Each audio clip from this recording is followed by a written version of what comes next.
test of 2026. It's Tuesday at Oulton Park, and it's just coming towards the end of April, and what a lovely, lovely day we have in front of us just as we look out from the commentary box. The trees are starting to get the leaves on them, the air temperature is starting to creep up, and it's good to see everybody reconvening at Oulton Park after we have all had our first test of the year at the Donington Park circuit. Now that test at Donington Park is kind of like everybody coming back to school after the summer holidays. We all meet up, we get together, there's a good few handshakes, and we ride some bikes around the track. There's a lot of work getting done.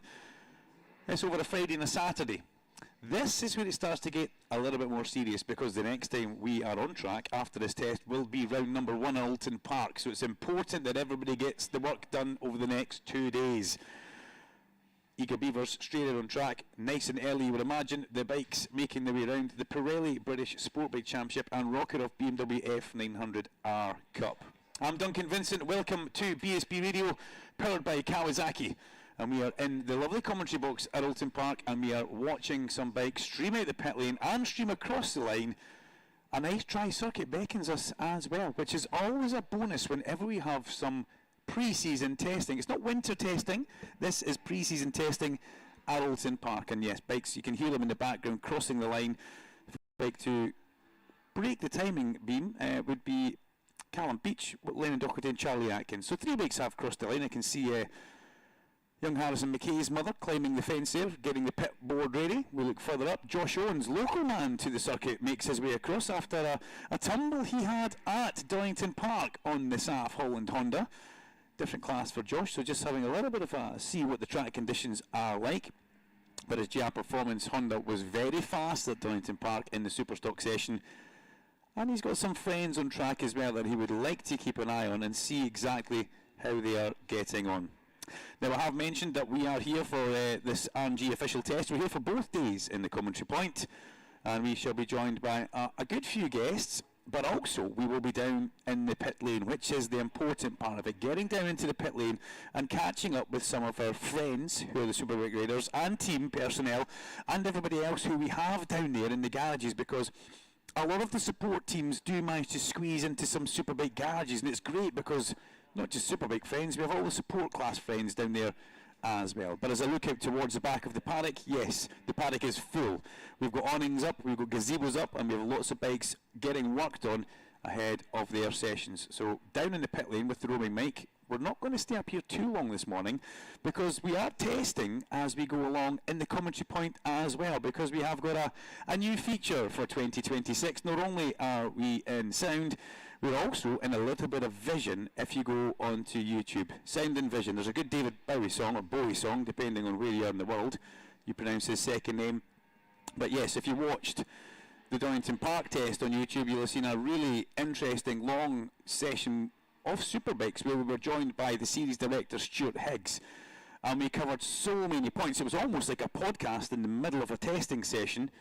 And we're keeping up to date with the track action as well, but it was really interesting to sit down and get a good bit of time with the boss and find out where the 2026 season is going to take us. And it's our anniversary year, 30 years of the BSB, which makes it so special for everybody involved in the organisation, everybody involved in the paddock, and all you fans and followers of the British Superbike Championship. 30 years. And when you look back into the catalogue, the 30 years has been pretty vast. There's been some fabulous riders, there's been amazing teams. Some come, some go. We still have some original teams in the actual pit lane.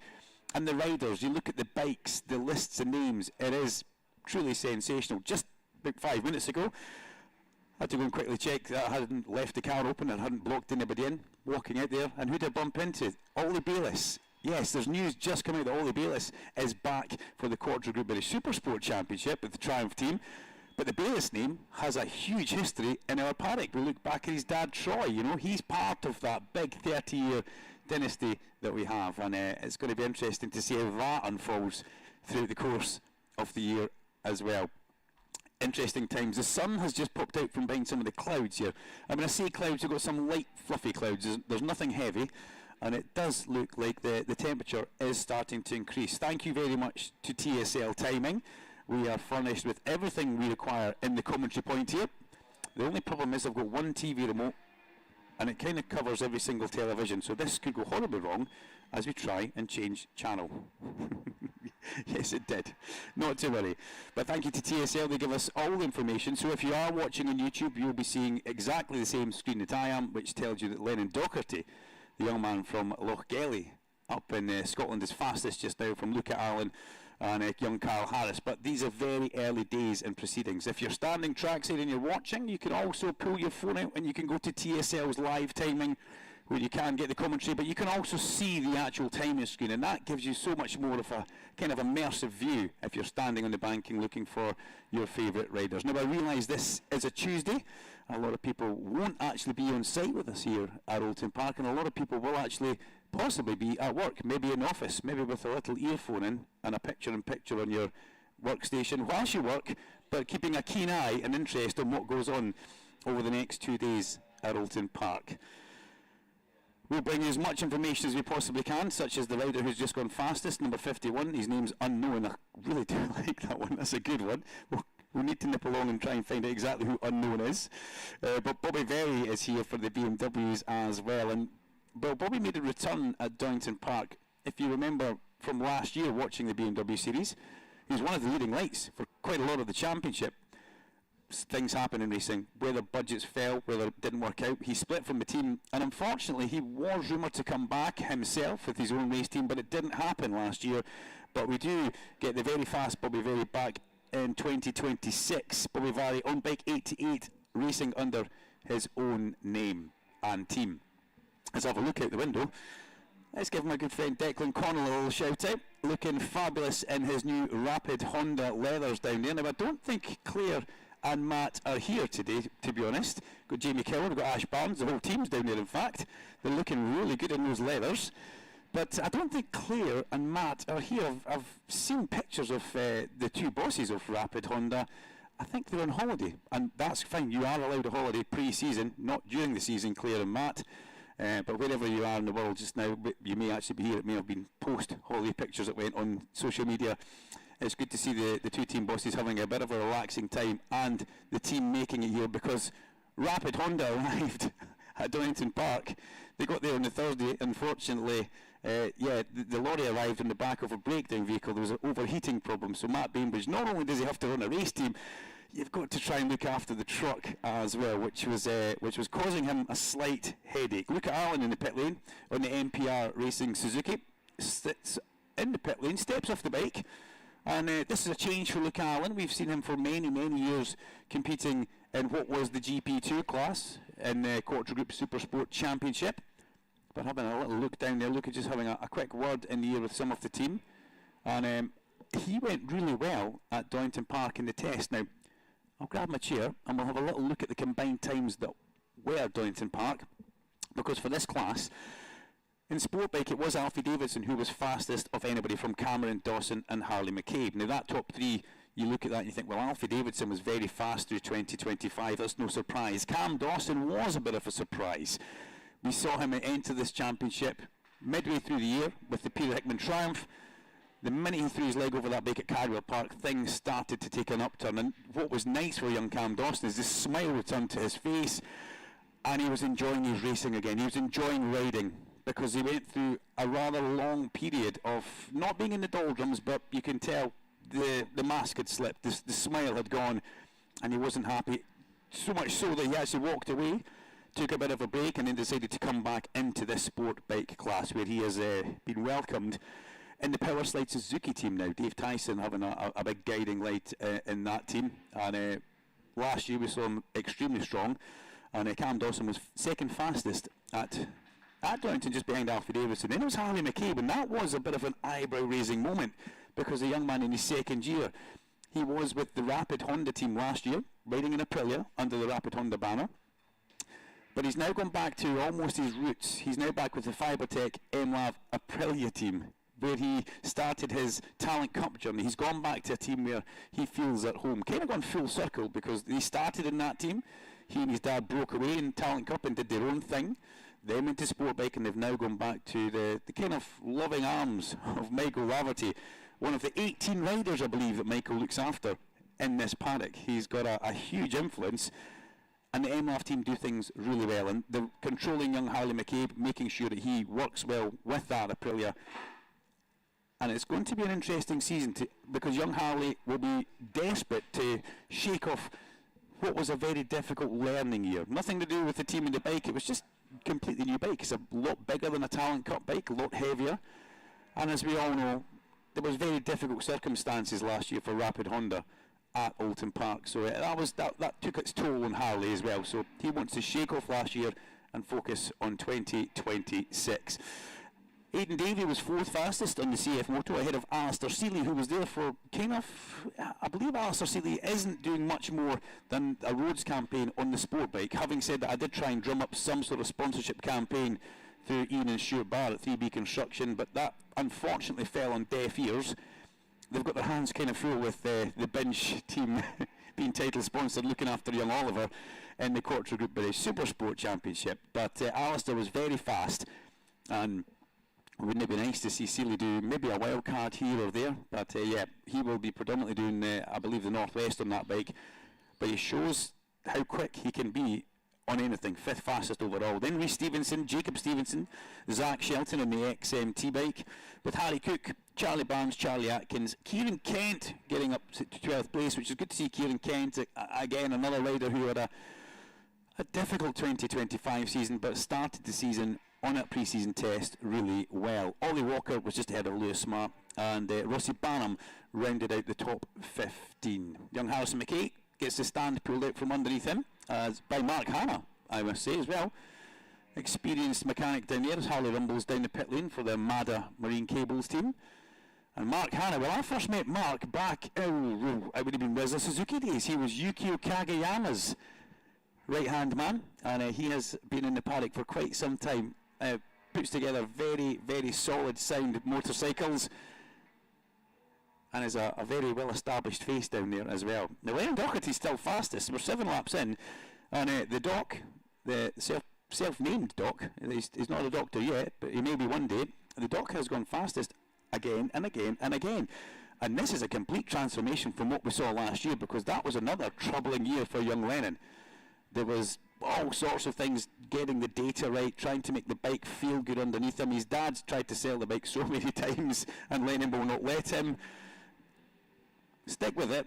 Don't just change at the drop of a hat. And Willie's now managed to get that bike, his dad, in an operating window with some good people around him as well. Still getting a bit of work and help from Rapid Honda, I believe, in that side of the garage. So Lennon Doherty fastest on bike 66 from Rossi Barnum in sport bike. Then we've got Bobby Verry in the BMW class, sitting in a good 3rd place, and he's going to be a guy who must be one of the favourites for the championship as we move into a really interesting 2026 series. Anyway, that's a nice warm-up morning entrance from us here in the commentary. We are now going to be brave, and myself and Oscar are going to head down into the pit lane. I've got the microphone, so that will still work, but we're going to try and do a little bit of sound and vision in the pit lane, and see if we can catch up with anybody who is about to go on track or has been on track. So stick with us, give us a couple of seconds to run down into that pit lane, and we'll bring you the rest of the Pirelli British Sportbike Championship and the Rocket Off BMW F900 R Cup. Tuesday, test session number 1 for the official RMG test here at Oulton Park. Don't go too far.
So here we come down into the pit lane at Oulton Park, where the temperature not maybe quite as warm as I first thought, but we're doing okay. We're doing very, very good. Let's have a walk up and first of all we'll bump straight into Ash Barnes. Well, I was having a look out the commentary box window.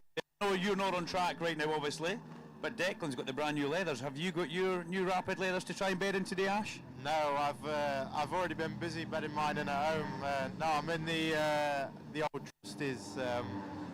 I have like this fear when I put on a new set of leathers that something's like sort of puts me off a bit. So no, I haven't rolled around in the floor in my new leathers yet. So might get to it at some point today. How did the test go for you at Donington on your Rapid Honda? Yeah, no, it was a good test. We did more laps than what I thought we would do, to be fair, regarding the weather.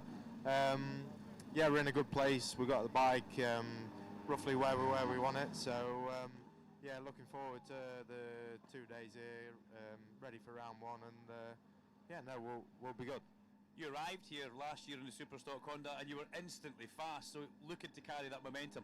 Yeah, that's the plan. Like say, especially working with Deco as well this year, being at such a similar point in our career, and similar on lap times as well, actually, around the circuit. So yeah, that's got to be beneficial to both of us as well this year. Now, is Matt and Claire here, or are they still on holiday? No, so we got Matt here. Unfortunately, Claire's still working, but yeah, if you see Matt in the garage, he's got a lovely suntan. Lovely suntan. Thanks very much for your time, Ash. Just get a little look at those bikes in there, Oscar. We've got the Rapid Motorsport Hondas, Ash Barnes number 8 bike, Declan Connell number 33, and they're also going to have Jamie Coward, who's going to be on this. Jamie's going to come in and have a quick word with us. Jamie, great to see you. Good to see you here. Looking forward to getting on track. Yeah, I am. Yeah, it's a bit of a long way off, should we say. We're out in Spain testing, and I missed Donington Park for a work injury, should we say. But my back went, so I didn't want to aggravate it anymore. But yeah, I'm looking forward to getting out with the new team, and then yeah, getting some miles in. When were you last on the bike? Was it Spain? It was quite some time ago. Yeah, about a month ago I went to Andalusia for a bit of a test with the official Honda test, and went reasonably well. Getting on with the new team as well. Obviously we've been with the old team for 6 years. It's a bit of working out what buttons you can press with people, and how much you can wind them up and have a bit of a crack. So it's it's been good. The team are lovely, a good set of lads. I'm looking forward to getting going, like I said, today and then for the rest of the season. Jamie, thank you very much. Very best of luck. Right, Oscar, come and have a look at this. I'm going to show you something here, because we've got Matt down the front here checking the tyre pressures on his bike. But just have a good close look at the Superstock Honda there. They've got no race bodywork on. Well, this is kind of their testing bodywork. What we do see a lot of the time is teams deciding to not have the full decaled bodywork on, purely in case something happens. For a commentator, though, it makes it really difficult, because when you see about 30 black bikes going past you, it's not the easiest. Now, on the pit wall, I can see Josh Owens. So I'm going to go and see if Josh will come and have a quick word with me, because as I did say earlier on, Josh unfortunately tumbled off at... You okay there? Yeah, I'm alright. Let's step off onto the concrete. Look at the camera as well. We've got Oscar with the camera. Do you want to say hello? Hell, you should have told me I had to fix my aero. I don't think that hair is fixable for TV anyway. Okay, we saw you very fast at Oulton, but we also saw a fairly large tip-off at the old hairpin. Is there any lasting injuries from that? No, I'm alright, yeah. No injuries, you know me. I'm a tough cookie, so... No, yeah, all good. Everything's fine. Obviously, the bike was a little bit worse off than me, but obviously, we come together, we got it sorted, and yeah, we're back out today, so... You're also a very local man here. Do you know this is... Do you stay on site, or do you go home? I stayed at Ellie's last night. Obviously, she's very local. She's 5 minutes away, so we got a poorly dog at the minute. He broke his humerus last weekend, so he's been in a vet. He's had his leg pinned and plated, so he's a bit like Marquez at the minute. Do you want to give him a wee shout out? Yeah, speedy recovery, Reg. You spent enough of my money this week, so. But no, yeah, stayed at Ellie's last night and stay over tonight. Just easier, you know, cook some food up in the van and get up a little bit later tomorrow and see how we get on. Well, we're at Donington. That's where everybody kind of meets up again. It's like first day back at school as your good friend Sean comes in. Yeah. But this is a bit more serious, this test. This is where the work has to get done, because the next time you ride the bike will be the race meeting. Yeah, exactly. That's it. I mean, obviously, like we say, like next time we'll be here, we will be racing. So it's a little bit more important. You probably will try a few more things with the bike and stuff, and trying. Donington was about trying stuff. here will be about trying to get a base setting for next weekend, really. So, no, a fair bit of work to do, but no, it should be good. Go out, split a last, make sure everything's obviously all right after Donny, and then we can get cracking then and later on in the test. I wish you the very best of luck, buddy. I'll let you speak to Sean, your good friend Sean Riley, who's in here just for a little bit of a chat now. Sportbike.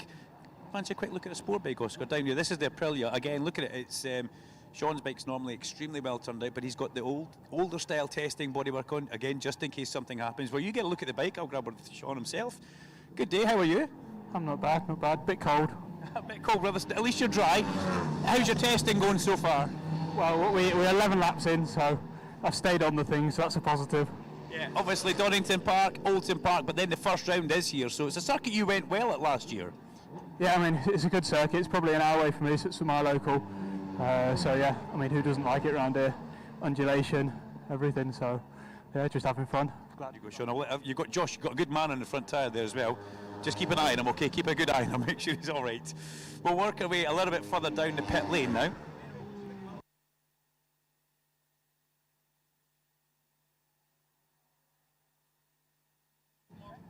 And if you've been looking at social media, you'll have seen there's been a new announcement made. And come over here, Oscar, because we can give everybody a bit of a scoop. If you don't follow the BSB on social media, you should, because this is where it's at right now. We have got a lovely BMW sitting here with the number 17, which Ilya Michalczyk. He is doing a little photo shoot in the pit lane just now, and I'm going to see if I can grab Ian Wallacott at the back of the garage. He's speaking with James Buckingham. Got Daz Jones sitting there as well. Ian's about to come out and have a chat with us, because Ian last year ran Scott Swan in the IWR Honda, but welcome to 2026. How are you? Brilliant, mate. Yeah, absolutely. We're in a different livery this year, different manufacturer, so it's all exciting times, really. It's good. Okay, well, it's been announced on social media, but tell us, how excited are you about having this man who's walking towards the garage, Ilya Michalczyk, as your rider? It is indeed, yeah. So we've got Ilya Michalczyk this year, and yeah, very exciting times. Yeah, it's good news. An experienced who brings a lot of speed. Ilya, congratulations. Welcome to the BSB, the Premier Class. Obviously, we saw you last year. Sensational form in Superstock. How excited are you to get going on the Superbike? Yeah, obviously really excited, and I want to say first of all big thanks to Ian, to BMW, to Rocket, to Carl Cox, and all who involved in this project. Also my all personal sponsors, and really looking forward. I still not ride a bike actually. It's first time today will be, and for sure, if we are realistic, I have for today a little bit disadvantage to compare to all guys, because everyone have tests in Spain, somewhere else in Italy, and also already in UK. But yeah, in the end, the target is to learn each laps, each stations, each practice races, and to build a pace as much as possible faster and try to fight with the best UK guys. How different do you think the Superbike will feel around Oulton Park to what you rode last year?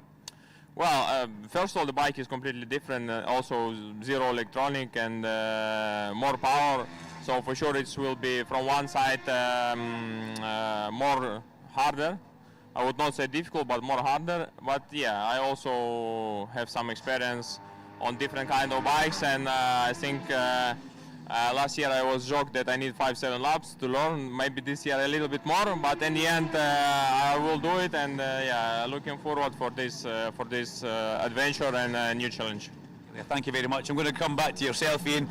Scott Swan last year, a little rookie. Who did a great job for you, I've got to say. We have to commend Swanee. You've gone other end of the scale now. You've got a very experienced, fast man here. Absolutely. You know, to be honest, we've done this for a long time.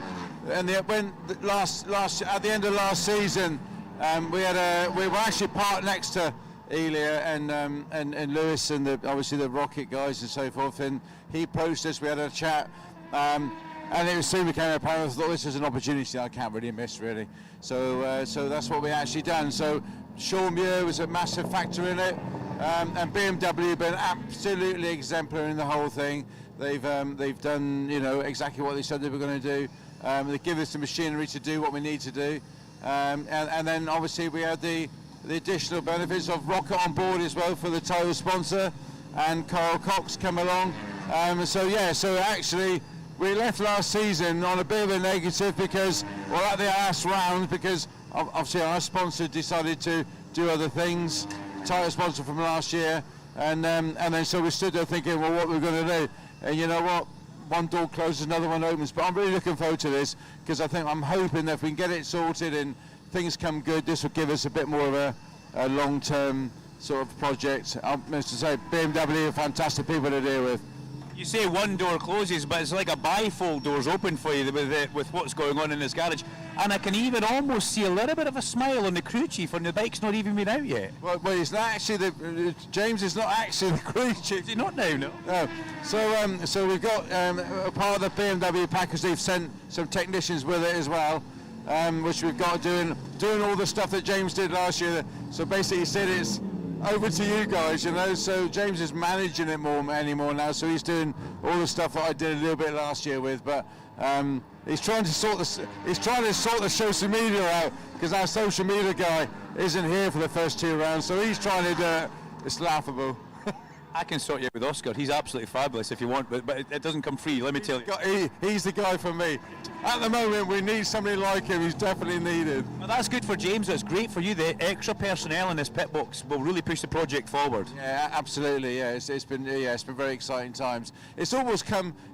Although it's been in 6 months of the making over the winter period, but there's a lot. Because of Sean's commitments to World Championship and so forth, so he was committed in, and it was very difficult to get everybody together at the right time. But finally it came together, and it's I'm very pleased about it. Doesn't that sound beautiful? It sounds lovely. Turn around and have a look at the camera. This is a happy Ian Wallacott. Yeah, absolutely, mate. Yeah, love it. Okay, we're going to have a look at the bike in the garage now. Oscar, come and have a little look at this beautiful BMW. As we come in inside, it's great to hear the bike firing up. You know, extra personnel in this garage as well. I do hope you can hear me over the noise of this beautiful black M1000R. The smell of race fuel in the morning. It doesn't get any better than that. Thank you very much. Great news. And you know, Ian Wallacott hit the nail on the head there. End of last year, they didn't know what they were doing, didn't know where they were going, didn't know if they had a team, didn't know if they'd be in this paddock. And it's all come together for them fabulously. There's the Sencat squad. We've got the Triumphs on one side. We've got Christian Eden on the other side, and Alfie Davidson stands in the garage, who should technically be on circuit in this session, but he's just putting his helmet on at the back of the garage. Alfie Davidson puts his LS2 helmet on, makes sure that the hair's all out of the way, and we'll get young Alfie back out on track on his Sencat Aprilia. Striking set of yellow boots there, and the Frank Thomas leather's looking fabulous on him this year, such as our Alpine Star clothes that we have for the BSB as well. Must give that another bit of a shout out there to our new clothing partner. I almost walked into that one. So this is what happens when a bike comes in from the track. The team first of all get a stand in the front and a stand in the rear. They will then put the tyre warmers on, and this is Ted Wilkinson, Super Ted from Runcorn, a local man. And Larry Carter, my good friend, gave him the nickname Super Ted. But you can hear the little generator going in the back as well. They want to get the bike on the stands and get the tyre warmers on pretty quickly, because that keeps all the heat in the tyre. So when the rider goes back out onto track, there is no hint of a cold tyre getting in the way and causing any problems or any issues for them. So we'll leave Ted and the team to do their thing down there.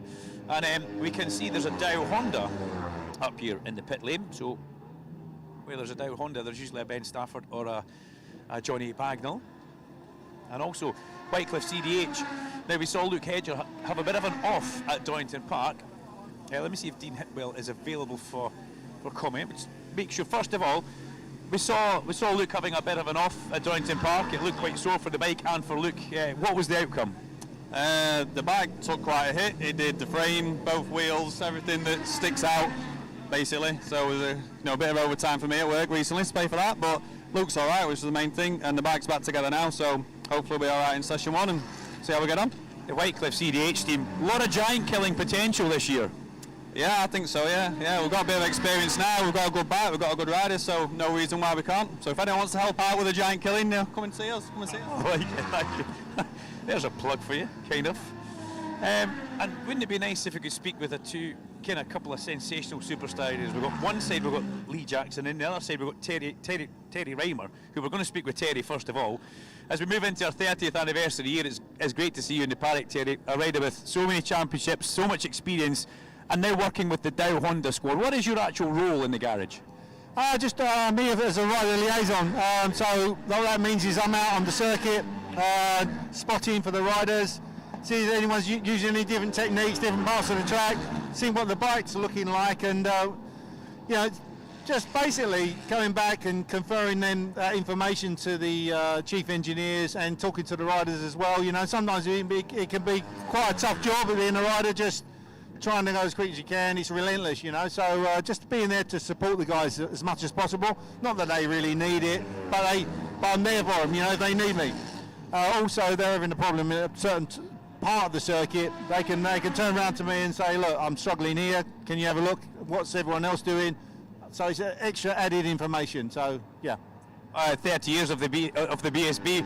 I don't know if you saw social media, but remember Thruxton on the old Spice Ducati back in the grid to the front? That was released quite recently on the social channels. Remember that day?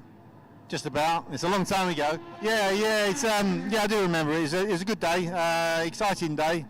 All my family were there, my kids were there, only nippers then. They were tiny, young, you know, and yeah, it was a great day. But time moves on, you know, and I'm still here. It's great. It's great. I love the racing. Love the BSB Championship. It's gone from strength to strength in that 30 years, and yeah, proud to be working with Dow Honda.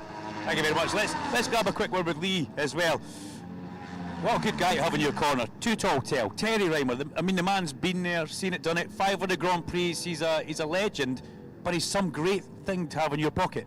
Yeah, definitely. You know, when we go to Spanish testing at the start of the year, we get to spend a lot of time with Terry, get to hear all the old school stories and get to listen into what life was like back in the day racing British Superbike. So yeah, 30 years of BSB this year is pretty cool. Obviously, I was just about born when BSB kicked off, and yeah, it's great to be a part of it 30 years later. I'm loving the glasses. They're very corporate for the 30th anniversary, the colour of them. Okay, but we saw you. Donington Park was a good test. I kind of look at Donington as being everybody coming back to school, and this is a lot more serious when we get here. Yeah, first day and second day at Donington, obviously different manufacturers didn't really have the bikes together, but for us it was a good test. We've actually got some new parts again this week, and I've got a new data guy in my corner, so looking forward to getting back to Oulton Park. It's somewhere I love. The sun's shining so far at Oulton, and we've got 2 days to have some fun before going racing in a couple of weeks' time. And you know what it's like to stand on the top of the box here. I definitely do, yeah. Looking forward to that. Obviously, bring a smile back on my face. It was tough last year with a few injuries, and yeah, hopefully this year we can get the ball rolling and have a good season. Lee, thank you. I'm going to see if I can grab her with Josh. He is speaking with Ben, his crew chief just now. I'm going to just see if I can just kind of meander in and give him a little bit of a side wave, because it might be something important they're actually talking about here. Can I steal you for a minute, please? I don't like interrupting.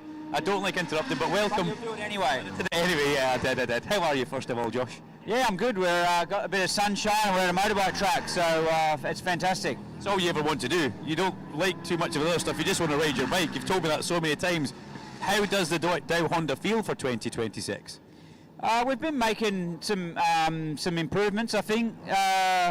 Obviously, everybody's always trying to refine the package and improve, but I think we had bigger steps to take. It wasn't just about getting a final setup for a certain track. It was more every track we went to, we were always a little off the pace. So I don't know how much of that is Honda specific or just our team directly. So from last year, we looked at a lot of the issues and problems I was having repeatedly, and that was Lee and I collectively often had the same reports. So we knew that there was areas to improve that were common to both riders and probably common to the Honda. So we set about making some good changes throughout pre-season, particularly in Spain.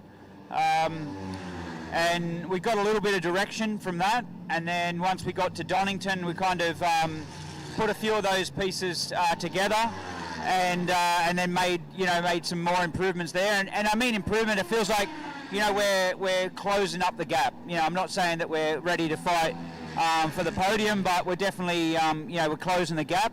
So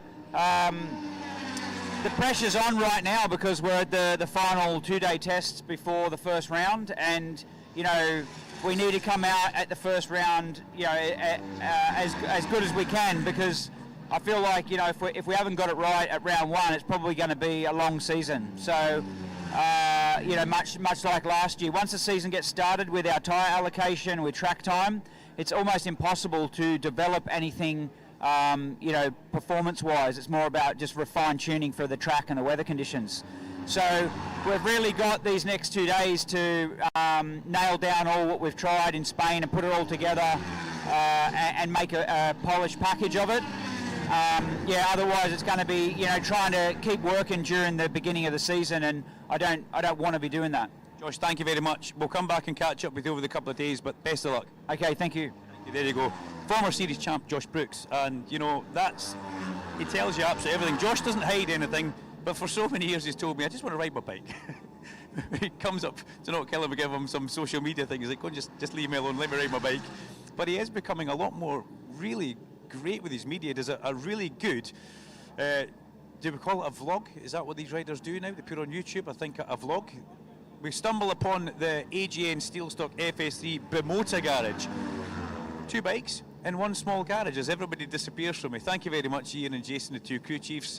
No other real riders are that here, and nobody really wanting to speak to us, but these were the bikes that were fastest overall at the end of the Superbike test, and young Max Cook really stepping up, and also Joe Talbot showing us that he is the real deal and a force to be reckoned with. Now, Oscar, don't be shy. I want you to get in there and have a really good look at these bikes. The swinging arm setup on these bikes, absolute something that, I mean, I'll get out of the way. Gorgeous. When you look at them, you look at the work. They also had a lot of help from some of the Bimota race team at Donington Park, and they even had Alex Lowe's. Alex Lowe's, one of the racers of the current World Superbike team, was there in the garage giving all the help he can for these bikes for 2026. So it's interesting times in that garage. The checkered flag now flies for the session on track, and I suppose it would be handy if I could see a bit of a timing screen and let everybody know just exactly how people are getting on. Let me see if we can have a quick look at Shannon's phone here. Just fastest so far, we have got Alfie Davison from Rossi Banham and Lennon Doherty at the checkered flag, with Kieran Kent in a good 4th place, so that's very good for Kieran. Jacob Stevenson from Ed Best. We then have Charlie Atkins, Zach Shelton, Harley McCabe crossing the line, and Aidan Davey as well. So that's a checker flag coming out for that session. But we're going to continue down this. No, we're not. We're going to speak to this man here. Talk about coming at the garage at the wrong time. Talk about coming at the garage at the wrong time. How are you, Mr. Ryan Vickers? Yeah, very well. Here at sunny Oulton Park for the test is always a nice way to start the year. Looking forward to riding Oulton, you know. It's the first proper BSB track that I've come back to since my return, you know. I've raced, I've been to Donington Park, but we raced there in World Superbikes, and it's a big, fast and flowing track. So yeah, it'd be interesting to see how the Honda shapes up around here. Donington was good for you. You look strong, you look consistent, you look fast and smooth. That's got to be really great for the incoming year. Yeah, no, I'm feeling pretty good, you know. We've got to work hard on the Honda, you know. We've got to work hard to get the most out of it, and to be competitive with all the other bikes. There's a lot of strong bikes, a lot of strong riders this year. And although we're in the top 3, we need to still like keep pushing really hard. So I've been pushing the guys really hard to keep developing the bike and pushing. Because we're going to need to keep making steps. We can't just be complacent and be like, oh yeah, we're happy, we're inside the top 3. And I know that these guys, you know, on the new Ducati are going to be very strong this year. So we're going to have to keep pushing. We can race with them and battle, but we've got to work really hard. Ryan, thank you very much. We're going to go and have a look at these new Ducatis anyway. So we'll make our way down and have a look at some of these new Ducatis. Well, they have, I almost went past PPM's garage there. I was hot-footing it, just that little bit too much. Jordan Bird gives us a wave. We've got the crew chief on his knees, Johnny Mowat. Jordan Bird, welcome to 2026. Welcome to your first official test. Obviously, you guys, like Nexus, we're still getting bikes ready, but you're here. 2026 is now go. How do you feel? Good. I'm really excited. I think we've only had the bike for about 8 days, which has been a challenge. So the poor lads have been worked to the bone. But yeah, we're really happy to be back. It's no place like home. Italy was great to get them built, but it's nice to be back. We saw some social media yesterday of Scott on the bike, getting himself comfortable. That's such a huge part for the rider. Yeah, I think, I mean, to most of us, when you get in a car and someone's moved your seat, you know about it. So it's a bit of the same thing on bikes. So yeah, just get him comfortable, pegs and bars and seat positions, because it's a very, very different bike to the bike we had last year. The seat's much bigger, much wider. You know, everything's different. So get him as comfortable as we can do and see what he can do in about an hour's time. Are you excited to see this on track? Yeah, I'm really, really looking forward to it. I think the last time I probably felt like this was 2024 when it was our first test kind of taking over the team. So yeah, I'm really excited to see it out there. It's nice to have a couple more Ducatis on the grid. I think it'll be a challenge. Kyle will definitely be up for it. You know, we know Glenn's good on it. I think Wilf with Haslam. It's going to be a really good year. I'm excited. I'm delighted for you and all your partners at PBM Racing Team. The very best of luck. We'll come back after the first session. Thank you. Thank you. There we go. Fabulous stuff. And I'll just come down to see what's in the garage next door, because it's a very busy Yamaha garage as well. Remember, we said at Dorrington Park. Do apologise, we've lost a camera just now, probably too far away from Westcam HQ. Bradley Ray sitting just gently warming up his Superbike. And on the other side of the garage, we've got Ben Curry strapping his helmet on, and we've got Harry Truelove helmet already on, ready to go. You'll see Hazza coming out. He's in last year's leathers. We will have Ben Curry in the full McCams livery, looking fabulous on their brand new R9 Yamahas, which will be a lovely sound around here for those of you who, well, if you maybe follow World Superbikes, you'll be aware that this was in the World Supersport Championship last year, and we now have the R9 in the British Superbike paddock. And there's Jack Kennedy coming out the garage, about to throw his leg over the CBR 600RR. Jack, fresh back from Aston World Superbike round. And I was very impressed to see Jack going there, and there comes Dean Harrison out as well. Those two riders look so similar. Honda leathers, as you'd imagine, and blue helmets. It is quite confusing when you see them both on track, but they do both have very distinctive styles. That's something we need to also mention. So the session now live for the Quattro Group Supersport Championship as we now look into the Moto Rapido garage of Leon Haslam.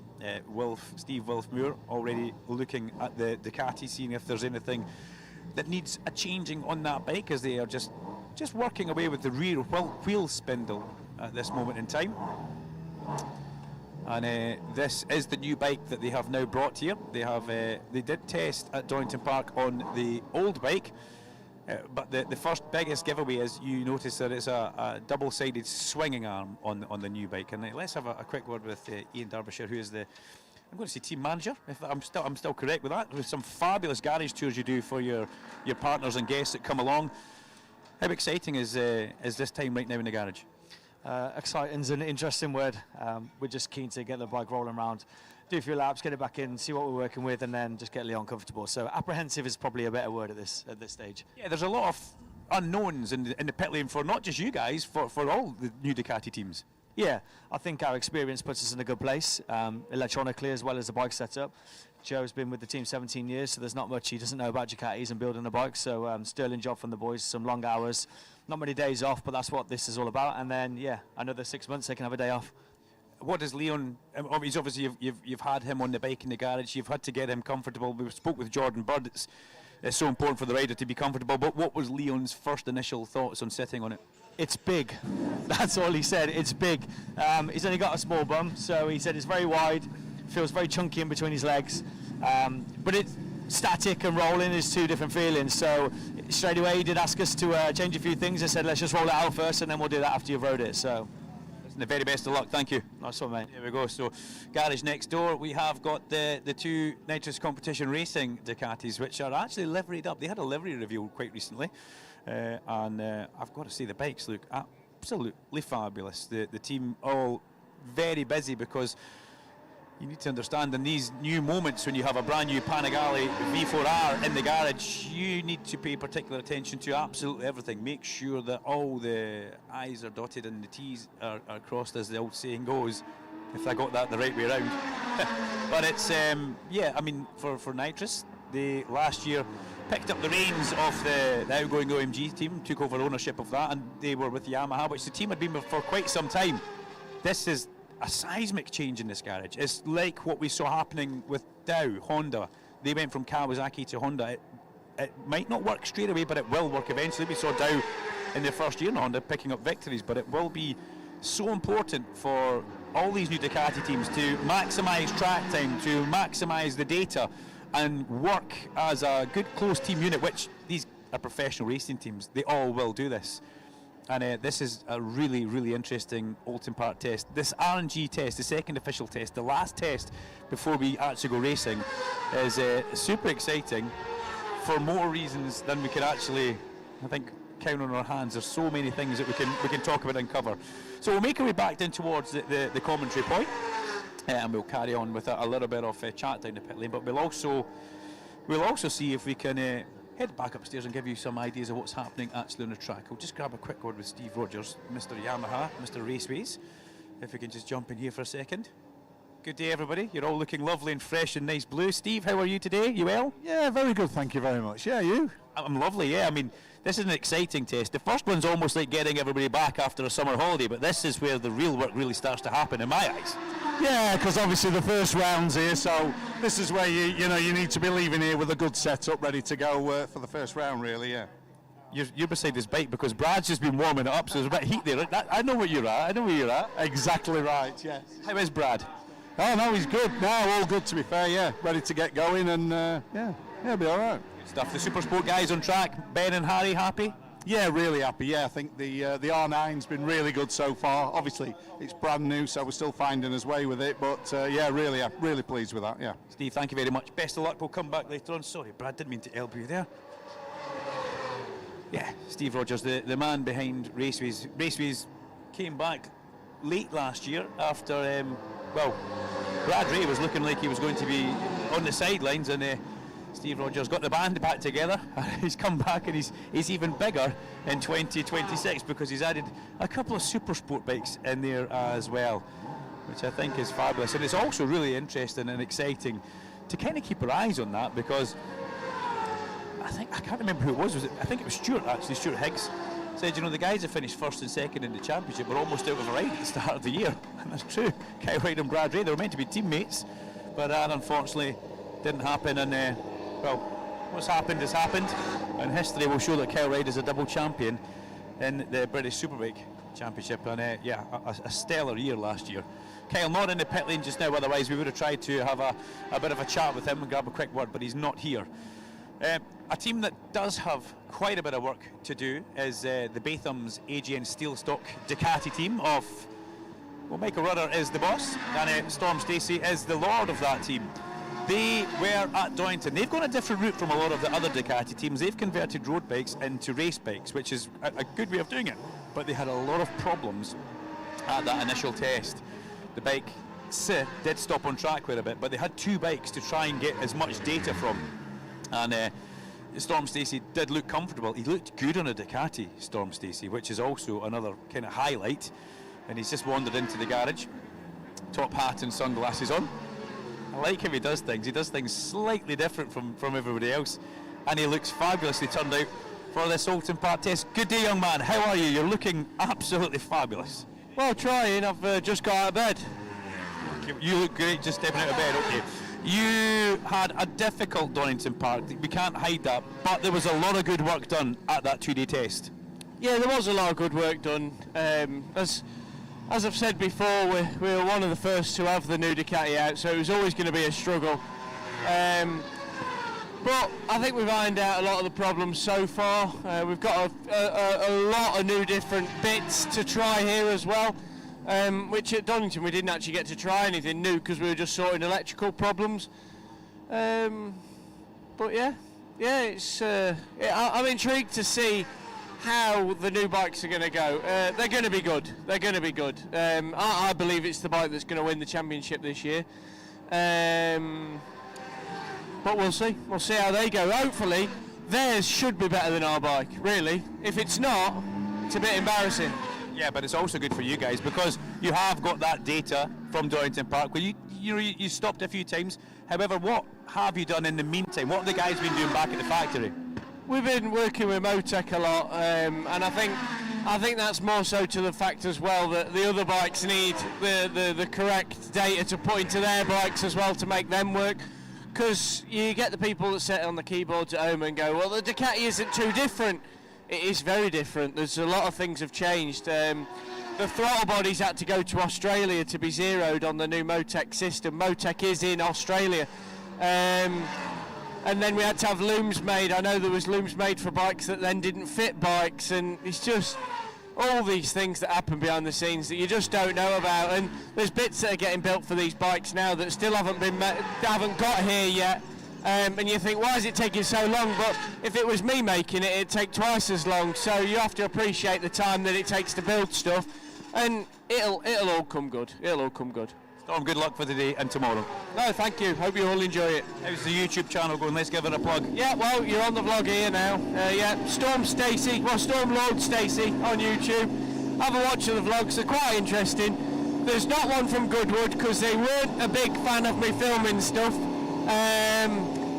But yeah, there'll be one from here, and there'll be one all year and in between stuff as well. Thanks very much, buddy. Spot. We'll head back down to the pavilion. I love when a bike starts up just in the background, just as we are getting ourselves towards the end of the interview. It's almost like a nice symphony towards the end, or it's a message for us to get out of there. probably the message to get out of there. Simon King, hey? I mean, when you look for data engineers, you look for excellence, and we've got you here. Are we a little break from the Grand Prix scene just now? That's right, we're on the pilgrimage. It's a bit of a change of scenery, but we're surviving. And with that accent and the Michael Dunlop fleece, I take it you're looking after a certain Mr. M. Dunlop? Yeah, today anyway, so hopefully get this bike out for a spin and spin a few laps, and then we're flying off to Jerez this afternoon, so it's back to KTM duties? Yes, yeah, that's the one, so straight down the road to Birmingham, 4 o'clock flight, and away we go. So what will you be doing here? Are you just kind of making sure the electronics are nice and smooth and working and user-friendly for them? Yeah, so it's basically a change of electronics for this bike, so just getting everything, make sure all the sensors are working, make sure everything's behaving like a motorcycle, and just starting to get a bit of a base set and getting ready for the Northwest. Because this is the big bike, you know, we've seen them on the V2, but this is I think the V2 was getting lonely, so we added a big girl, and that is the new bike. Yeah, this is the V4R, so it's new to us, and just trying to get a handle on everything and try and see what we can do with it. Good luck. Cheers. Come back and catch up with Michael Dunlop. We've got Rhys Irvin here, if we could. He's just having a quick hug outside. Rhys, how are you? I'm all good. How are you, Duncan? I'm lovely. I'm loving the new Hawk Racing Master Mac leathers. You look fabulous. I thought it was nice that I at least got one last rip of my lovely Gearlink suit at Darlington, but no, I'm fully above board this weekend, so everything, a couple of new suits to break in, which isn't great, but other than that, it's all good. As far as rookies go, very impressive at Darlington for the first 2 days in the Superbike. Yeah, thank you very much. I've not done much on the bike before Darlington, and it's hard. It's hard. Superbikes is a big step, and when you come from winning Supersport and spending a couple of years on them bikes, throughout the weekend I found myself, I kept falling into the rut of maybe trying to find time in the same place as I would have done before, and I think that maybe stopped me from progressing as much as I wanted to, but look, that's all part of the learning progress, there's no one, it's not very often, a rookie can, fly straight away, take a bit of time to figure it out. So no, I'm happy, I'm just chipping away. Again, I keep trying to remind myself this is the enjoyable part where I get to just learn and no one's putting any pressure on me. So yeah, enjoy as much as I can and just keep chipping away. A lot of good, useful laps. That's what you got in the bank, and that will help you here at Oulton Park. Yeah, definitely. Like I said, I haven't rode the bike much, so I kind of had a bit of, finding my feet and then try and, make steps to everyone else. But no, it was good. Look, it was good. Can't ask for much more, can you? No, listen, good luck. I'm going to try and avoid with this man in the garage. He looked at me, looked away. He doesn't love doing media stuff, but I'm going to tap him just in the back just now and see if he'll have a quick word with me. Mickey D, Michael Dunlop, welcome to the RMG official test Oulton Park. You've got a big girl coming to the front of the garage just now, and we'll say that all again. Welcome to Oulton Park. I see you've got the big girl that's been added to the family. How are you? Yeah, all good. Yeah, it's I think it's the first test we've won to. It's been dry actually, so we've been away. But no, with the big bike here alongside my Scars 600 V2, so I'm excited to go out in the V4 as well. It's a lastminute.com project, so hopefully get a bit of a run today and see how we feel with it. You've got some good people in the garage. You've got Simon, who's about to leave to go to Jerez later on, but he's really excited to get involved in this with you. Yeah, I've been quite fortunate. Simon he was able to come today. Obviously, Simon's moved on to GPs, but he thinks he's better than us now. So, but no, he's good to have him here for a minute or two. And we've got Francesco and Baird that's came over from Ducati to help give us a hand to get going. Steve's here at Hawk, and then obviously Lee and Aaron and Buckle, who run my roads project with Scars Racing, is here. So I'm looking forward to Scars' jobby with Dale's been great. Something we know, the package we know, so that sort of takes the pressure off us a little bit to do a wee bit more with the V4 today. So hopefully I've got really experienced lads, especially with Lee as well. It's ran the V4 last year, so it gives us something we got a bit of knowledge about it. We missed you at Donington, but we're delighted to see you here. I know, sorry we missed Donington just because the bike was so late, and it's just been a nightmare, and I would like to be in at Donington, but hopefully we get a run today. Thanks, Michael. Cheers, boss, thank you. Great stuff. Michael Dunlop there, good to see him. Scars Racing and the V2 and the big bike. TAG Honda, very good. Fraser Rogers having a chat with his engineer just now. He's going to come and speak with us as well.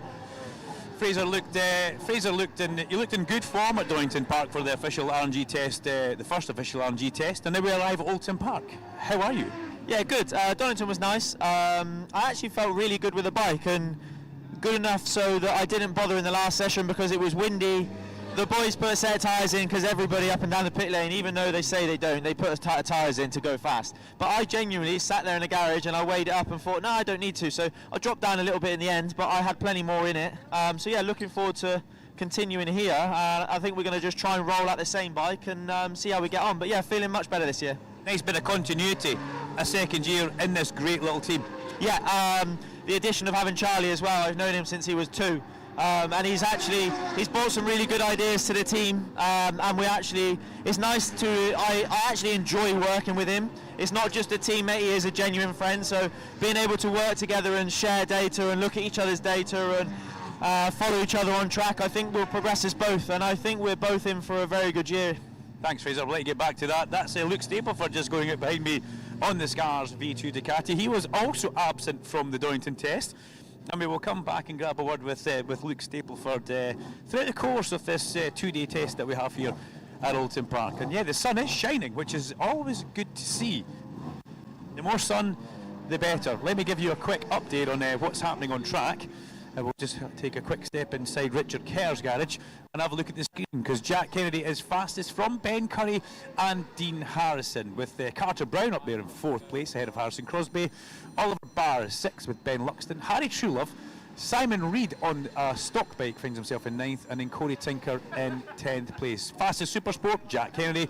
Fastest Super Stock bike, Harrison Crosby on bike number 69. There is a mixture of Super Sport and Super Stock out there, which is good to see. Hutchie down in 28th place. John McGuinness was threatened to be here. I feel bad. I started at the bottom of the screen. I've had to go quite far up there to find McGuinness. And yeah, 16th for John. Fabulous. So I do apologise if you listen, Becky. I will start at the top of the XM and work my way down off the timing screen. But yeah, that's an interesting one for John. He set personal best fastest laps at Donington. I mean, you know, I think he just turned 54 during the week. Happy birthday to John and Becky. To do that and to continue with such pace and determination and drive and whatever else you want to call it at that age is something pretty sensational. We've made our way back down to the pit exit as Jeff Van Calster makes his way out onto track, and coming down the pit lane we have got a couple of 3B Ducatis. We're parked in the perfect place right now as Ollie Barr goes in the garage, and so does Carter Brown. You can hear the bikes in the background there. Last year we had Joe Talbot on this bike with Oliver Barr. This year we have Carter Brown, who steps over from the Josh Davis Motorsport Ugly & Co team. Carter's a little sit at the back. Oliver goes towards the front to look at the timing screens. And the Bench team, Dave Bench Pro, really cracking little outfit when they got the Ducatis on board last year. And Darren Fry, if you were listening to the Donington Park test, a bit of a tongue-in-cheek comment from Dazzler, the man who is one of the team principals at FS3 AGN Steel Stock Bimota. Darren said, you know, he and Dave Binch were having a chat that it's almost a feeder team for Darren Fry, the way it comes through, because Max Cook was with the Binch Pro team in Junior Super Stock, and he's now a Superbike rider, and also Joe Talbot was with the Binch team last year, and now he goes into Superbike. So yeah, quite funny that, but there will be some sort of serious conversations. You never know. The way Nigel Snook and Darren Fry operate, they're very clever, and they know a good thing when they see one. And if this team can be a filter system for them, well, you can only imagine it's going to be happy. Dom Herbertson in the pit lane gets pushed back into the KTS garage of the big BMW. Dom did a local round at Knockhill Racing Circuit just a couple of weeks ago. Oops, sorry, where he was extremely fast on the Triumph, where he was riding the 7.6 Triumph and getting well up to speed and well comfortable against Superbikes. So Kevin, just have a little word in the ear of Dom at this moment in time. We've got two garage doors here. We've got the factory Triumph Super Sport team in, and Dom Herbertson in the back of them. And then the other side, it looks like a football squad of Rapid Honda members. There is 1, 2, 3, 4, 5, 6, 7, 8, 9, 10, 11, 12, 13 of them in one side of the garage, and 3 bikes. There's not a lot of room in there, put it that way. But I tell you, there is a lot of room. As Captain Proud almost pours water over me. Tell you, there is a bit of room. It's upstairs in the commentary box, and that's where we're about to go. And we'll be back with commentary in just a couple of minutes once we climb the 37 steps.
So back into the Oulton Park commentary box here for the Quattro Group British Supersport Championship and Pirelli National Superstock Championship on Tuesday at Oulton Park in our official RNG test, the second RNG test of 2026 for the British Superbike Championship. And, well, on track, the riders will be loving this. They've got a nice dry Oulton Park in leafy Cheshire, as all the commentators like to call it, and it's kind of partially leafy. It's not fully leafy yet. There's still a couple of bare trees, but a lot of the trees coming in, I did notice the blossoms on them, the leaves on them, and it's starting to, well, spring has sprung, that's for sure. And riders love Oulton Park. The undulations, I think we had Lee Jackson talking about that. We had Josh Brooks mentioning it as well. This is a proper rider circuit as we have a side-by-side contact into turn number 1 there. Good grief, with Carter Brown. And I think that was maybe Richard White. That was it. There was not a lot of room left in between those two guys. Hence the reason I started to slow down as I was talking. But they both made it through Old Hall Corner. And there's TJ Toms. I was desperate to catch TJ Toms, and I missed him. He's directly below me in the pit lane garages. And you may be thinking, well, why do you want to speak to TJ? Because he picked up an injury, and he's coming back from an injury. It looked like he'd been beating himself up, so he did on a motocross bike. So we're going to try and catch up with TJ Toms at one point across the course of the weekend. That's Alistair Seeley in towards turn number 1. So Seeley out there on a super sport bike as well. So 3B bench construction of 3 bikes out just now. Carter Brown, Alistair Seeley and Oliver Barr, showing that they're very much wanting to put in the mileage. Now, got a button here we can push. There we go. Sorry guys, you can now see us in the commentary box with our brand new branding in the background. Kawasaki let the good times roll, because this is BSB Radio, powered by Kawasaki. We'll have Alan Hyde at round number 1 in the studio. We'll also have Larry Carter down there in the pit lane doing exactly what he does. Pit lane, podiums, grids, ferreting in and out all the garages, finding the stories and helping us through the weekend that will be round number 1 at Oulton Park. If you haven't got your tickets, make sure you get onto the website and book your tickets and be part of the fun. It's always a busy weekend. There's always lots in the camping. There's always lots to be done. So we're looking forward to round number 1. And, well, we're looking forward to this test as well. As there's Carter Brown, thankfully across the line with no Richard White beside him this time. And a little bit close to the edge of the track. So Luke Stapleford, who was late out onto the track, has completed 5 laps, and his 4th lap went to the top of the times. That's quite telling, by a whole half second over Jack Kennedy and then Harry Truelove. Stapleford makes the move from Triumph as a manufacturer across towards Ducati with the Scars team. Effectively, he's a teammate to Michael Dunlop, although Michael will be doing a roads campaign. But Stapleford, who, this is the first time we've seen Luke. We didn't see him at the start of the Donington test. He was in Mugello, I believe, doing a test over in Italy, trying to work with the Ducati, well, the Mass Ducati empire that is in Italy. And I think they've done a really cracking job on that bike, because they've got very quick from the word go. And looking down into the pit box when he was putting his hair on, a little wry smile from Luke Stapleford. It didn't work for him last year. Towards the mid to the end of the year, something just stopped clicking. It's like the cogs didn't mesh in the gearbox. Not literally, the bike ran fine, but Luke Stapleford is a class act, and he enjoys his riding. He's very fast, but something was missing last year, and it looks like they've found that something. Maybe it was a V2 Ducati, who knows? Taking nothing away from what we've got out there with the Triumphs, because across the line goes one of them.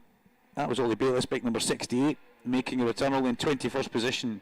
But I mean, the Triumph was good enough for many race wins last year, but unfortunately Stapleford deciding to go a different way. Declan Connell steps out from the garage, about to get his Rapid Honda pushed out. Matt Bainbridge stands next to Deco in the pit lane, and this is a big change for Declan as well. It's for quite some time has been dad and lad doing the bike with Jamie, the mechanic helper, but now this is a full-on team, and it's a cracking team that they've got down there as well, and it's a transition in Declan's career. It's the next step in a young rider's career. It's what he needs to be doing, and he heads out onto track, and then Dad JC, Jim, comes out and gets a little bit of social media of Declan heading out onto track. Here's TJ Toms. Now where does TJ go? Back into the garage. Well, he actually parks on the pit apron underneath us, on the G&S Racing Kawasaki. Some fabulous runs last year from TJ Thomas. He really was a bit of a sensation in the Quattro Group British Super Sport Championship. And the G&S squad and TJ just seems to be a good fit for both rider and team. Keogh Walker crossing the line. Now, Keogh, last year's Cup champion in the Quattro Group British Super Sport Cup. And it wasn't easy. It was not an easy run to the championship. He and Ben Tolliday were fighting hammer and nail all the way towards the very end of the season as Seeley comes down the pit road now on Big Thursday 4. I wonder if Danny's here, the ultimate boss. If she's not here, she will be listening back home, bearing in mind it is a Tuesday and kids probably have school back home, but we'll find out. Alistair steps off the bike and walks back into that garage. Busy couple of days testing for Seeley as well then. He's got 2 bikes in 2 sessions back to backing as well.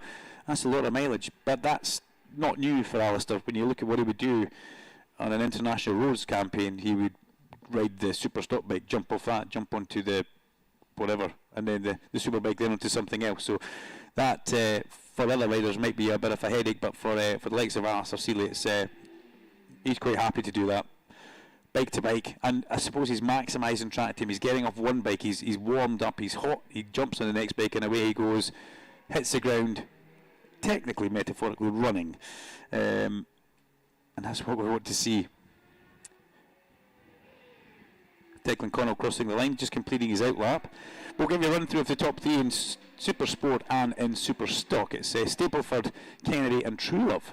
So Ducati, Honda and Yamaha at the 1, 2, 3 in Super Sport. Luke Stapleford, Jack Kennedy and Harry Truelove. For Super Stock it's Ben Luxton up there first of all, which is a fabulous to see Ben. The ever-present Ben Luxton, as I was calling him a season or 2 ago. Last year just struggled a little bit with personnel in the team, basically didn't have any. So he was trying to be his own crew chief and data man, and that really was difficult. When you get to this level, you need to have, as Ian Wallacott has just said, key personnel around you, and the more people who are good at those jobs you get, the better. That's exactly what Ian Wallacott was saying. So Ben Luxton fastest in Superstock from Harrison Crosby and John McGuinness. Superb. John McGuinness, 10th fastest overall, 3rd fastest in Superstock, coming down the pit lane. Let's give him a wave as he goes onto the track. Clear visor for McGuinness, and that's quite telling, and that's an experienced man. And why would you run a clear visor when it's sunny like this? Well, there's certain areas out the back of Oulton Park that have a lot of trees hanging over, and what you have to watch out for is strobing, and that's something that can take your eyes. You've driven down a motorway or an A road with the sun beaming in the side of the car, and you're going through trees and you get that constant flash. Well, John McGuinness will be used to that from the roads, the Isle of Man, and he'll go out there with a clear visor just because around the back, the fast area of the track, you probably get a bit of that strobing. And there might also, I don't know from here, there might be a couple of residual damp patches, there might not be, but the clear visor just shows these things up that little bit more. But what a run for John. What a run for that man. 10th overall, with all the young hotshots chasing around. Declan Connell, Simon Reed, Barry Burrell, young hotshot, we'll go for that. Max Simons, yeah, fabulous. He will be happy with that one. Very happy. There's Richard White coming down the pit lane. He's going to go back out and join the track after that. Kind of near miss that he had going into turn number 1, but Max Lofthouse going out as well. Richard White and Carter Brown certainly elevated my heart rate as Dean Harrison heads onto the circuit. And I did say it's just so difficult to tell Dino and Jack Kennedy apart. There, Jack goes by and he looks like Dean Harrison on track. But what I did notice, when Harrison hits the brakes, he brings his head up with such force. Jack Kennedy comes up kind of slower from behind the bubble. So that's really the only way I can tell them apart. That was Mike Brown crossing the line, one of the Russell Racing Yamahas. He went ahead over the line just ahead of Ollie Bayliss. Mike Brown, a seriously fast farmer. That's how Lewis Rollo introduced me to him. I think it was last year or the year before at Oulton Park, just to see the commentary point. And Mike Brown is a seriously fast farmer. And Lewis says he doesn't know how he's quick, but he just is. And I was like, that's not really the thing you want to be saying. Mike knows exactly how fast he is. We've got a rider pushing a bike in with a Port West Race Safe Marshall at the pit entrance. I've left my binoculars in the car. I'll get them after the session. It's quite far away. As good as my eyesight isn't, I can't see that far down the pit lane. But I can tell there's two marshals pushing the rider on the bike back in. And a couple of notifications or notices. 51 Super Sport and 32. No transponder working. Please fit one. Now, sometimes you get away with that. Other times at a race meeting, they will actually black flag you. And they will bring you in and they will make you fit the transponder. Now, was that the bike that was coming down, the Halliwell Jones BMW of Barry Burrell? It could well have been, as into the pit lane comes Max Wadsworth, number 32. That's Spiatella. Rides round to the back of the paddock. Not on our sheets, but should be. On the second of the MMB Ducatis, and here comes the first of the MMB Ducatis, which is young James McManus, and James will head back round to the paddock as well. Eugene McManus was on that bike last year, but Eugene finds himself now in Superbike class with Hawk, and it'll be interesting to see how the two rookies get on in that class as McGuinness crosses the line once again. Fastest lap for John, 139.965. Sorry for anybody who knows his fastest lap around here. Yeah, but 139.9. Last lap was a 140.3 for McGuinness. So pretty standard, good sorting laps for John as Corey Tinker heads back out onto track. Corey had a decent test at Donington Park as well. Let's have a little look at some combined times from the Donington Park test and let you know just exactly how people were getting on, as we have some 4.5 minutes of track time left in the session at Oulton Park. Jack Henry was fastest overall and on in Super Sport from Declan Connell, and that's quite telling. So Kennedy fastest in Super Sport and Connell fastest in Super Stock. It was then Ash Beach on the Jones Dorlan. I'm going to say Aprilia, but I think that's a manufacturer change, and I can't remember what the manufacturer change went to. Was it Ducati? It was a change in manufacturing, but the Ash Beach was absolutely flying at Donington, just ahead of Ash Barnes on the second of the Rapid Hondas. Then Cam Dixon, who had a really good test as well, and Cam Dixon, who tried for quite some time to campaign the Yamaha in this class, and as good a rider as Cam Dixon is, there was a little bit of a, but there not being too many Yamahas in the championship, the kind of collective data isn't there to push the bike forward. So Cam decided to go where everybody else was kind of going, and over towards at that time the Honda was the dominant bike, and it still is, but as we saw last year, the BMW in the hands of Eli Mikulczyk was a pretty potent weapon. But Cam Dixon, fifth fastest at Donington Park, and he actually tried to buzz me in the pit lane. I just came back to me. We're standing interviewing Brad Ray and Cam Dixon, or Kyle Reid were interviewing, and Cam just shot past. You can always tell when somebody's close to you because your jacket tends to move with the wind as they breeze past you. Thankfully, he didn't run me over. Still, for BSB Radio, powered by Kawasaki, Larry Carter is the only presenter to be run over at a BSB event, so he can keep that accolade when James Ellison ran him over at Knockhill of all places, and Scoop had a damaged hand, squint nose, squinter than it already was, and a cut on his forehead. So hope you're well, Larry. Thankfully, for anybody who does follow Larry on social media, I think you're aware that he's sold the grass track buggy now, which had 2,000cc Suzuki K5 engines in it, because one simply wasn't enough. Trust me, one is enough. So anyway, back to the combined times as we have a look at the laptop here. Lewis Rollo, a fine run to 6th place overall at Donington Park, and with Lewis getting back, it was a very late announcement. In fact, we were interviewing Lewis and speaking with Michael Laverty, and Michael was saying, well, actually, to be honest, we need to announce this is happening now because you're talking about it on air and we haven't put anything out on our social channels. So I thought that was really quite funny. Simon Reed also very much a part of that that down there as well. But yeah, Lewis Rowe, 6th fastest on combined times for Donington, ahead of Jack Bednarek. And then the next Supersport rider was Honda, Dean Harrison. So Kennedy and Harrison were the 2 fastest Supersport, with Harry Truelove and Ben Curry the next 2 Supersport. So Honda, Yamaha. But that's all been turned on its head here in session number 1 at Oulton Park, where we have Luke Stapleford on the V2 Ducati, fastest of anybody by 0.4 of a second. And Jack Kennedy is on an outlap. Now, they're not chasing out-and-out lap times here, but there will be a push towards the end. And Fraser Rogers hit the nail on the head. People will tell you they're not going to put a tyre on to try and get a lap time, but they will. They will at this test, because bragging rights, and they'll probably want to simulate a few qualifying laps before the meeting that we have here on the bank holiday weekend in May, which isn't far away, which is not far away. McGuinness improves up to 9th place at 1:39.3. Well, that was like a premonition, because that's the time I said earlier on. 1:39.392 for John McGuinness. Last lap round puts him, 300ths of a second away from Oliver Barr, who's just ahead of him. 2 riders at completely opposite ends of their career, and 2 riders who could be any different.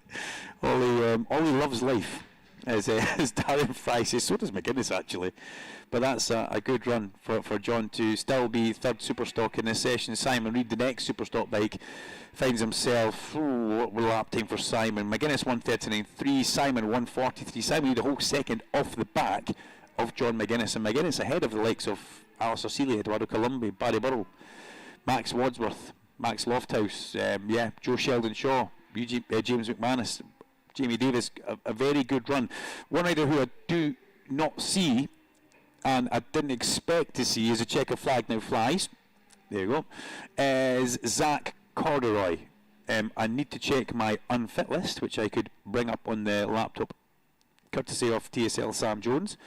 Zach Corduroy and Bradley Peary still on the unfit list, and we wish those guys the best of luck to get well soon. I think we saw Bradley Peary on social media, the Tib and Fib, the external fixator, may get well soon. You didn't deserve that in test number 1, that really is for sure. And I think Bradley put a picture of him mid-crash going through Starkeys in towards Schwant. So get well soon, mate. And Zach Corduroy, I think Zach hurt an arm, if I'm not mistaken, when he slipped off. I'm saying slipped off, when he went down the road at Goddard's at the official test. And that was a great shame, because Zach, he's not had a lot of luck at Donington over the years, let's put it that way. When he was with the great Gearlink Kawasaki team with Michael Debidaf, Ben and Lou Wilson, it was Donington that caused him a fairly sizable injury to his neck at that time. But the chicken flag has gone out, and we have got Luke Stapleford fastest from Jack Kennedy and Ben Curry. So there's movement at the top there, Stapleford, Kennedy and Curry. The gap still remains the same, 0.4 of a second.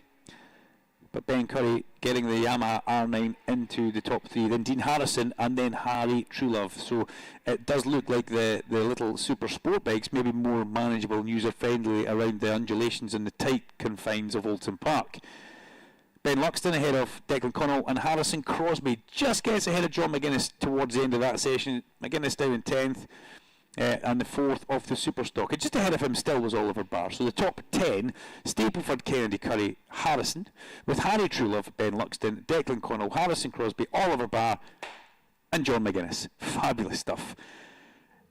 Up next we'll have the British Superbike Championship in association with Pirelli, and authorised guest riders as well. But the last, I think it's the last 10 or 12 minutes of each session, yes, will be for BSB riders only. So the authorised guests will have to pull themselves in before that window closes and get themselves back into their pit box. But a good couple of sessions there with a nice wander down the pit lane. If you're watching on YouTube, we do apologise. Wes Cam failed halfway down there when we just breached the signal lines. But don't worry, he has got a plan. That man always has a plan, and he's got a box of gadgets. This is all new for BSB Radio and Sound and Vision, but we do hope you enjoy it, and we do hope we can bring you some extra BTS stuff in the pit lane, which is so good for you guys to all catch and see. But we'll just push this button in the meantime, because that will take you back to the pit lane camera, and we'll be back in a couple of minutes after we take on some water and get ready for the Superbike session.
So onto the track go the British Superbike Championship in association with Pirelli and invited guests for this session that we have under sunny skies here at Oulton Park, which is fabulous to see. Just you caught me there just taking a quick picture down the pit lane of the Superbikes rolling out. There's nothing nicer. There goes Rory Skinner. First time I've seen Rory fully Cheshire moulding liveried up on his TAS Yamaha. And we'll catch up with him as well. He had a really, really strong Donington test that he was pretty vocal about. They think they found a direction with the Yamaha, and that can only be good. He did have a slip-off though, but they put that down to, unfortunately, they think there was a malfunction on a tyre warmer. Now that can happen. It's one of these things. I've had it myself when I was doing a bit of club racing, that half the tyre would heat up, half the tyre wouldn't, or one side would and one side wouldn't. So it's just one of these things, unfortunately. And poor Rory never really realised until he got to create the curves, and then the phone call has to go back to poor Philip Neal, who we had a really nice chat about, myself and Stuart Higgs. Actually, we were talking about Philip Neal and just how good the Neal family have been for, I think this is 27 years of TAS racing, Temple Auto Salvage, and the TAS racing dynasty that goes on. Started with Hector Neal Racing all the way back with Ivor Greenwood. I mentioned that at Donington Park as well, and round about 1975. And Norman Brown also a racer for Hector back in the day, as many great riders have been. There goes Glenn Irwin down pit lane. If you're looking on the TSL page or our webcam, you'll have just seen Glenn go out onto track, full nitrous livery. Here comes Scott Redding. The Ducatis have arrived. They'd already been here though with Storm Stacey, but these are the brand new race Ducatis that have been built in Italy by Nitrous Competition and by Hager PBM, and now we have them on track. This will be an interesting session. They have a lot of work to do. They need to get all that work done. When I was down at the PBM garage having a chat with Jordan, it was good to look in and see the team busily working on that bike. And no real personnel changes. Well, that's something that you can say about PBM, that the turnover of staff has been absolutely tiny. Yes, the team kind of got cut in half when it went from 2 bikes to 1 bike, but there's always been that core of people down there. Johnny Mowat, Wazza, John Hepson, Warren Baldersley. They've always been in that garage, and they're bringing on some young home talent as well. Harry Parkinson was down there, and we saw James Mead at the back of that garage. Frank Budd was even in the spanner draw, which was slightly worrying actually, but the key individuals all very much there. Johnny Mowat back into crew chief after a change last year. He had been team coordinator, kind of overseeing and running things from the day-to-day basis, but much more interesting to see John Mowat step back into that crew chief role, which he has been there. It's not as if he wasn't aware of what the crew chiefing was. Remember, he was Shaky Burns crew chief for quite a few championships. There goes Andrew Irwin across the line as well. Didn't he have a good test on that MET Healthcare? Now, I was calling it Met Healthcare, but I noticed Andrew calls it MET, so I'm going to go with whatever he says. MET Healthcare Phonacab, or MET Phonacab Ducati. That's a great little outfit, great little team, and it's been put together so incredibly well. Ela Mikkelchik comes back in the pit lane. This is exciting, but the hairs in the back of my neck just stood up. I've got no idea why, but all the bikes came back into the pit lane. They're all black into the garages. Mikkelchik, I think it was Redding as well, and another Ducati went in as Danny Kent carries on. But this is an exciting time. This is where we see exactly what people have underneath them.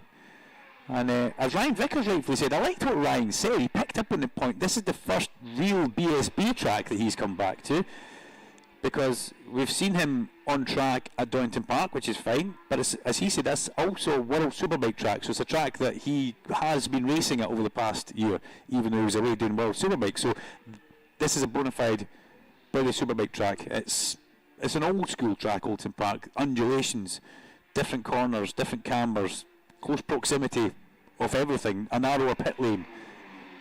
So it does take a bit for the rider to get back into the swing of things, but Vickers was looking pretty hot. He's just made his way through the Shell hairpin, and he's heading towards the Britain chicane around the back off the circuit. Danny Kent's ahead of him, and maybe some 4 or 5 seconds up the road. Danny Kent, he's going over Hilltop and down towards the Hizzy chicane. The Hizzy chicane put in just before Knickerbrook a safety improvement after unfortunately the incident which befell poor Paul Warwick many years ago down there in a former 3000 race here. And a good introduction. Knickerbrook, I remember it in the days of when the bikes used to go through there. It was a very, very fast corner that again had that undulation through the middle of it before he went up Clay Hill, which Clay Hill's still incredibly fast on a Superbike, and a great bit of great vantage point on the inside of Clay Hill. Here comes Danny Kent back into the pit lane. I thought he was going to continue through for a lap, but Kent's not. And let's see Vickers. Where is he on our screen? He's in 5th place. And will Vickers come in? Yes, he follows Danny Kent into the pit lane. Now I mentioned Storm Stacey had 2 bikes in the garage, and he has been out on bike number 1, and he's gone fastest. So Stacey, in brackets T1, so that's the test bike number 1 he's on, fastest by a 1/10 of a second over Josh Brooks and Lee Jackson. There goes Lewis Rollo across the line. Nathan Harrison also crossing the line. Good to see Nathan Harrison back, and I think we'll chat about Nathan for a couple of sentences to say, horrible injuries that he picked up last year involved with that crash with Callum Gregor. Callum, thankfully, in a lot better now as well. I see quite a lot of Callum on social media. He keeps in touch, and we caught him visiting us at Brands Hatch the last round. But Nathan Harrison, wrong place, wrong time. Sometimes just no luck whatsoever. Lots of speed, lots of talent in that young Manxman. And it would be good to see him get a good year under his belt in 2026. And very distinctive on track. The red, the luminous yellow colour scheme which he has campaigned for quite some time. So we'll keep our eyes on young Nathan. And you've got to think that the extra length that those guys have to go to coming from the Isle of Man, get the steam packet ferry over. Pretty sure there'll be a deal there somewhere for them, I would hope. It's the same as what happens for the guys who come from Northern Ireland. Whether the trucks may stay as a base in the UK, but they may take the bikes back home, which I believe they do. Some riders will fly, but there's that extra days travelling, and it's all time and it's all money, but it's a huge commitment, and it's what they've always done. And long may that continues. David Allingham comes back in. He sent us a text message at Donington Park, and good to see D-Bum is back. He said, "Do you miss me?" And I did, actually. I had noticed he wasn't on the time screen. And it's good to see David back. Last year he teamed up with Lee Hardy, and that was a really, really good thing for him to get an experienced man like Lee Hardy in that garage, and it just seemed to work really well in Superstock. Here comes the Paget's Malenko rider, which is none other than Luke Mossey. He parks up. Across comes Clive.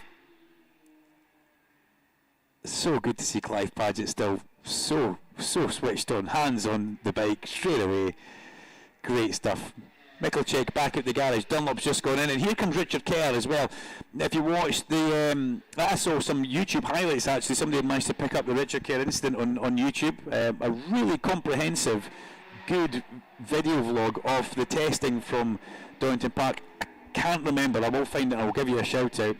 But the Richard Kerr incident was such a shame. Stuart Higgs echoed that in the commentary point, saying, real shame. The punishment, the crime, the bike went down the road, but it dug in straight away, and it just started rolling end over end over end over end. And that's where the real damage and the real expense comes. And then, unfortunately, it was a slight hole in the petrol tank when they got it back to the garage, taking the tank off, a slight spark and then a little fire. So that was not the greatest of tests for Richard Kerr and the new SM racing team. But thankfully Richard is back. The bike's been on the track there. I was in the garage earlier on, and Andy Jameson was just putting a few finishing touches to that bike for the SM Racing Honda of Richard Kerr. And seeing Richard back on a Honda is also something that will do him a world of good. He had a difficult year last year on the BMW, purely because it was his first year in Superbike, and everything was kind of late coming together. So this is much more common for him to know exactly what he's going to be on. There's Joe Talbot making his way out on the Bimota. Where's Joe? Where is young front row Joe? Finds himself in 15th place. And they'll tell me don't bother looking at the times too much. But they will later on. Josh Owens comes back, but Josh Owens is going back to, he's riding out of the pit lane, and that bike will be comprehensively rebuilt by Big Joe Richardson as well, because I think that bike ended up in the fence at Downton Park's Old Hairpin. It was a very late pickup on the camera, and you kind of just saw this bike, but you saw, I think the most important thing was Josh Owens was on his feet and perfectly fine.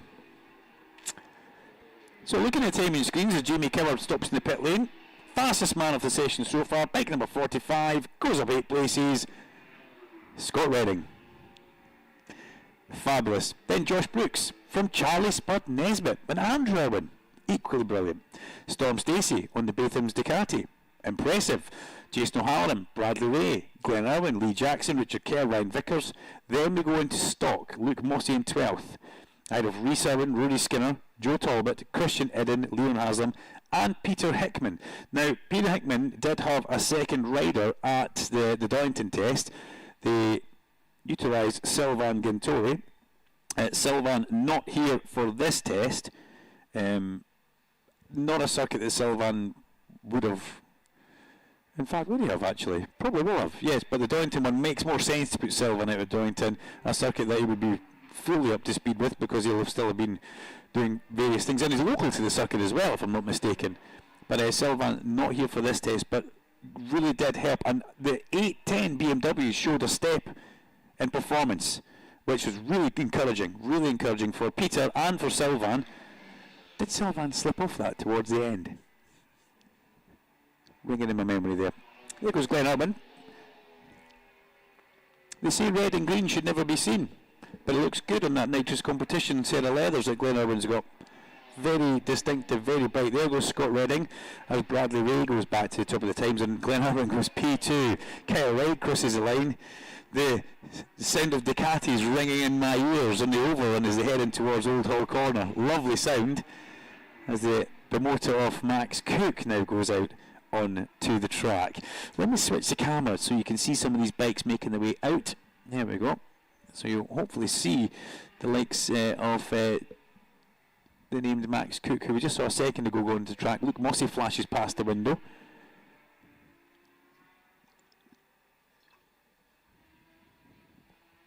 And then there's a slight break in traffic. The next bike should have been coming through Ash Beach, but Ash Beach has decided to come inside. Yeah, Jones Dolan, the change in manufacture going towards BMW, that was it. They came away from the Aprilia. As we look down into the pit lane, I can see the number 55 Jones Dolan BMW being worked on. It looks like a possible back tyre change for Ash Beach. And then the ever-present laptop being plugged in. Further back down the pit lane, bike number 77, which is Harrison Crosby. In fact, it's Finlay Arscott, sorry. Harrison Crosby 69, same colour scheme.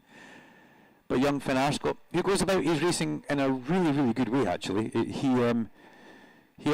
puts on a fundraiser at the start of the year. I think it's cracking how they do it. They get a couple of big names involved, so it draws in a lot of the public. But it's all in need of Finlay Arscott, and he manages and promotes himself incredibly well from way down deep in the West Country. It's anywhere they want to go is a long, long way. Ian Wallacott was always telling me that whenever we have to travel somewhere, Duncan, it's a minimum of 6 or 7 hours anyway. I said, I feel your pain, but at least I don't need to do it at 56 miles an hour in the Arctic, which does take its toll. Here comes Michael Dunlop down pit lane. You'll see him on the camera, just about to flash past there. Oh, that sounds so good. The Ducati burbling away on the pit lane limiter there for Mickey D. And he was in fine form down there. I did like the small slight dig at Simon King. And if Simon's friend Brian is listening, who works in the AO team with him, Brian O'Callaghan, there's Simon. I mean, these guys have gone to Grand Prix because they are so good. But in order for them to come back, a little, do a friend a favour. I'm pretty sure there'll be some invoice going in somewhere. But that is really, really good to get the likes of these guys back into this paddock, because it shows you the level that we are at. Simon, who's very much involved in the data side of things. I think it's the Moto3 side, or is it the Moto2? Moto2 for Brian, his good friend. But anyway, kind of digressing away from where we are just now. as crossing the line in towards turn number 1. Oh, and Sam West as he heads along the avenue down towards Denton's, and then we look and see the bad boy Josh Brooks. Now Brooks has been busy over the winter, because back home Josh Brooks wasn't just sunning himself on the beach and throwing a few shrimps in the barbie. He was doing a lot of racing. If you followed Josh on social media, you'll be very aware of what he was doing. Skinner and Michalczyk in towards turn 1. Yamaha and BMW.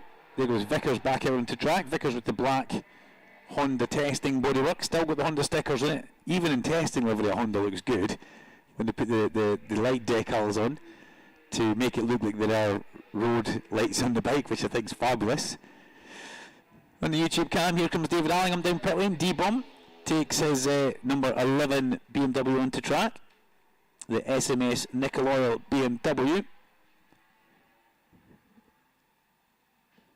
Seamus McShann, as I called him. I think it's Stevie, I can't remember, but we had some giggle in the airport at Gatwick before we were heading back. Midway through the year, my flight was delayed by some 20 minutes, and David's was about the same, so we ended up sitting in a restaurant having a really good chat. We turned around and it's like almost everybody who was heading back to Ireland was in the same restaurant. You saw all the TUS team were there. It really was good to see.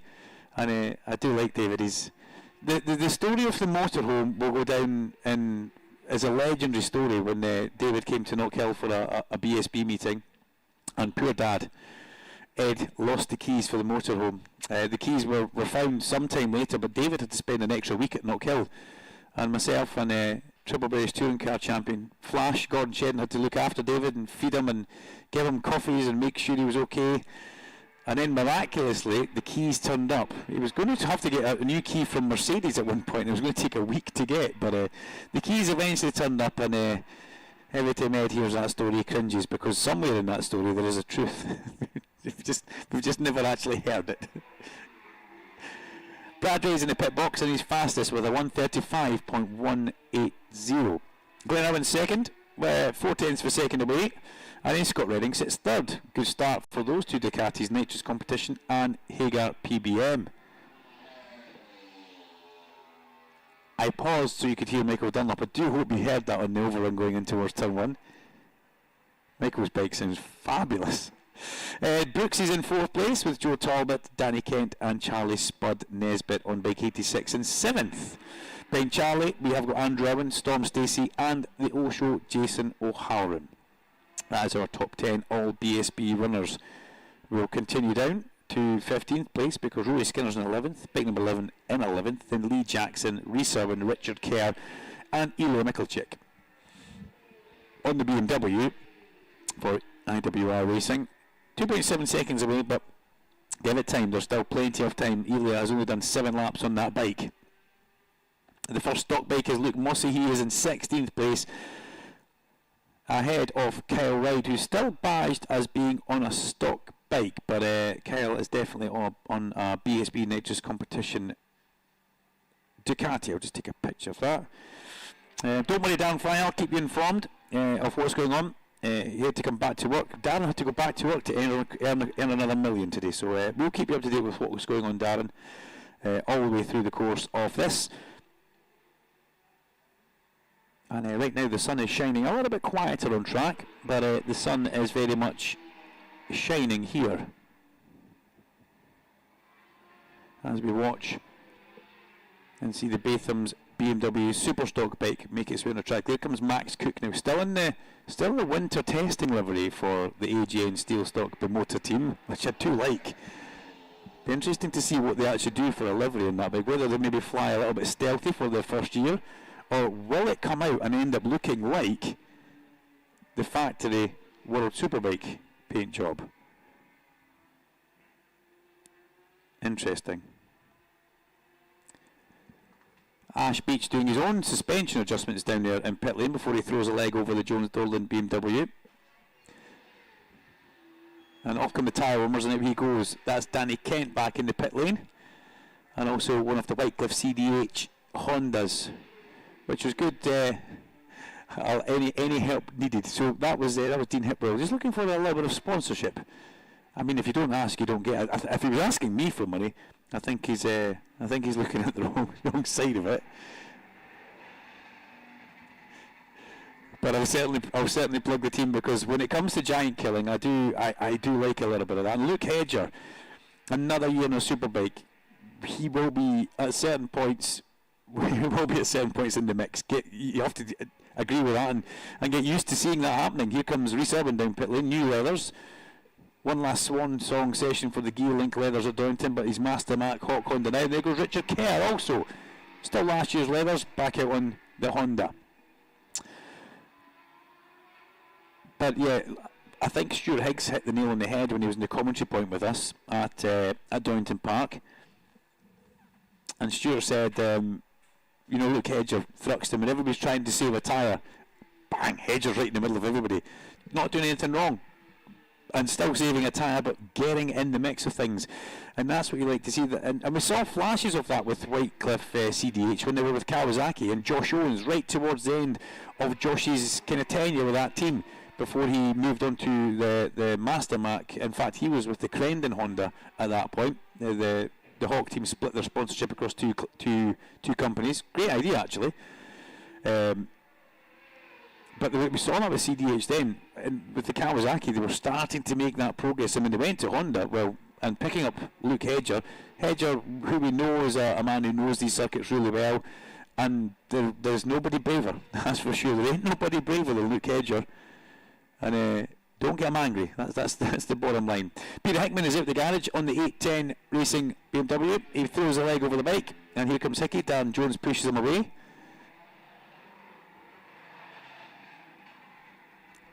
Well, that sounds lovely, doesn't it? And, Peter was quite honest with us at Donington Park when I asked, how are you, fitness-wise? And he says, well, I'm actually okay, but I'm not still, it's not still 100%. So he's still obviously chasing things. When you have an accident of that magnitude that he had and you do damage, it takes a long time to get yourself repaired. You can be fit and healthy, but to be then fit and healthy to ride a Superbike is a completely different ball game.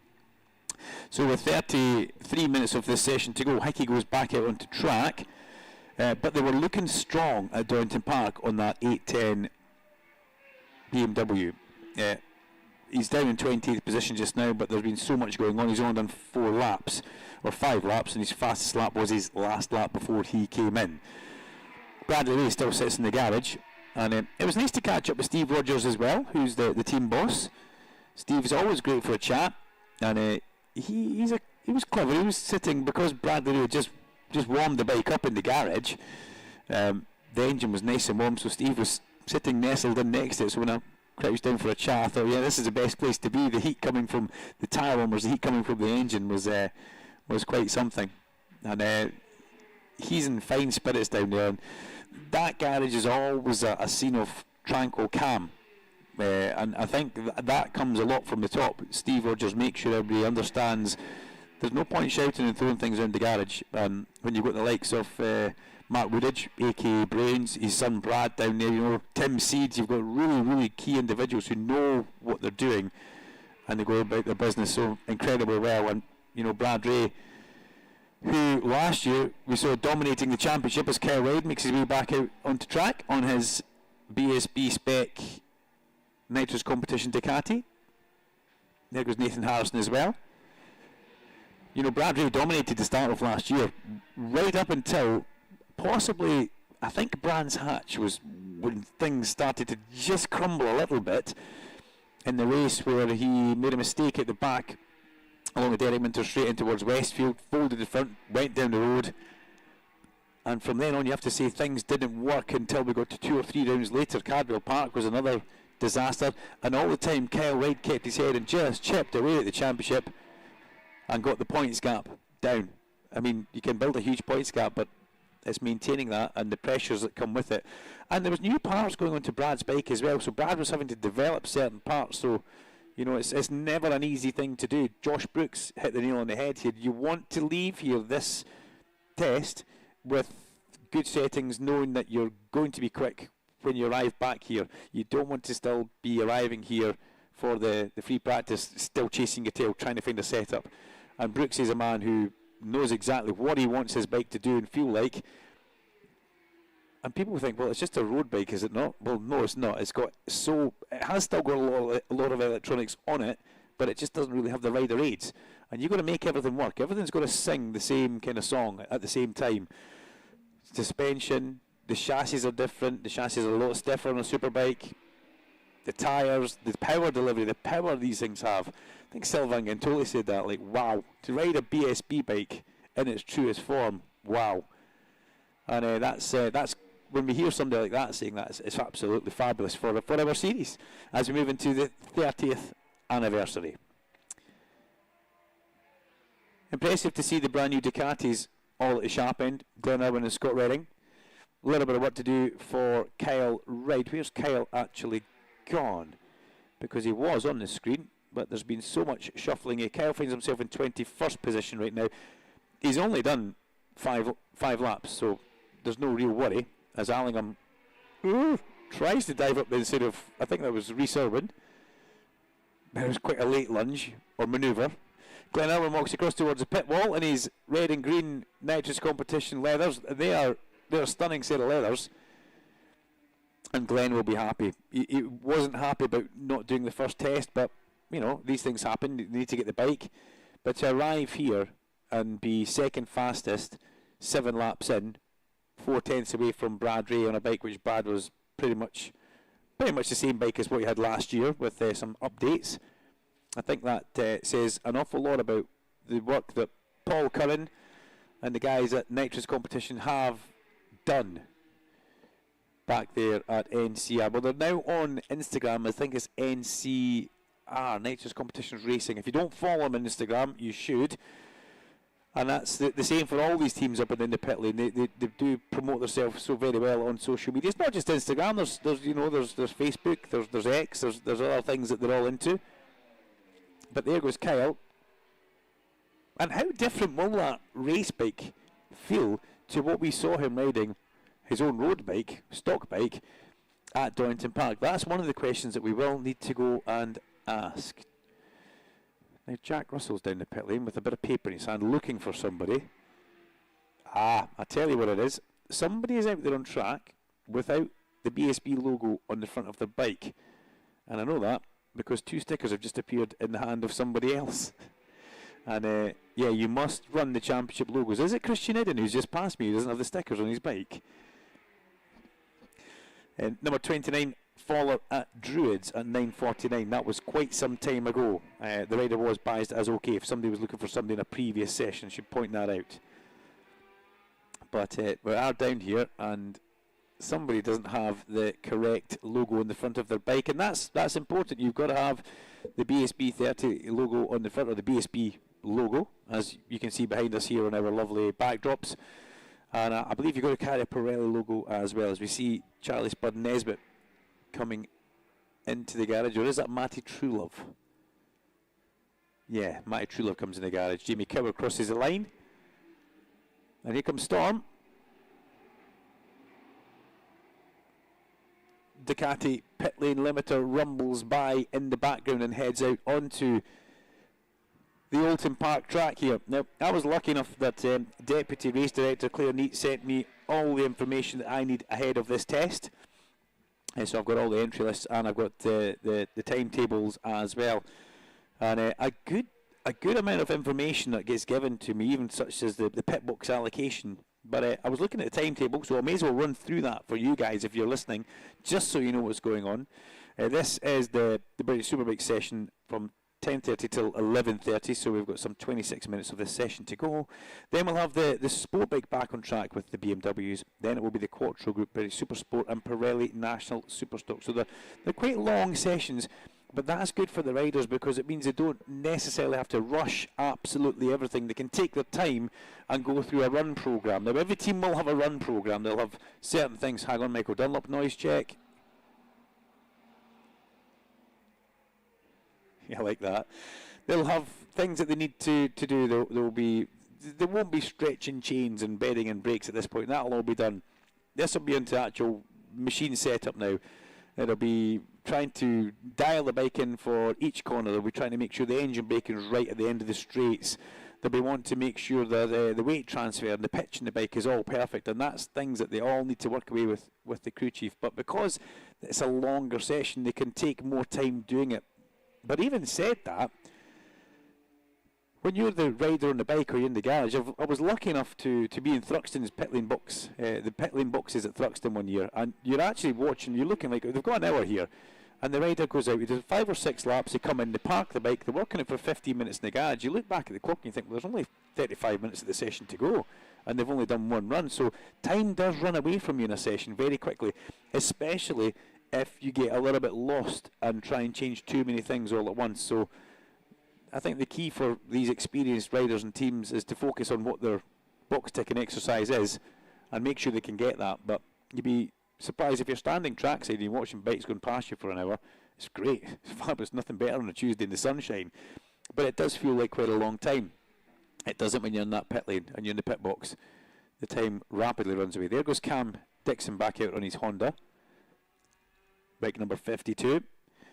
And let's have a little look back at the overall classification from Donington, because we've done it on every other class, so we may as well pull up a chair for a couple of seconds as Christian Eden does come in. He does have that sticker on, so I got that one wrong. I do apologise about that, Christian, and the Senkat Yamaha team, and give you the overall test results from Donington Park. We saw Max Cook fastest from Danny Kent and Rory Skinner, so it was a Bimota and then a TES 2 and 3, which is really impressive for Kent and Skinner to get themselves right at that sharp end. And we've got a red flag popping out now. You see the flashing lights out the corner of my eyes. So a red flag around Oulton Park. Can't see anything exactly why, but we shall get an update on the timing screen as and when we can. Scott Swan decides to come down the pit lane. He'll head back towards the back of the paddock. And Swanee was one of the riders who, again, was missing from Donington, but he gave me a bit of a text and said, give us a shout out. We're working very hard to put something together, and it shows you that hard work's probably worked off. It has worked out. And Swanee has managed to put something actually together and get a programme so he can be here. But yeah, back at the Donington test, it was Max Cook, Danny Kent and Rory Skinner with the top 3, with Ryan Vickers 4th on his return to the championship. Then Bradley, Kyle Wade was up there with his road stock Ducati, Andrew and Christian Eden, Josh Brooks and Leon Hasler. That was at the previous test at Donington Park. Number 86 has fallen at Island Bend. That's Charlie Spud Nesbitt. Number 86 has fallen at Island Bend. Rider OK, which comes up on our screen. Thank you very much to the Deputy Race Director, Claire Neat, for that information. So Spud slips off the tag Honda. Bike number 86. And that's not exactly what he will want to be doing.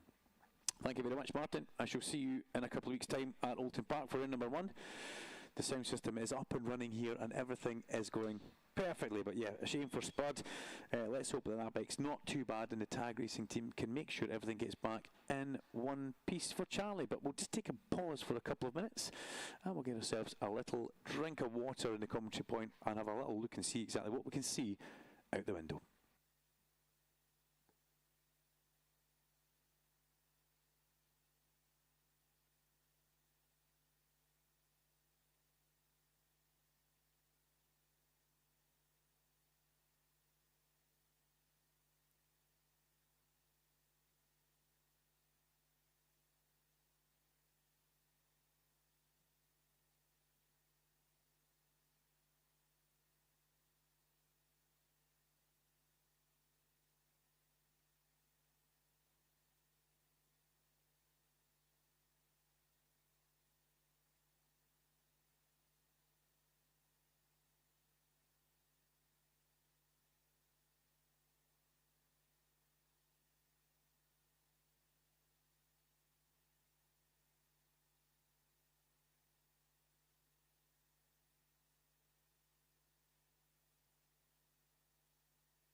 So, green flag back here at Oulton Park, and no Superstocks or guests back on track with 14 minutes of the session. No Superstock exits, sorry, back on track as the Superbike riders make their way out for the last, 14 minutes of the session. Shame that Charlie Spud Nesbitt slipped off its shell on the exit of it, I think, was the message. Turn 5 shell exit on the left. Rider was okay. So we will pop down into the garage after the session and make sure that everything is A-OK at that Tag Honda. First bike through, well, it's one of the Bimotas. And Darren Fry, if you're listening, we are working on everything that you told me in that text message. I've just seen Charlie Nesbitt walk out the back of the garage, and that's a good sign that Charlie has made his way back out away to probably change into another set of leathers. But Darren Fry also sent me a sneak picture. I'm not going to share that. I'm not going to share that anyway, but wow. That's all I'm going to say. And it wasn't of Darren Fry. Before anybody gets any ideas. Just wow. Stunning. So let's see what happens in the last little bit of this session. Because Ilya Mikulchik heads past. What a year he had last year. Coming to the UK into Super... He was meant to be Superbike, but then it was Super Stock. I think he wanted to be a Superbike rider, which is probably understandable. But then he was positioned in the Superstock team.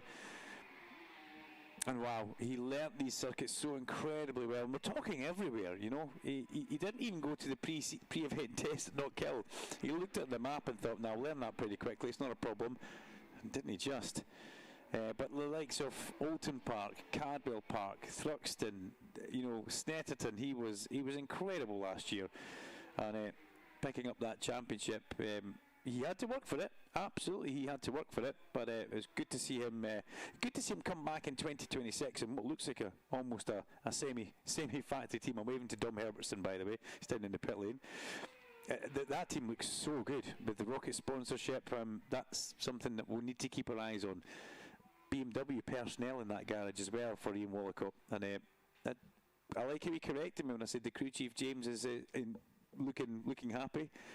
That's probably a good reason why James Buckingham was looking happy, because he's got proper. Nope, that takes the wrong way. He's got personnel in there to do the job for him, so he's now a managerial oversee.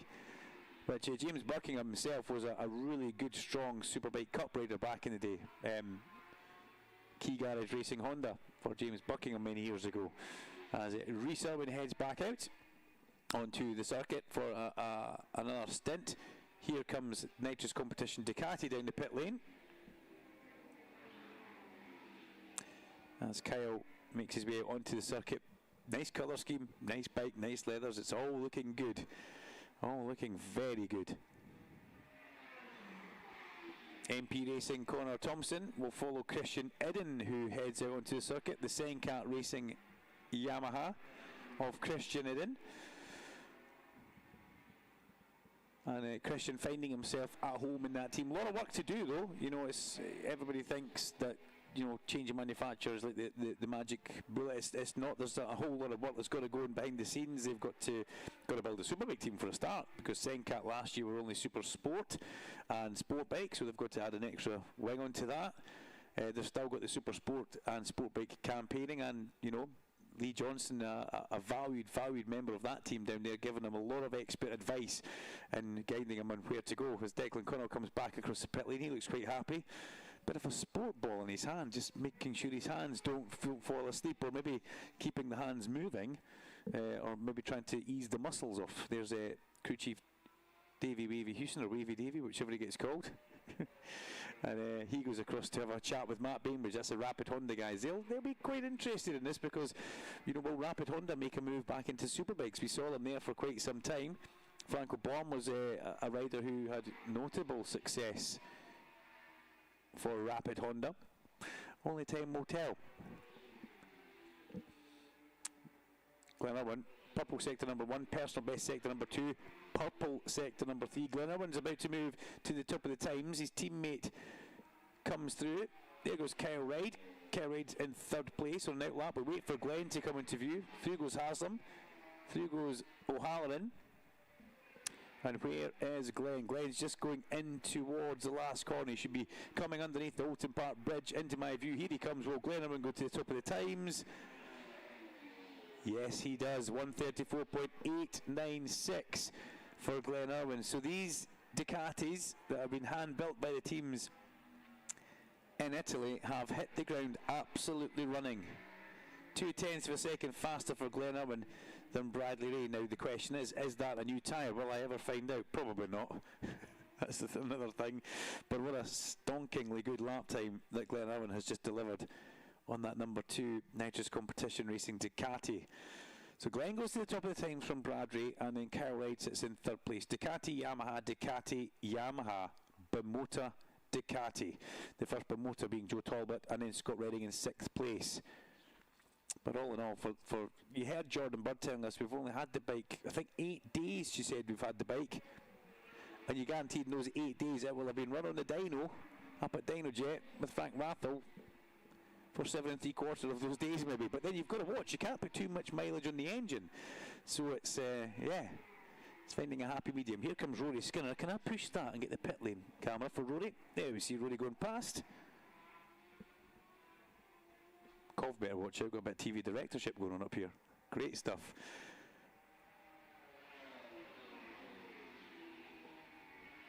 Eli Mikkelchik's tucked himself right in behind Kyle Reid as Kyle goes through turn number 1. And Eli is in 18th place just now. The guest riders have now got to come to the pit box. That's on screen. So there was no stock riders after the red flag restart. And then all the guest riders now have to get into their pit box. Into the pit lane comes Glenn Irwin. RI helmet again for 2026. Pure white RI helmet. There's not much cooler than a pure white RI helmet and a dark visor, in my eyes. But Glenn will come back with a pretty vivid paint job, like the one that Storm Stacey has going in to turn 1. Storm suits that Ducati. Looks really good. 12th place, 1.9 seconds away. A different approach, different philosophy from the Bathams backed Ducati team. I almost went to the previous manufacturer. It rolls off the tongue, so have to watch yourselves. I did notice that Bathams have also got a 00 badge in the front of their bike, so that's maybe a new product that they're trying to promote, which is fabulous.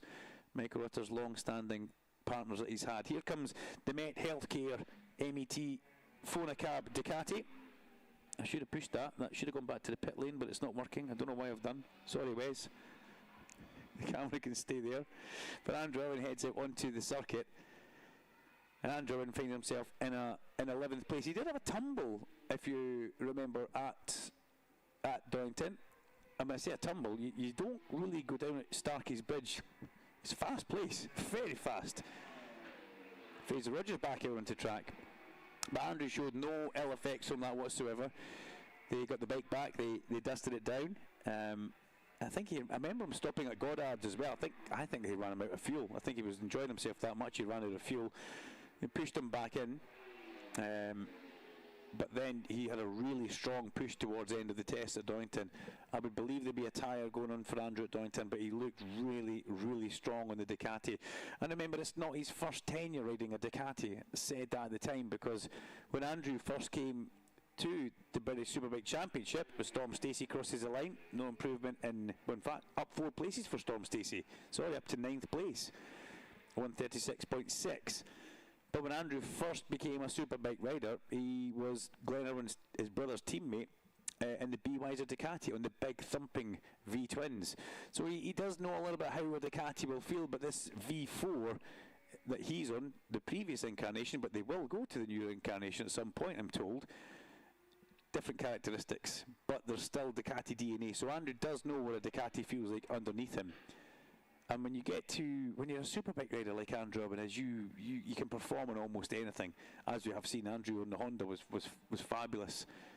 Some things didn't always go his way, but that's him flashing past MET Phonacab Ducati and exits along the avenue, chased down by Rhys Irwin. No relation. Andrew Irwin, Rhys Irwin, Glenn Irwin, no relationship in there, or relations, I should say.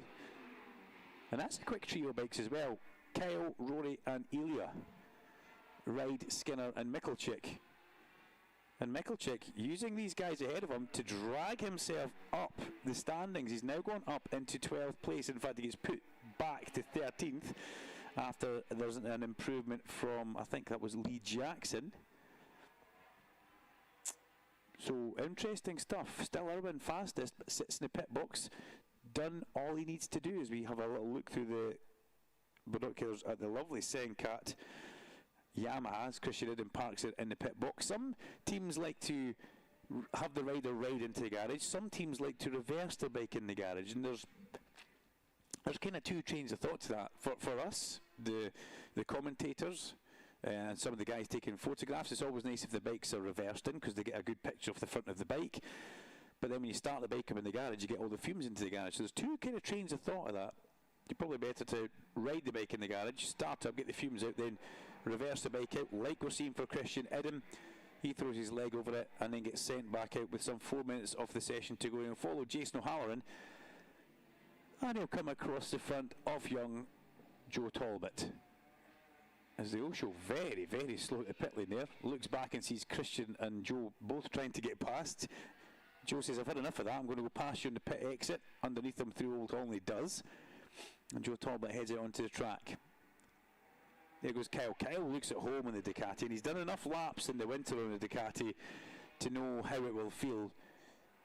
His race bike that he's on now, different from the bike that he was on back at Downton Park when he showed up on a road bike, done 1,200 miles on it, and eventually, he says, eventually the clutch started slipping. It was inevitable, so he can go back for his first service and we can sell it. But it was really good to see him on track, and we saw it the previous year with Scott Renning. He was part of the World Superbike paddock at that time. He came to our pre-season tests on a road bike and had so much fun flashing the lights and peeping the horn at people when people were actually trying to do some work. He also came to the test here.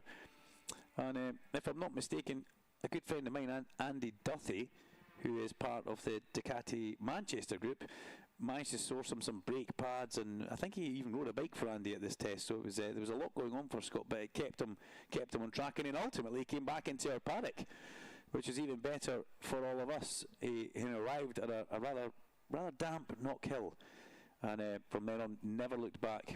Took numerous race victories, and this year will be a bona fide championship threat with the Hagar PBM team.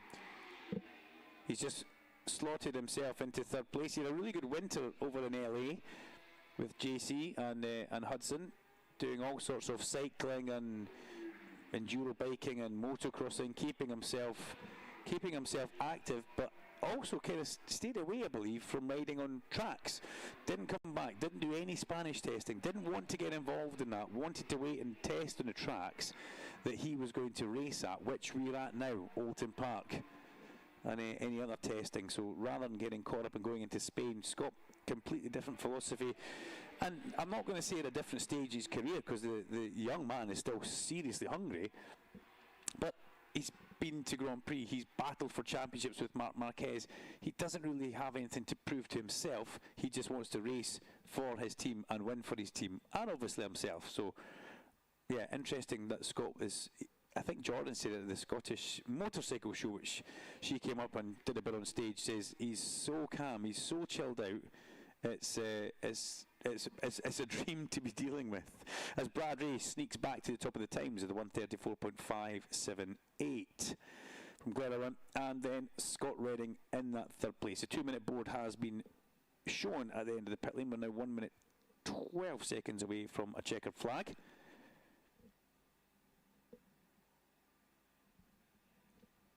And now the 1 minute board comes out as well. So bikes all in the back of the circuit. Here comes Ryan Vickers through.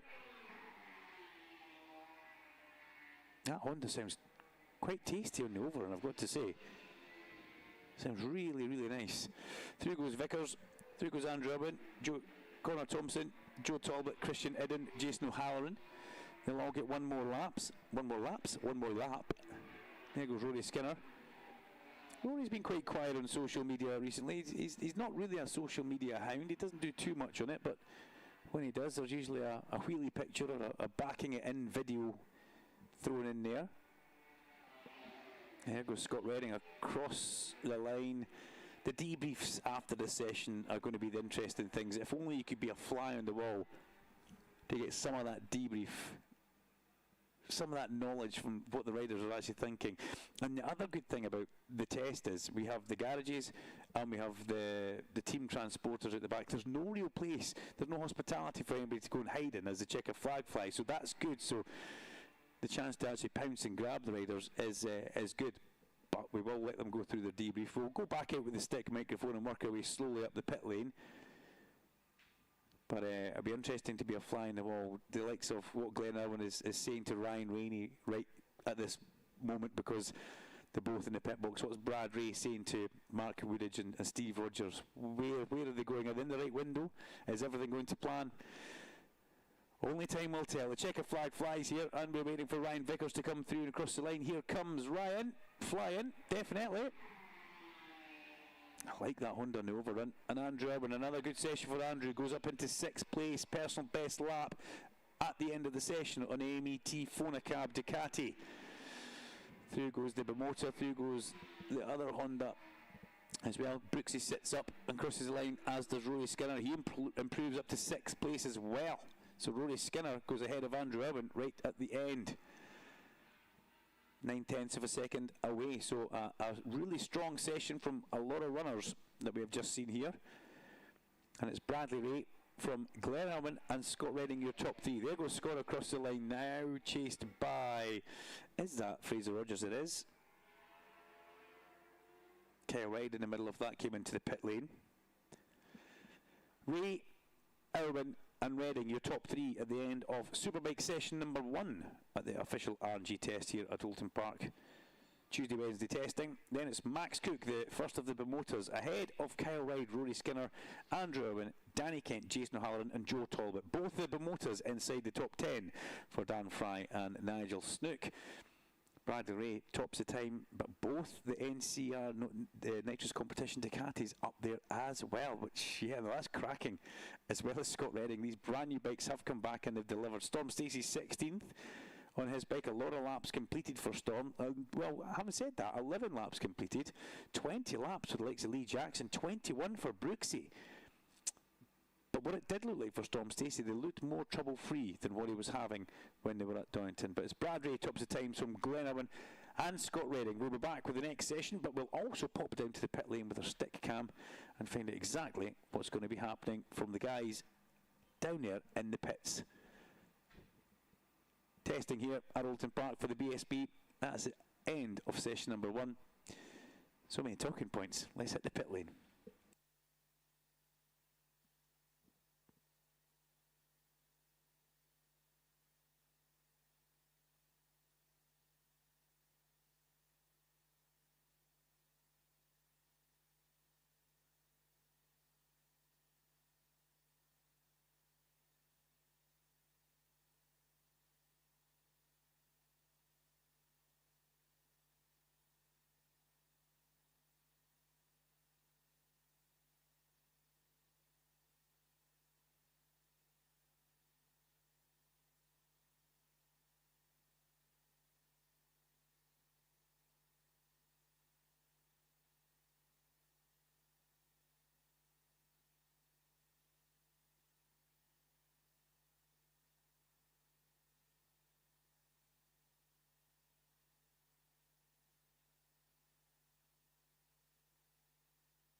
Session number 2 for the Pirelli British Sportbike Championship and Rocket Off BMW F900R Cup is on track.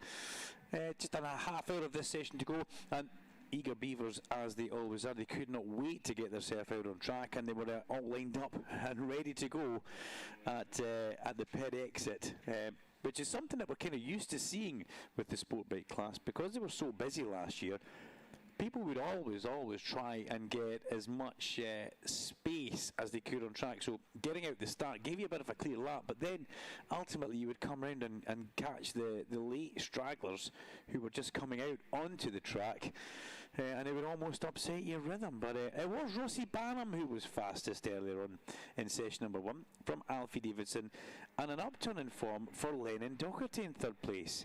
Kieran Kent a strong 4th from Ollie Walker, Aidan Davey, Jacob Stevenson and Ed Best in 8th, with Charlie Atkinson and Zach Shelton rounding out the top 10, all sport bikes.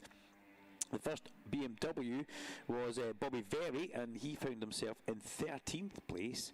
Then Davy Grace, all the way down in 30th place, was the next BMW. So Bobby Very, a 145.4. Davy Grace, 148.8. So not a huge amount of BMWs at this testing. The majority of it is sport bike that we have.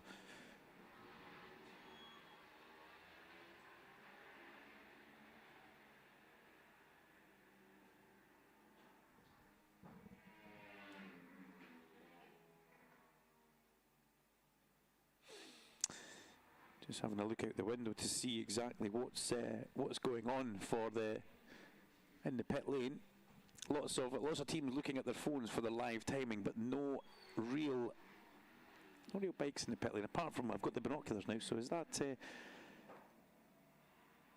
Yeah, the 2 CF Motor Boys in the pit lane, just having a bit of a chat with young Ali Grant, who pops back into a garage, whether he's grabbing a slight bit of power from somewhere or what.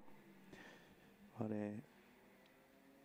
Peter Willis makes his way back out onto track on one of the CF motorbikes, and Aidan Davey sits on the pit lane in the other one. It's kind of been a bit of a revolving door. I said that about CF Moto back at Donington, and it's not through riders not having budgets and talent. It's just been injury is the biggest thing that's been keeping riders away from that. Joe Collier, who we saw, and unfortunately Jack Nixon as well, and now the kind of mainstay has been Aidan Davey, and there was at some points it was almost like he was the number 2 rider, but I have to say the results that we've been seeing from Aidan Davey have been making him look like he is the number 1 rider. He's been very, very much on form. Harry Cook's about to leave the pit lane on the Jones Dolan Racing Aprilia. He's in fact he was about to leave the pit lane.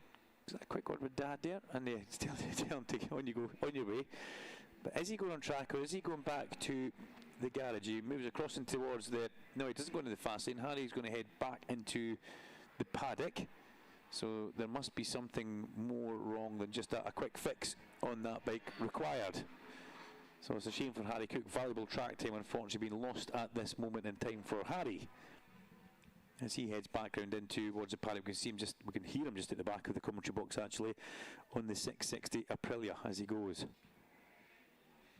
So Kieran Kent, coming off the back of a really strong session number 1, but finishing in 4th place.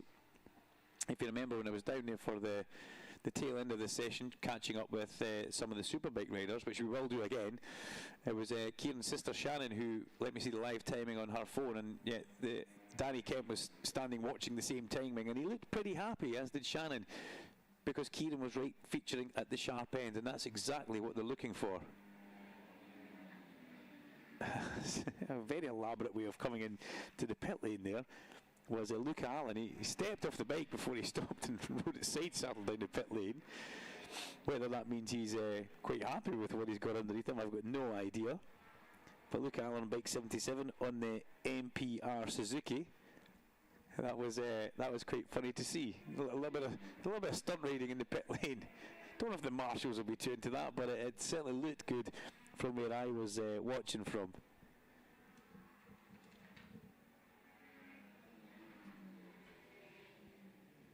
Taylor Rose makes his way back out on to the track.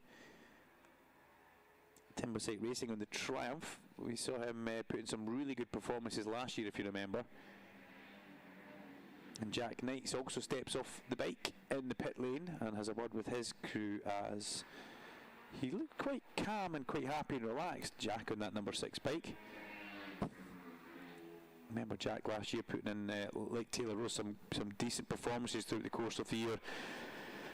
And not just at a couple of tracks, at almost every track. He was always very much there in the mix of things. Sam Green is off his bike and gloves getting thrown on the ground. And that's not like Sam Green. The weather's just maybe missed.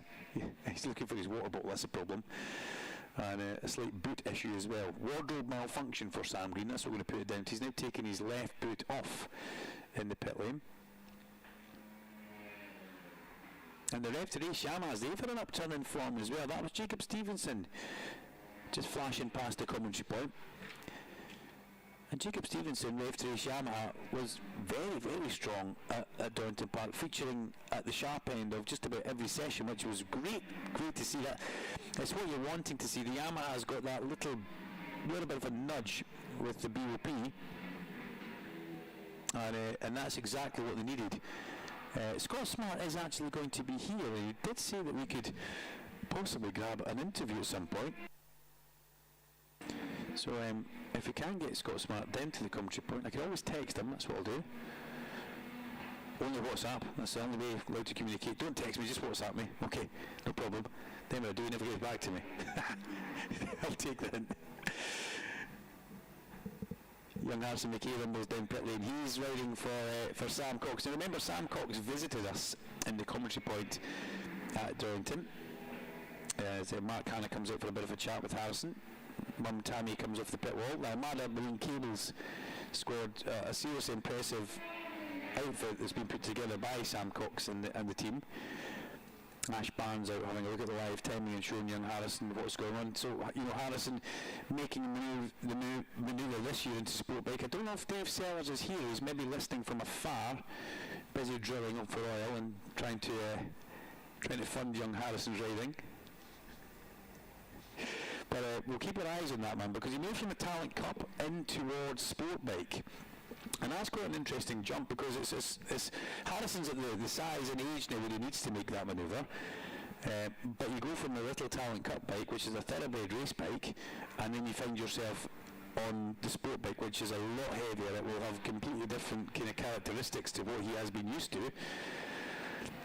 And it'll be an interesting year. We did see him ride the sport bike, if you remember, last year. He raced the Covey at Knockhill and did himself a whole world of good in tricky conditions, never put a foot wrong. That was one of the rounds that Casey O'Gorman wasn't able to be at.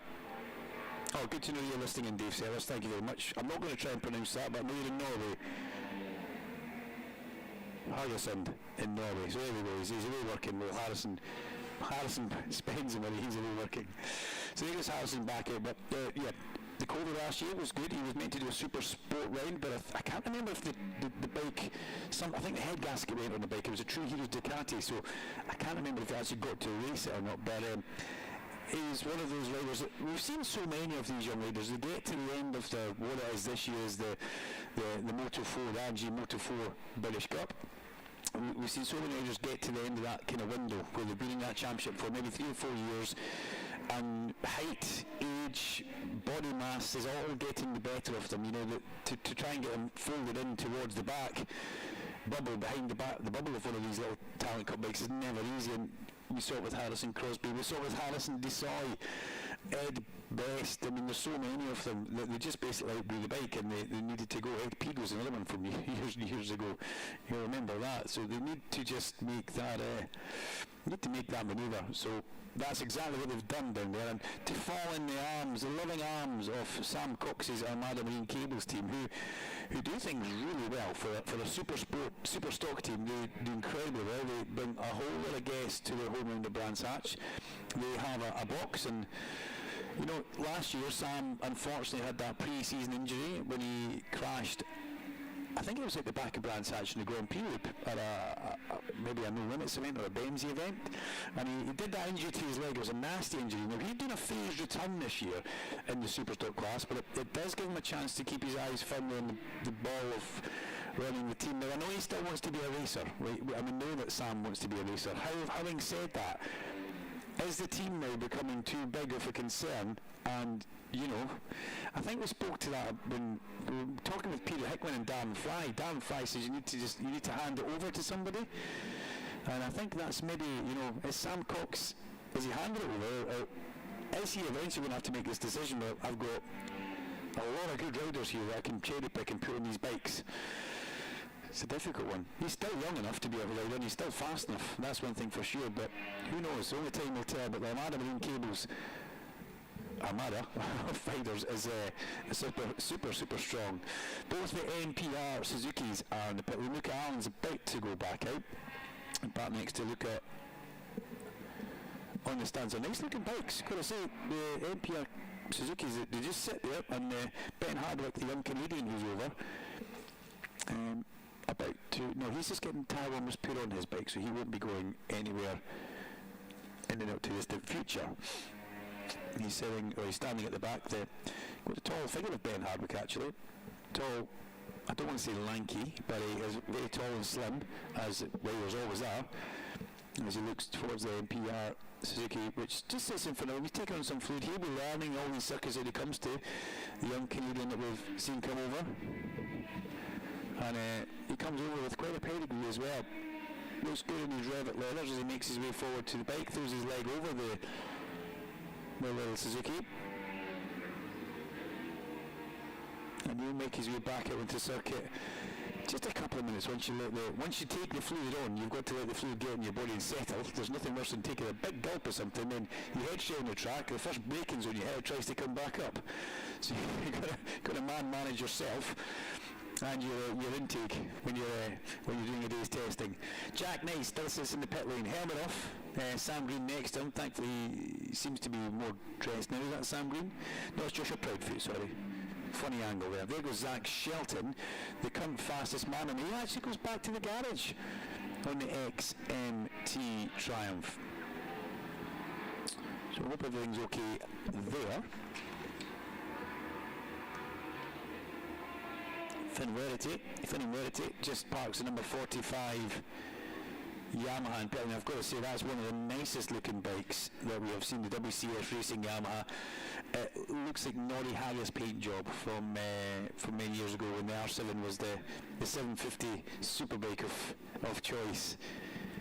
That beautiful R7 Yamaha that the first Virgin one came out with Neil Mackenzie, and it was something just a little bit special that we saw in this country. But Noriyuki Haya had great success in the World Championship scene on that bike.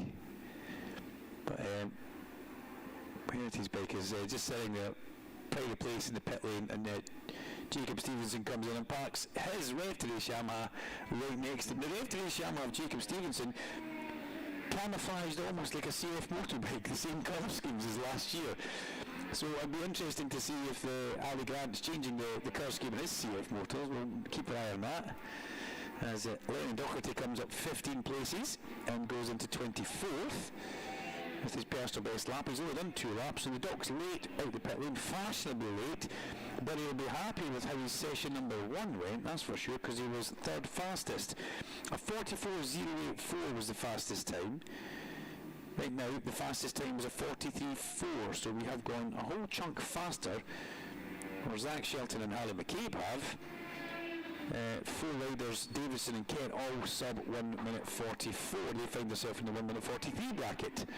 So the progress has been made there, but that will come naturally anyway with the try getting rubbered in by the Pirelli tyres that these guys are all running on, and the track temperature will be coming up, and it's just about riders getting their eye back in. This may be the first that some of them have been back to Oulton Park.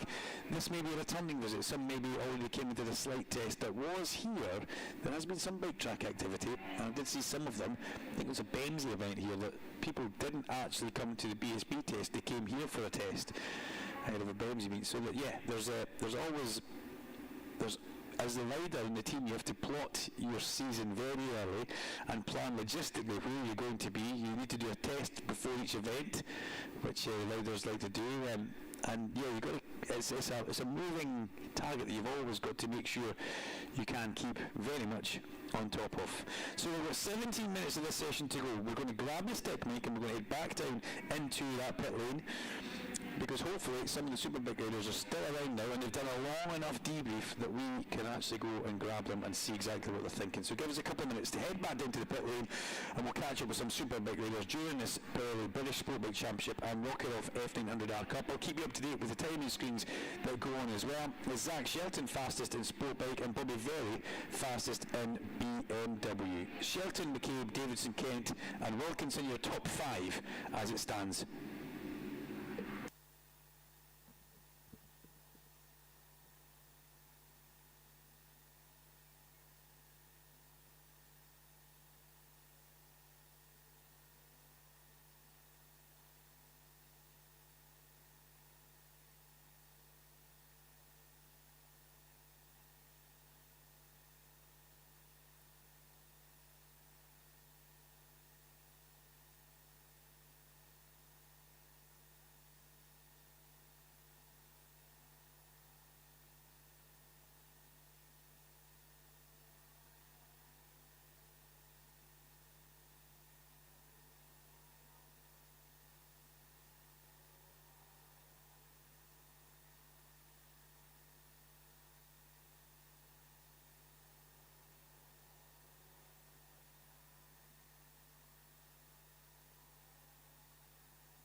So here we're back down in the pit lane, and it's good to catch up and bump into friendly faces.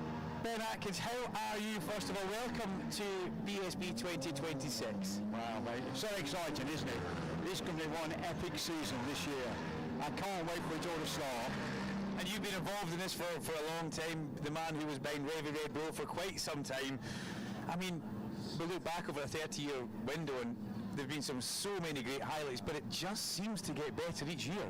Yeah, you're right. And I have to look at what Frankie and Jordan are doing now compared with what I was doing 20 years ago, and it's a different level altogether. I mean, the bikes are better, the teams are better, everything about it is improved. So, yeah, fantastic. I'm really excited for this year. Not half as excited as I am. I can't wait to get going. Great to see Ben Atkins here as we have a little look inside the Hagar PVM garage. We're going to catch up with John Hipson, with Harry, with Johnny Moore as well. We've got Warren is there as well. These guys still busy working on the bike. Let's see exactly what the crew chief's saying to it, because well, she's turned some laps and she was quick. What's the rider's thought, Johnny Moore? Yeah, good. I think, to be fair, the initial run out's been fairly positive, but obviously it's a brand new bike for the team and for Scott. So yeah, learning every day as we go out. How's your winter been? I would imagine fairly busy and fairly frantic. Everything's race teams kind of shut down for the winter. It's not true.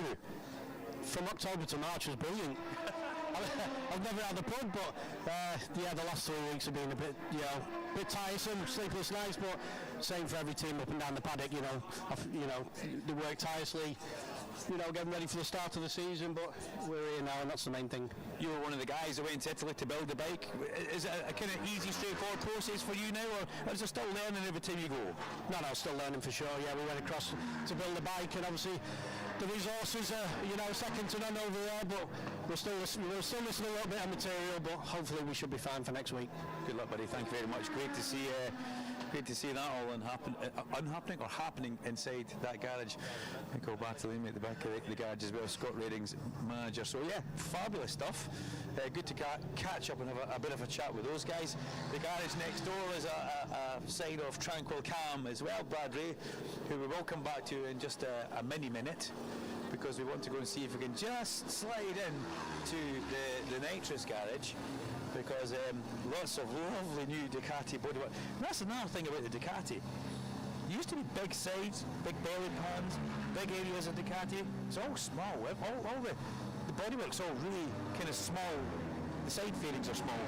The biggest part is actually the nose, because you've got the nose, you've got the bubble that you look through, and then you've got those enormous wings that stick out the side of them. So yeah, and it's good that Nitrous have got everything all livered up and ready to go. Even advertising their crypto coin that they have got on the go. So it's busy in that garage. Do we have any riders there? No, we don't. We've got Tommy Hill sitting there, but the riders have checked out and gone. But again, it's a nice day of calm, which you would expect to kind of see. I'm going to see if we can just grab a quick word with Tommy, because he's another kind of expert that we can kind of lean on just every now and again. If he would give me a second of his time, because yes, he's in Kyle's corner, but a red flag pops out in this session, so we'll come back to that in just a second, because Tommy Hill's going to pop out for a chat here. And first of all, congratulations, you guys have made it here, and the bikes look great and fast on track. How are you feeling, first of all?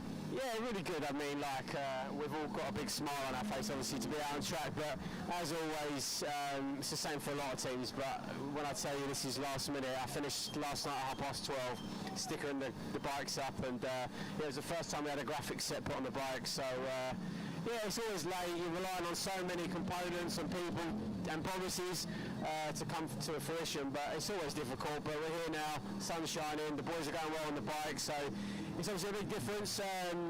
Going from a road bike, Carl's done so many laps in Spain, the UK now on his track bike, and absolutely loved it. You give Carl another 10 horsepower, a little stiffer chassis, stiffer suspension, different tyres, and it's a different ball game. It turns into a bucking bronco and a bit of an animal. So just to give you a bit of a different idea on how it is, as I say, you could change some finer things on the bikes, and makes a big difference on handling, and the way that you need the bike to be around Oulton Park's always quite difficult anyway. Testament to the team though, the bikes are fresh and they're both at the sharp end. Yeah, and that's nice, and even when we switched to Yamaha, people always said, they've just bought a bike and the guys have gone out on track, but I can tell you the boys have been really hard at work and trying to get this thing into play, and ready for action, and we're here, both guys are going well. Glenn's got a big smile on his face as well, which is good to see.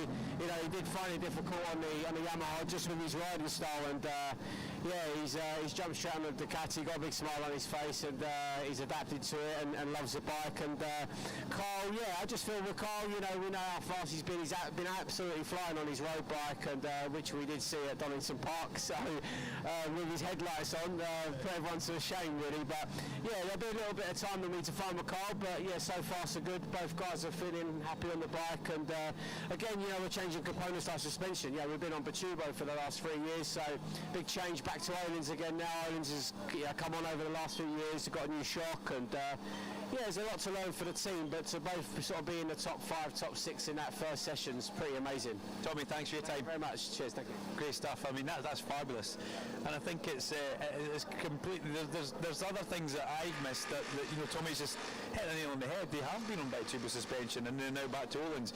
Glenn will feel much more at home in the Ducati because he's kind of what he's used to. It's almost in Glenn's DNA, isn't it? It's what he does. I mean, we saw that right there. Straight out, bang! Glenn Irwin has arrived. 2026. Let's go. What you got for me? Yeah, do like that a lot, and I love the moustache that Harry Truelove sported as well. That's a proper Dale Earnhardt number, that.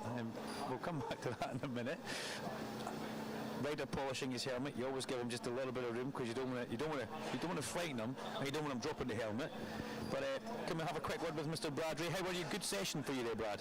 Yeah, good mate. Yeah, had a good Donington, to be fair. Tried a lot with the bike, and sort of come here with all the things we tested there. Come here with that sort of bike, and felt pretty good straight away. There's a few things we need to improve for feeling, but overall happy, and it was a good session. Yeah, and it's good weather as well. Makes it so much better for you guys on track. Yeah, that's it. It's a bit windy out the back there, but the most important thing, it's dry. Sun's sort of trying to come out, which is nice. But yeah, just going through the testing program today still, and then try and focus a little bit on the race setup. Will you be putting any emphasis on looking for a lap time at this test? Because I know a lot of people didn't really do that, Donington. Well, will you have a qualifying run? Is that something you would do or not bother? No, to be honest, probably not. The most important thing is the race. That's where you get the points. So for me, it's all about making the race a little bit easier, finding that race rhythm, and finding time in race situation. I know with this bike I can do good qualifying laps, so that the main focus is for the race pace for sure. Brad, thank you very much. I'll get back to that helmet there. Yeah, the session will restart at 9 minutes past. So Zach Shelton still fastest from Kieran Kent, Alan McCabe, Rossi Barnum and Alfie Davidson, with Ted Wilkinson up there again on his Sportbike. Then fastest BMW again, Bobby Verry, as he has been all the way. Let's have a quick word with Harry Truelove. Yes, it looks like Dale Earnhardt. I really like the moustache. What happened? Where did that? Well, obviously I know where it come from, but what forced you to grow it? Laziness, to be honest. I couldn't be bothered to shave the beard, and then one day it kept getting snagged in my zipper, and I was like, this is coming off. So I started shaving, and then Catherine really liked it. So I thought, well, I'll leave it for a little bit, and then I got a few compliments, and now I'm stuck with it. I'm shocked with everything that's just come out your mouth. Catherine liked it, and you got compliments. Yeah, well, Catherine loves a bit of a thigh tickle, so. Whoa, chill. Dale Earnhardt, the Intimidator, looks good. Yeah, that's it. Yeah, perfect. Good luck, Harry. Thank you. Whoa, sorry about that. Too much information there, but yeah. Yeah, wait till you see that one if you're listening, Larry Carter. That's an absolute stunning moustache. We'll try and keep that one out for Harry Truelove. We'll keep banging on about that. Right, so bikes making their way back out onto track. That session was red flagged. I'll try and give you an update as to why it was red flagged. Let's get one with Kieran Kent, because Kieran's got really well. Good day, man. How are you? Yeah, not too bad, thanks. How are you? I'm very good. Good session so far. Things working out as you would want. Yeah, no, so far so good. We made a lot of changes in the winter. To be fair, hats off to Blue Motion Racing. So everything I've asked for in the winter they've given me, and so far it's paying off. So happy days. Good to be back on a bike at Oulton Park. Absolutely, especially with the sunshine. I can't believe it, to be fair. I'm well happy. That's a good luck. Thank you very much. Yeah, big shout out to the Blue Motion team. They're going extremely well. As we make our way past the front of the Honda garage, Jack Kennedy's just standing there. Let's see if we can just maybe quickly grab a quick word with Jack and see if we could just touch Jack on the arm and say, how are you? How was happy to be back from Aston? Yeah, I was happy to be back. Happy to obviously go there as well and get the opportunity to race in the World Championship again. It's great to get 2 races under my belt before my season starts, and valuable information for when we go back to Aston in September. I like what you said, I think on social media, I can't remember, P21 or something, the level is so high there. The level is high, but it's great to see you're at that level, Jack.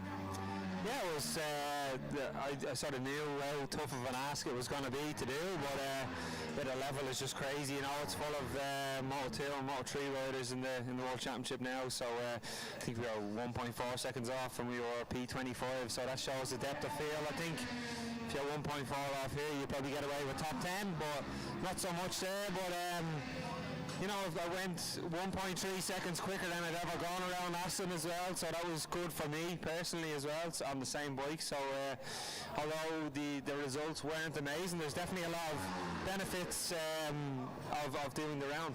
Listen, I'll let you get back. Good luck for the session. We'll catch up with you over the couple of days. Jack Kennedy.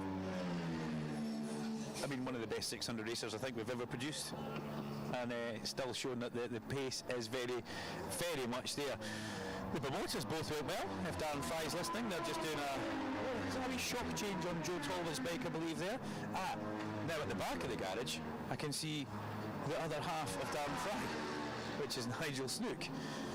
Just sneaking my way through the garage here. Let's hope the microphone works at the back, and I think it is. It's going to work at the back. Sorry, I don't like interrupting, but I'm going to anyway. Nigel, how are you? I'm very well, Duncan. I'm enjoying the sunshine. It's nice. It makes a change, doesn't it? Jolly well it does. We normally get the cold, windy days from Mr. Higgs, but he's done us proud today. Darren can't be here. He's messaged me saying that he's had to go back and earn some money today because the boys are spending it. But is that really true? No, not at all. It means he's... I was going to use a word... You're live on radio? Yeah, for mucking about. Oh, he's the busiest man in the world. I'm surprised he even thought about coming. No, we're here watching out for business, Duncan, and we've just had a bit of a slow session with Max. He only did about 4 or 5 flying laps, but he's P4, so...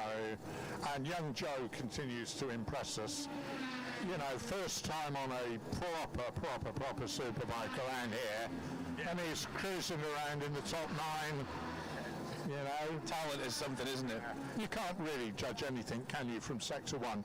But of course the RLSs have arrived, so Scott and Kyle and Glenn will be getting in the groove soon enough. So it just makes the competition a bit tougher, but we're enjoying it. The motors are going well. It's good to see you, Nige. Thanks. Cheers, thanks. I'm gonna. Hello, how are you? Hi. You look lovely. Did you have a good? This is JC Hayden. Did you have a good off season? Yeah, it was great. California. I know. There's no better place to be, really, is there? Can I interrupt for a second? Because you didn't hear Nigel Snook talking about you there, did you, Joe? No. That's probably for the best then. Shaky Neil right now. I'm only kidding. Joe Talbot, seriously impressed with you at Donington Park and this session as well. Looking like you're at home in the Bimota as a superbike rider. Yeah. Hang on, we've lost it. Come step this way and try that again. Are we out of signal? Yeah. No, for sure. It reminds you of a few corners. It reminds you of this superbike and stuff like that. So I'm trying to learn. I'm trying to not go too fast before I'm learning, and it's hard around here. It's all of a sudden a big wake-up call. Like I'm not rode here in 6 months or something, let alone I'm on a superbike with no electronics. So it's good though. I'm enjoying it for sure. The bike in areas is really, really good, and it's confidence building. And then in the areas where I struggle a little bit, it's me. So it's just really good because it allows me to learn and adapt myself. So I'm in a good spot, and this is where it gets harder. You can find a good chunk initially, can't you? But the hard bit is finding that extra bit. So I know this is when the work comes, but I'm just trying to learn as much as I can and keep on chipping away. You looked good at Donington. You looked like you'd been a super rider for a long time, and that's obviously credit to you and credit to these guys around you for what they're giving you. Yeah, the team are telling me how to ride it as well, which I think is the most thing I'm learning the most. If I sort myself out more than the bike's already good, we know that. You see it in World Superbikes, it's a really good bike. If I, at this stage, whilst I can, adapt myself, because you know what will happen, you'll get 3-4 rounds in and you just want to be fast. Because you can't, at BSB weekend, everyone's that fast, that quick, you don't have time to really adapt yourself. You should, but it's hard to as a rider, you want to be winning and stuff like that. So at this point in the testing, testing is a strong word for me, I'm just learning. Yeah. So all the fast boys, they're testing, they're trying new things, I'm just learning the bike. Front row Joe, soon? I hope so. If we get in front row this year, I'll be doing something right. Yeah, well done, buddy. Thank you very much. That's Joe Talbot. There's Connor Cummings, actually. Let's get a word with the 2-metre man. The back of the garage seems to be the place to be rather than the front of the garage. Connor, how are you doing? Great to see you here. How are you?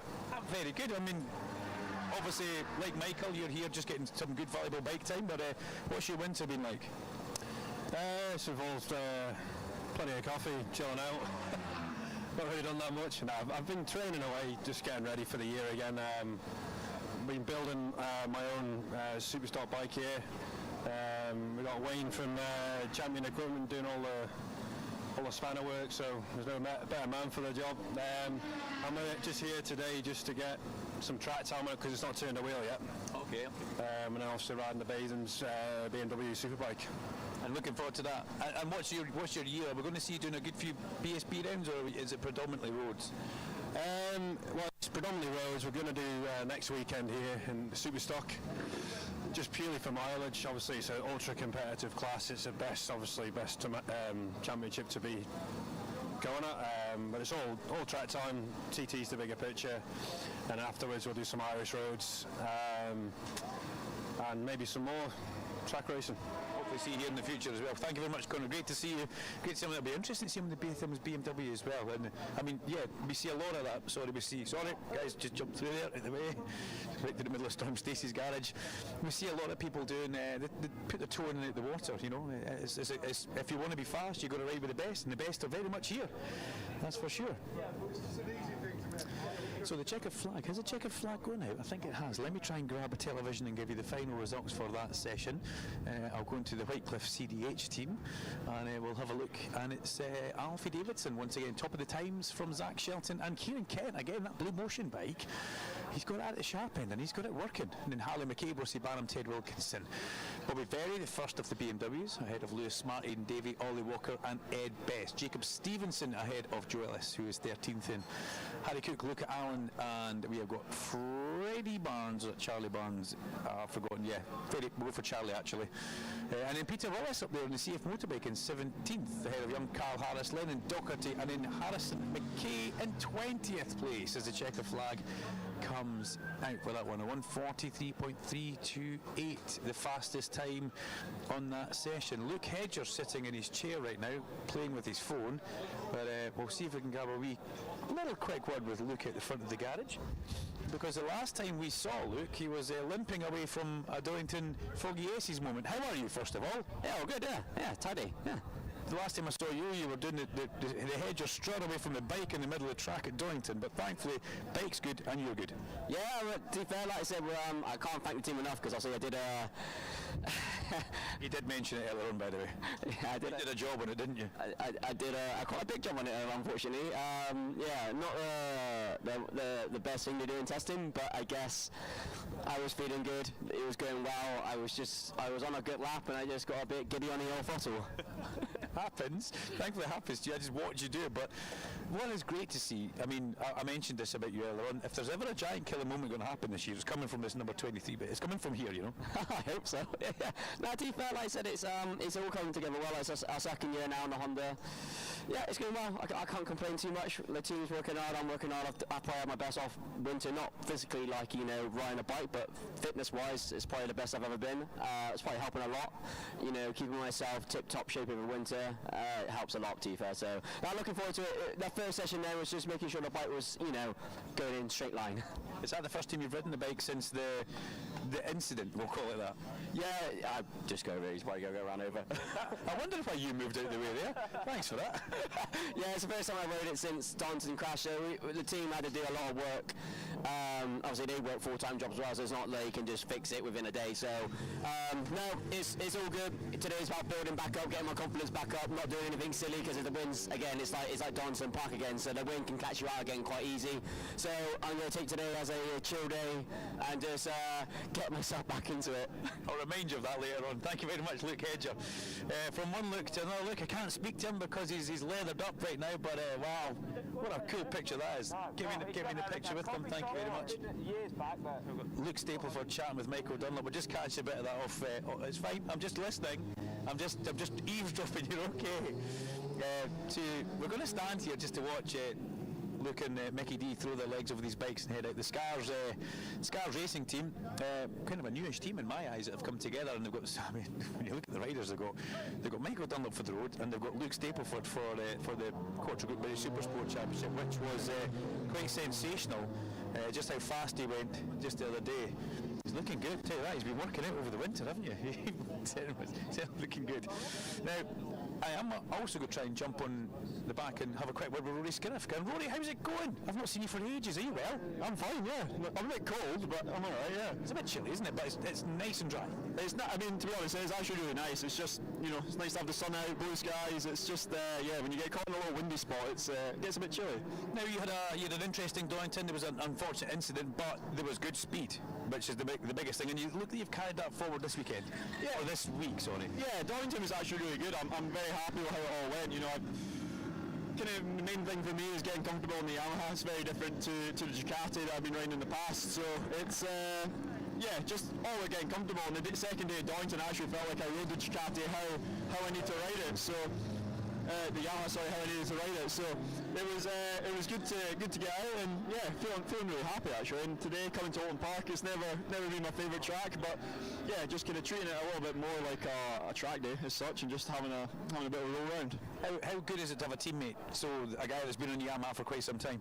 It's very beneficial. It kind of keeps us in a.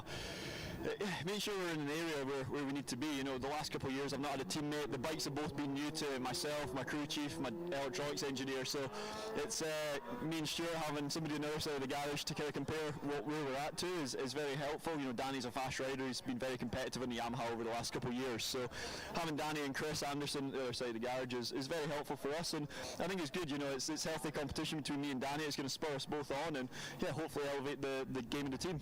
2 good days of testing. What do you do after this as we look ahead?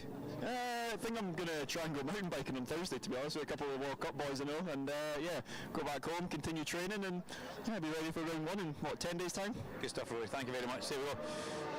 I didn't correct him about the Ducati. He did it. That shows you that he's always thinking. He noticed that, and then he went back and corrected himself. Very impressive young man, and still very young. Complimentary of his teammate as well. Now, I wanted to try and get Scott Redding. I got his wife, which is always a slight bonus, but I did want to try and grab a word with Scott Redding. The next session is on track for the Quattro Group Supersport, and the Superstock Raiders. We'll pop upstairs so I can get the tail end of that, or the midpoint onwards. But if I can go down, I can see a Scott Redding someplace, we will grab one with him. Scott Hargreaves is out in front of the Honda garage, and he's about to get pounced on. He's going to love this in 10, 9, 8, 7, 6, 5, 4, 3, 2, 1. Good day, Scott. How are you today? Are you well? Are you well? Yeah, very good, thank you. Happy with how things are going in the Honda camp? Yeah, I think it's a strong start. I mean, obviously Oulton Park's always been a little bit of a bogey track for the Honda, so I think we've got a lot to learn, especially with the new riders on the bike, but we're making steps in the right direction. Busy garage once again for you. Give us a name check on all the riders you've got. So we've got 2 Supersport bikes with us this test. We've got Dean and Jack on the Supersport bike, and then we've got John McGuinness on the Superstock bike, and then Ryan Vickers and Jason O'Halloran on the Superbikes. So 5 bikes in the garage. Is very busy. It's snug. Got to say, McGuinness was going pretty fast again. He shocked me at Donington just how fast he went. Yeah, exactly that. I mean, we looked at the pitboard across the garage, and I see P1. I thought, John McGuinness is in P1, but I mean, he keeps surprising us, doesn't he? He does that. I'll let you get going. Thank you very much for your time. Yeah, that's the new boss of Honda UK, and good for a chat. There's the Rory Skinner garage with Danny Kent still very much behind the laptop, having a look at what's going on. Ben Wilson across in Rory Skinner's side, chassis technician for Rory Skinner and Ben Wilson, as Papa Stu, as Rory calls him, Stuart Shenton, on the other side of the garage. Steve Plater comes in, minus a black eye this time, which is good to see. Walked into the kitchen door again, he was telling me. It's always easy to do that. Very, very easy to be doing that. So as we have a continued look inside the Cheshire Moulding garage, and there's nobody in the PBM garage apart from Harry and young Joss, who are just finishing a few things. It looks like Harry's putting some sort of, I think that's possibly a wheel speed sensor going in there for Harry. Just rerouting that and back up, and he'll clip that into the necessary areas on the Motec wiring loom. But it's all these little things that I think Johnny Moore hit the nail on the head there as well, saying that we've had a very calm October, and the last 3 weeks have been a lot of sleepless nights, because when you go to America, when you go to Italy, these guys have to build these bikes, and that's a huge thing for them to try and do. So it's not something that they're new to. It's something to do with every bike they buy from the Ducati factory. So it's pretty. It must be a cool thing to get your hands on when you're there. But we'll come back to that. We'll try and catch up with Scott Redding later on. We've caught up with Rory Skinner, which is good. He goes back into his pit lane garage, and good to see that he's out walking about with a big smile on his face. Obviously, he'll be keeping an eye on track because his good friend Oliver Barr is out there on track pulling some laps. So while we're down this side of the pit lane, we shall pause for a bit of a comfort break, and we'll come back with the rest of the session upstairs in the timing room. In the commentary box, actually. Back just now.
no, I saw it, no.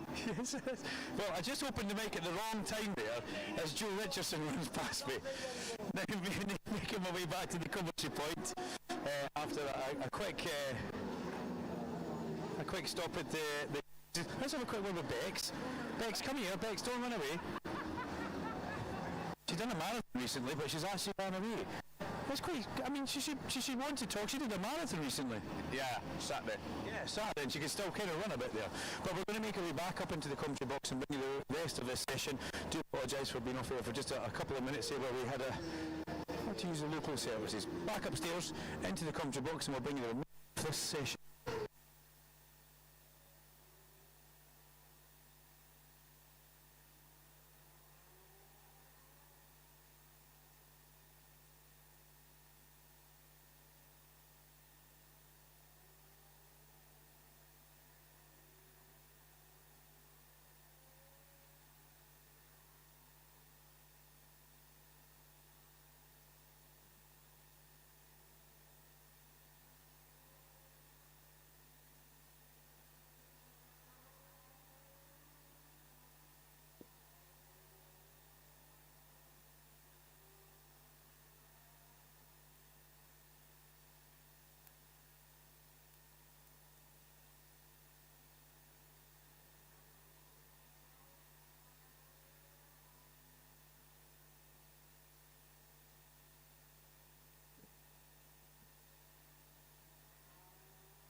So here we are back into the commentary point to bring you the remainder of this session. 25 minutes of the Quarter Group British Supersport and Pirelli National Superstock Championship for their second test session of this midweek R&G official test at Oulton Park. I am Duncan Vincent, and it's been great to run up and down the pit lane here and bring you some of the interviews, which is always good to hear from the riders and some key personnel.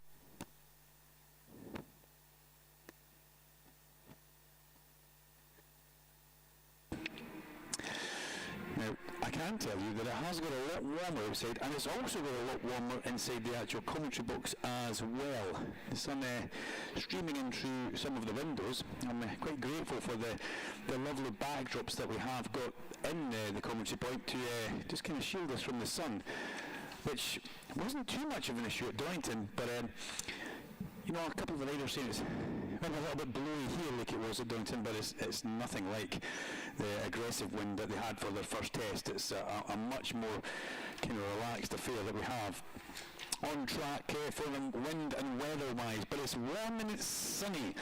When I say warm, we're at least into double figures, which for the British springtime, I think we've got to be quite happy. Session number one, it was underway earlier on, and it came to an end, and it was Luke Stapleford who was fastest, and Luke Stapleford is once again fastest in this session right at this point, but he's only a tenth of a second up the road from Jack Kennedy. It was good to hear from Jack. His little Aston trip, he went faster than he's ever gone, and I always think it's fabulous when some of our top riders go away and do a little bit of wildcard racing, and that's exactly what Jack went and did. And he says, look, the level is so high. That level is so high, and when you come back from World Championship, he brings that extra speed back into this championship that he's in right now. And he's got himself right into the back of Luke Stapleford on that Scars Ducati that Stapleford is on. Jack is a real hard supersport racer. Did a lot of time in Superbikes. You know what? I almost look back at that and think he could have done another year in Superbike, and it would have definitely been justifiable for him to do another year in Superbike. But what happens, and I think he's found himself a good home in that Honda UK garage. There goes John McGuinness across the line. Wasn't it good to hear the Honda UK boss Scott Hargreaves say he was looking across at the pit board and saw McGuinness P1. Yeah, I think that was fabulous. Right now John sits in 16th place, and he's the 6th stock bike in this session. So he finished 4th fastest in the last session with a 1:39.3. He's on a 39.786 at this point of the session. That was Ollie Bayliss flashing past. on the factory Macadam Triumph. And we mentioned Ollie earlier on, comes with a good pedigree, some World Championship racing, but also the name that he comes with means so much to him as well. He wants to carry that dynasty forward, and his dad Troy was something just that little bit special. Is he the only man to win a World Superbike race and a MotoGP race in the same year? I think he possibly is. Remember, he won that last round of the season at Valencia. Yeah, just a fabulous all-round guy, a huge supporter of everything here in the BSB.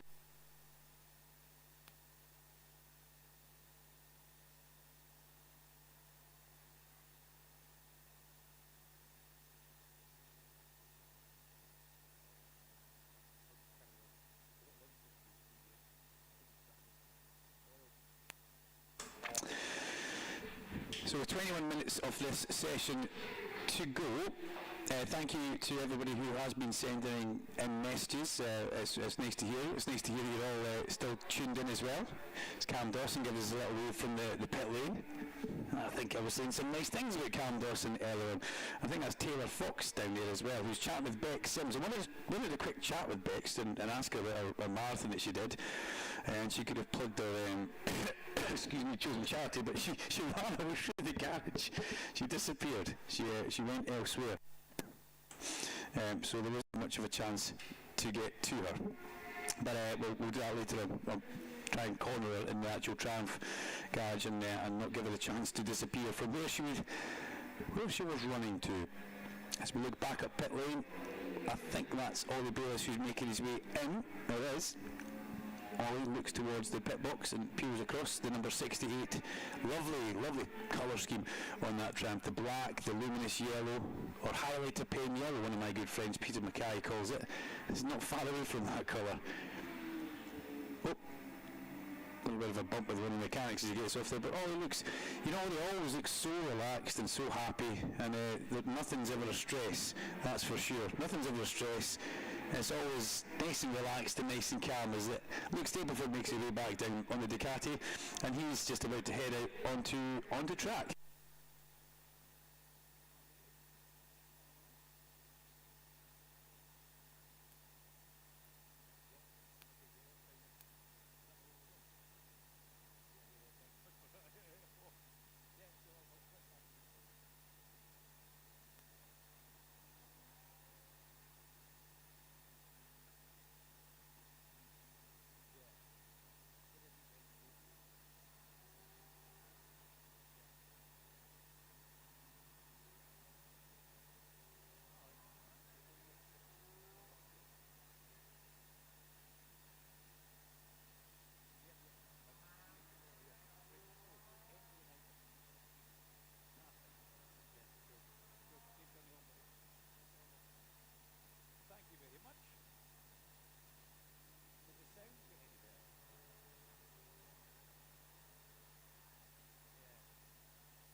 Take care, bye-bye. Even if you power the switch to the bottom of the stairs, then I'll try up here. See you, mate. Thank you. So just saying goodbye to Wes in the commentary box. Wes Cam makes his way out as he's away back home, and he'll be in touch tomorrow as Stapleford crosses the line and tailed by Michael Dunlop. Mickey D out there again. More laps. The more laps, the better. That's what these guys that are here, who won't be doing a full season with us, so maybe just dipping into. It's Conor Cummings at the nail on the head. If you got to ride with the best, the most competitive championship, and that's exactly what this is. So Conor out there, trying to get as many laps as he possibly can ahead of a very busy start to the year with the roads, and he'll go and do some local racing over there as well.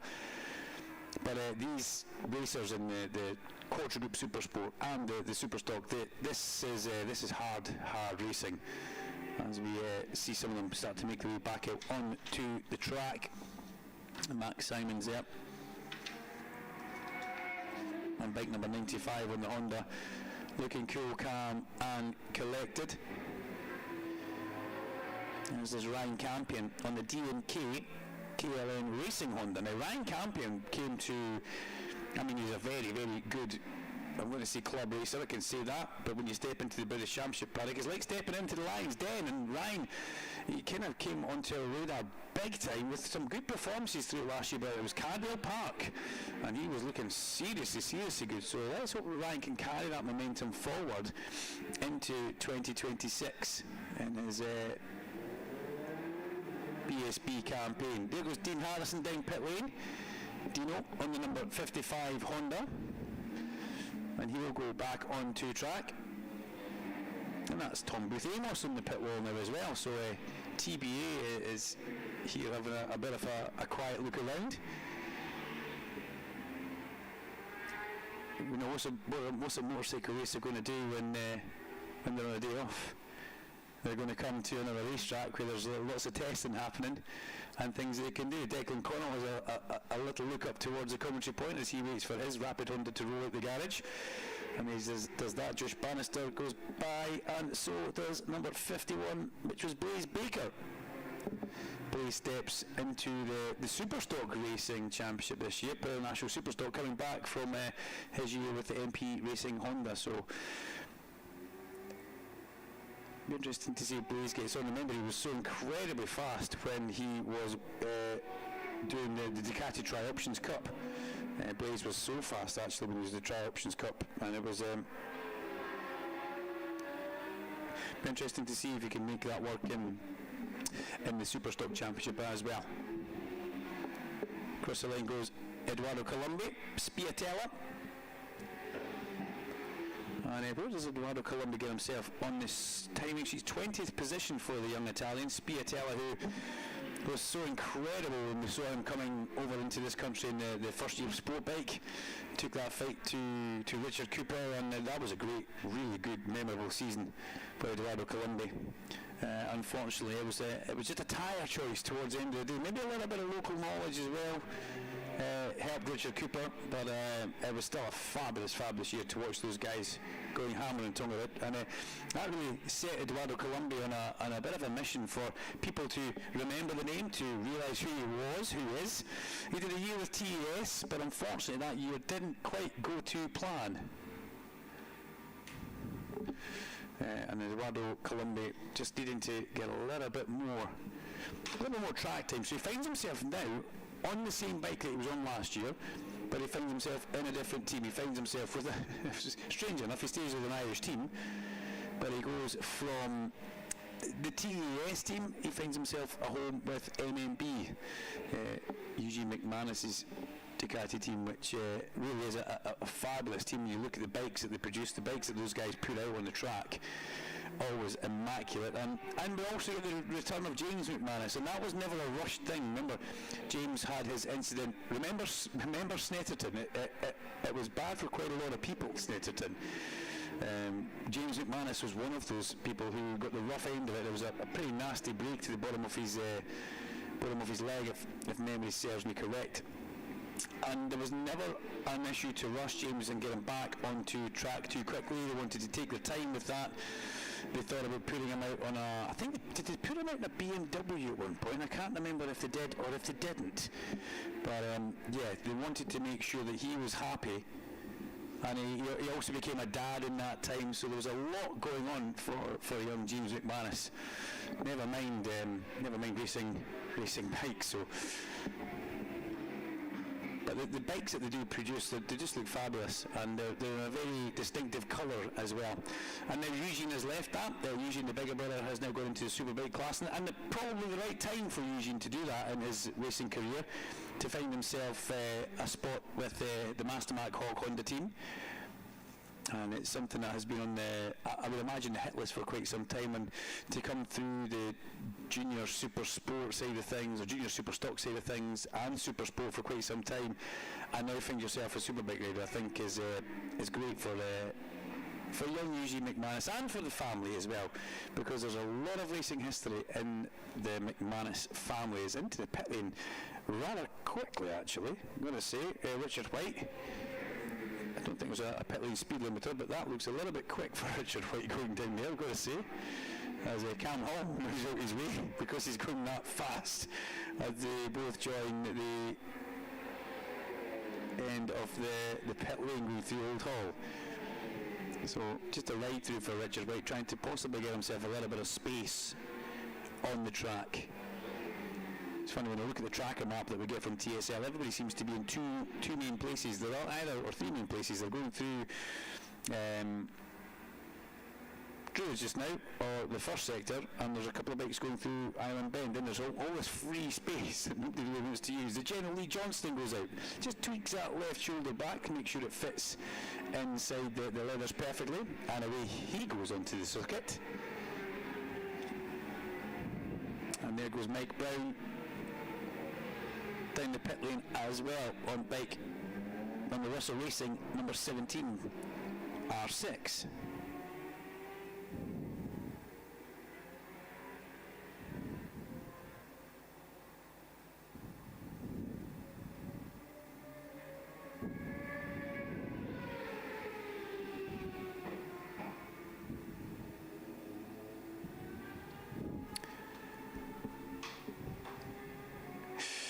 John McGuinness makes his way back out on track, and he looked up and gave us a nice long wave. Still with that clear visor on John's helmet, actually, which I thought he may have gone to sort of a smokier tint, but John goes out there. I wonder if we're going to visit from him later on, but it's nice of him to look up and give us a big long wave there.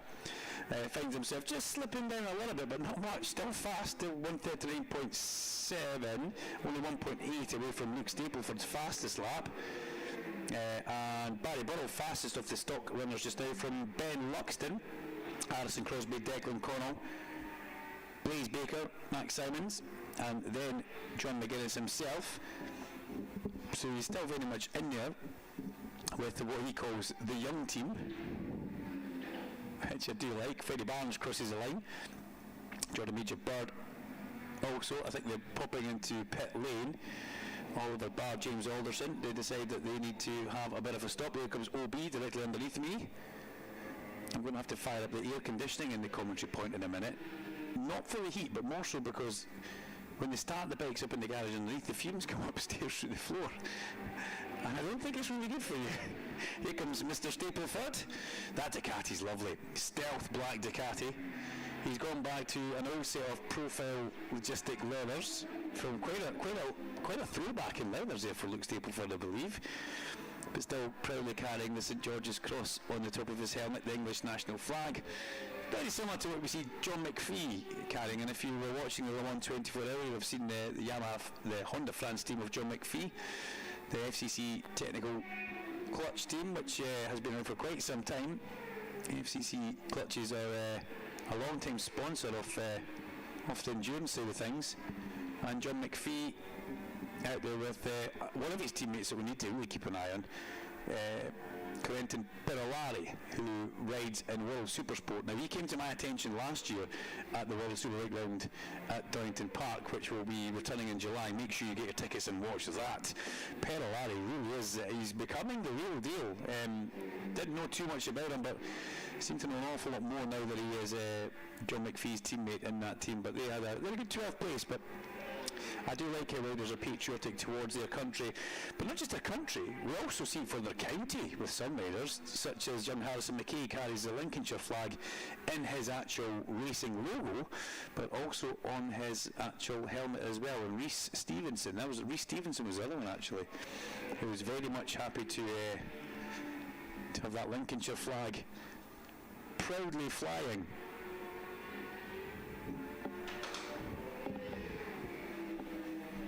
There goes Carter Brown crossing the line, and Carter Brown stays in 13th place, but Jack Kennedy is now going faster than Luke Stapleford by 0.09 of a second. Kennedy, Stapleford and Curry now the top three, which is it's good for us because it shows us that Jack Kennedy has got that speed. As down the pit lane goes Ben Curry. That R9 Yamaha is a really, really stunning piece of kit, I've got to say. I'm a huge fan of that.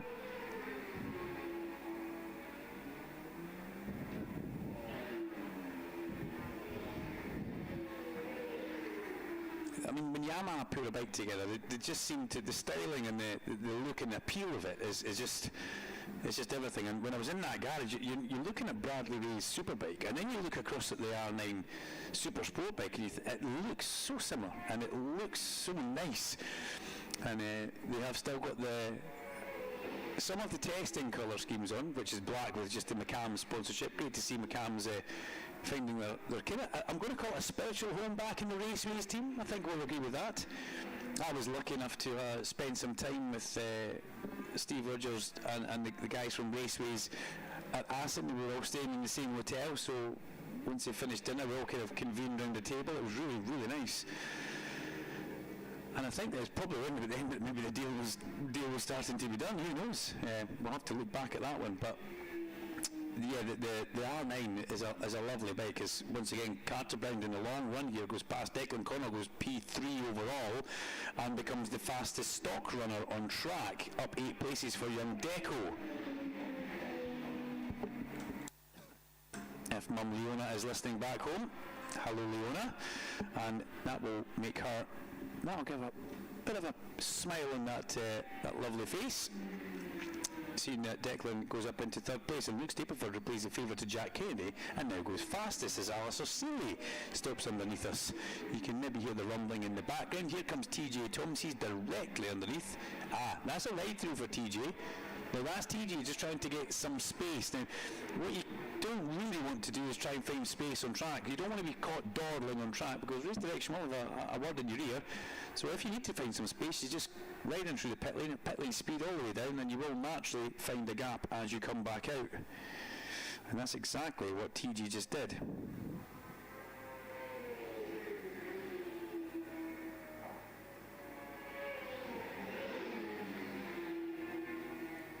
As he goes out on that GNS Racing Kawasaki. Speaking of Kawasaki, I saw Ross Burridge down in the back of the pit lane as I was making my way back down. I do apologise. I just opened my mic at the wrong point to say I'm going to head back towards the commentary box, and that's when Joe Richardson just ran up and said, "You got yourself a sandwich, Doug," because I was very, very honoured that Jordan Blood gave me a spot of lunch as I made my way back down the back garages. So that's really nice. But Joe's funny. But you know, if you see Joe Richardson running, there's obviously something needing done, and that's what he was doing at that point. He was running in the back of the garages. So whether that was a wee tweak for Josh Owens, for Harrison Crosby, for Finlay Arscott, only time will tell. Into the pit lane for Derek O'Connell. So it's an out, it's a fast lap, and it's an in. There goes the T-bar on top of the fork legs. That looks like it's winding something off because it's anti-clockwise. 2 turns on that side, there's 1, there's another 2 on that side, 2.5, 3 turns each side, and away goes. Well, that's a little bit of preload that's coming off there. Derek O'Connell makes his way back out onto the circuit. I hope I'm not giving away too much advice there. Leon will be in my case with that one if we are giving away too much information. Stapleford's fastest, so Kennedy rolls at the garage, rumbles down pit lane with a slightly darker blue to his helmet than we have seen with Dean Harrison. Now there's only 3 minutes of this session to go. There goes Keel Walker, the defending reigning Cotrol Supersport Cup champion. Blaze Baker heads for the actual garages, and James McManus will follow him round to the back. In fact, we won't. James was going to go, but then decided to go back on track. So the mechanics now need to run back up to the pit board. So maybe James realised that the time was dripping away in the session, and there's no point going back to the garage. There goes Josh Bannister, or Joshua, as he's in the programme. We'll find out if it's Josh or Joshua. But either ways, he has made a lot of improvements in that Astro JGR Hippo Suzuki. Stapleford crosses the line again as Simon Reed now goes second fastest overall and fastest in the stock class. He splits Stapleford and Kennedy with a 137.779. So a good lap for Simon Reed. As John McGuinness once again down pit lane heads out onto the circuit. Chased by Carter Brown, or in fact chased by Alistair Seeley. Terrifying thing. But Stapleford, 136.858, fastest lap last time round. Stays at the top, just extends his little lead to 9/10. Dom Herberson rumbles down the pit lane and motions to the KTS team. I think we need some go juice in this. We've possibly run her dry. The BMW gets pushed forward and then will be reversed backwards into the garage for the KTS team. And there's Jamie Keller looking at his old bike and his old team pushing a bike back in. It's a good thing. I think Jamie Keller's done the right thing. A change can do you good. I think Cheryl Crow said that many years ago. And that's what Jamie Keller has done, because the Rapid team, a great environment for him to be involved in, very family-esque. As was the KTS with Kevin Wattrett. That was a lovely team as well. But good for Dom Herberson to get a chance of stepping up in towards that squad as well. So, happy people all round. I think that's the only way we can say it. Happy people all round.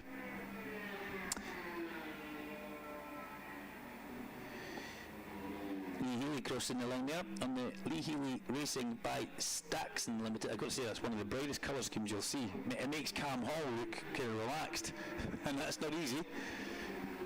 Harvey Clarge as well across the line.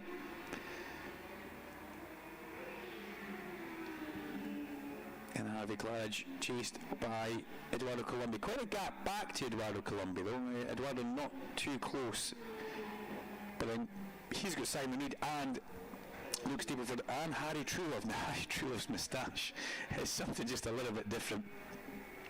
Maybe one for the women to answer if they're listening. They could let us know, is it moustache a yay or is it a very much a nay? Because I do like Harry. He's always at a bit of a laugh. But the minute I saw that, Dale Earnhardt sprung to mind, and I can't wait till Larry Carter gets to actually see this moustache up close and personal. But you know, that could be a new nickname, the Intimidator, for Harry Truelove, or something like that anyway. But we'll see how long the moustache actually lasts. I seem to remember growing one from November one year, and mine's went a funny colour of orange. And eventually my wife said, that's going to have to, either the moustache goes or you go. So the moustache went. I tried to go, but I didn't get to go.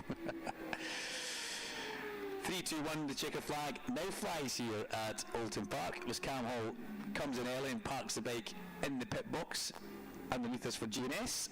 Checker flag flies. Stapleford will take a half-second lead at the end of this session, because Jack Kennedy did put a good lap in towards the end. So every time Stapleford puts a chunk in there, Kennedy takes half that chunk back, which I'm liking. Nobody's disappearing up the timesheets here, and it's not about Ducati dominance. That CBR 600RR will get rid of within an inch of its existence from Jack Kennedy, and that's exactly what he's doing. Stapleford, Kennedy, fastest in Supersport. Then it's Simon Reed, first of the stock raiders, in third place. Then it's Declan Connell, a good fourth place for Deco. Then we have got Ben Curry in fifth place, the third of the Supersport riders, ahead of Lee Johnson, and in the third of the Super Stock Raiders in seventh place, Harrison Crosby. Then Barry Burrell, Dean Harrison, Harry Truelove, Oliver Barr, Ben Luxton, Carter Brown, Alistair Seeley, Blaze Baker down in 15th place, ahead of Corey Tinker, Max Simons, Ollie Bayliss, James McManus, and John McGuinness rounds out the top 20 with a 1:39.768. Couple of tenths slower for John McGuinness, as the legend that is Jamie Morris makes his way down the pit lane, ready to take a few more images of some of these guys, possibly in pit boxes or heading trackside. Next session will be starting at 1. What time will we be starting actually? Let me have a good look at that. We are 3 minutes past 1, and if I have a look, we'll start at 1:30 for the Superbikes back on track. So you have just under half an hour to go and get yourself a bite to eat or a drink, and we get a little bit of downtime, and we'll come back with the next session when it's live.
Welcome back then. We have the Superbikes just about to go out on track here at Oulton Park.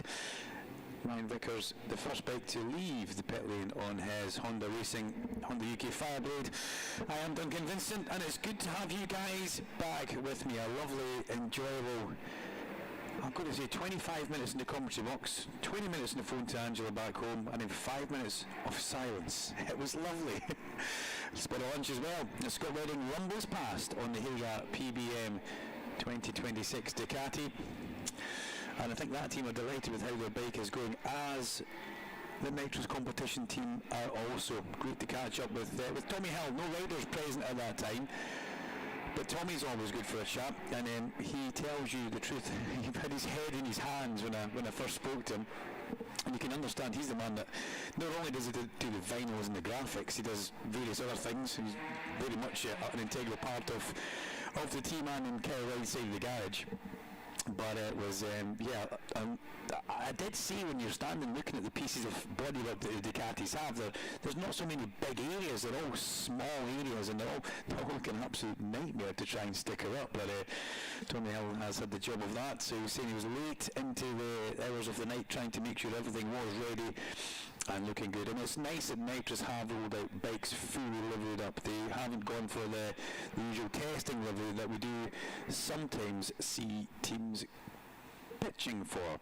But this is the second Superbike session of the day. The British Superbikes in association with Pirelli and authorised riders as well. Stock riders in sessions, and there's a bit where they get taken out at the end of it. So the last 10 minutes exclusively for the BSB riders, and that does pop up on screen, and the stock riders and the guests need to be very much aware of what's happening, and they need to make sure they're off track by a certain point. Hello to Tommy Bridewell, who is listening in, and who is on a 10-mile hike. He's done the gym, and he's now on a 10-mile hike. That's commitment for you, ladies and gentlemen. 10 miles of uninterrupted wall-to-wall dunk. Lucky you, Tommy Bridewell. It's good to know you're listening in, champ, and we miss you in this championship, and we wish you the very best of luck. I'm pretty sure you'll pop up at a few rounds through the course of this year, but also I'll see you at the World Superbikes in July. Expect the microphone to be heading your way in the Superbike Advocates team pit box. 10-mile hike with Duncan in your ears. I think Stacey will be a better companion, but whatever you're feeling like, it's quite fine by me, not a problem. Conditions at Oulton Park are nice and sunny. There's a chilly breeze, and it's not as stiff a breeze as we have had. It's nothing like what we had at Donington Park. It's a nice spring day, and it's forecast for both days the same, which is always good.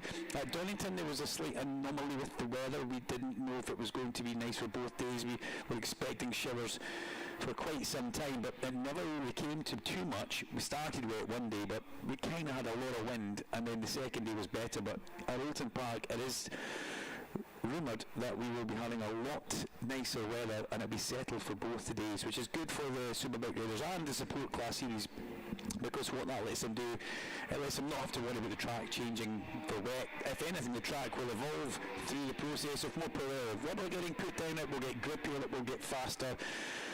And then it's like a moving target, isn't it? Because you then have to adjust the bike to keep up with the track, because it's getting grippier, and that will have a negative or positive effect on what your setup is like. So coming from somebody who could never really find a decent setup on a motorbike anyway, because it was never that fast and any change never really hindered or helped, these guys, well, they're at the other end of the spectrum. They're ultra professional, and they will feel absolutely everything.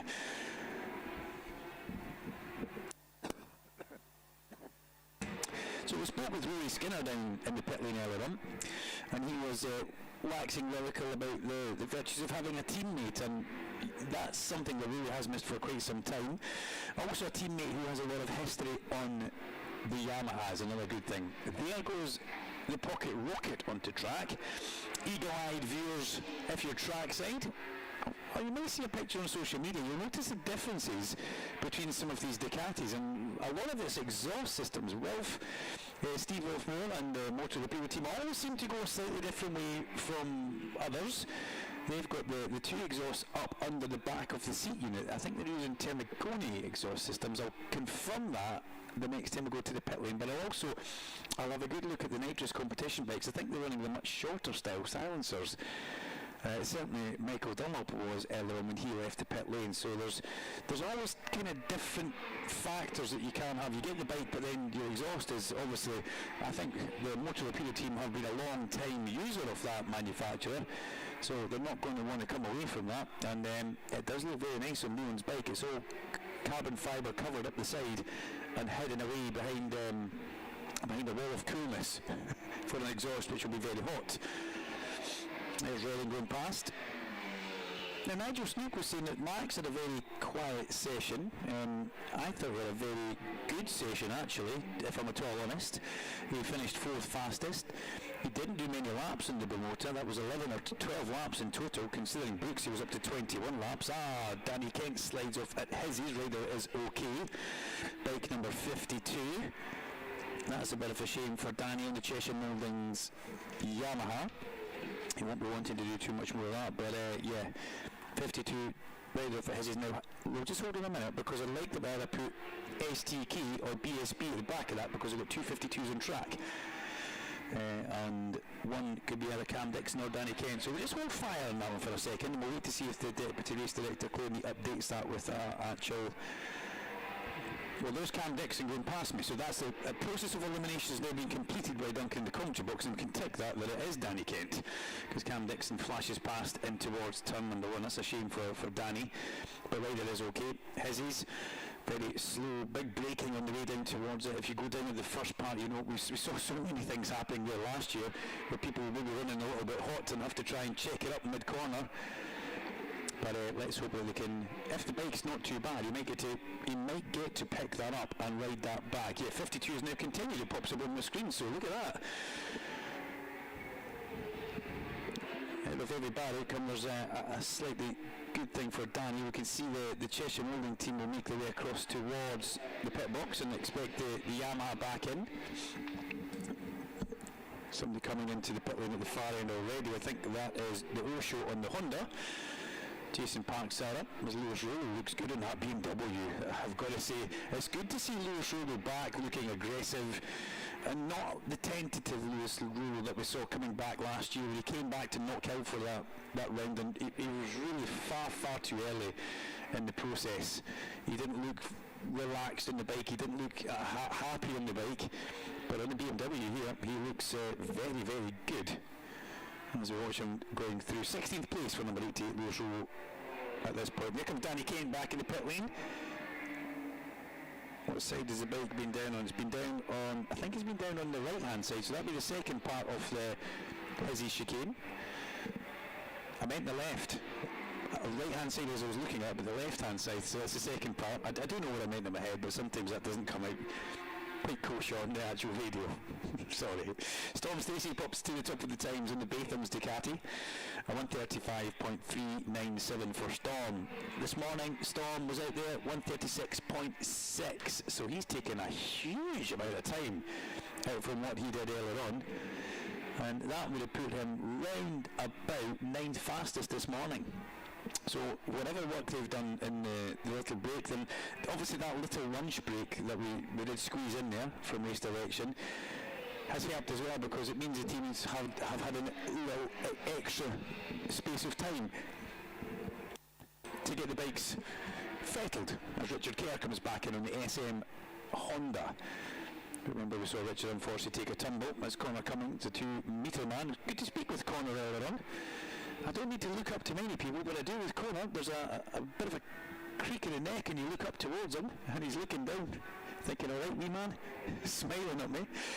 But yeah, good to hear from him, been building that bike. And I do like it when riders heap praise on the mechanics. I really do like that. I think it's a good bit of respect, and that's what Connor was doing. You get a lot of riders doing that, whether it's a data engineer, whether it's the actual person on the spanners. I do like when you get a bit of love backwards and forwards. That does go a good way.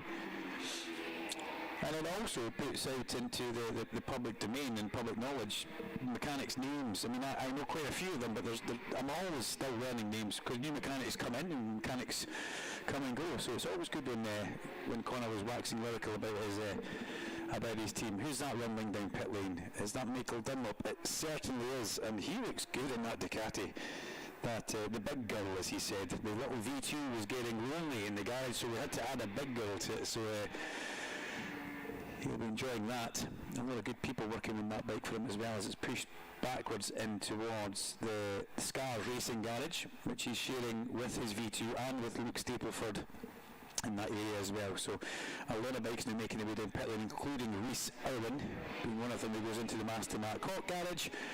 And here comes Josh Owens on the all-black bomber. Josh Owens, after that, off he had at Donington Park. He did a number on that Superstock Honda. Ended up in the fence at the bottom of the old hairpin.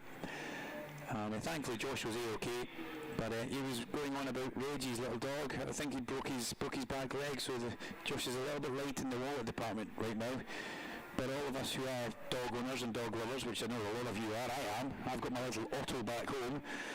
They mean the absolute world to you. So Josh, sending some love to Reggie this morning, which I'm pretty sure Reggie didn't hear on the BSB radio with powered by Kawasaki, but we'll let him off for that. Christian Eden back into the pit box on the Saint-Cat Racing Yamaha, complete with Alpine Star Saint-Cat leathers.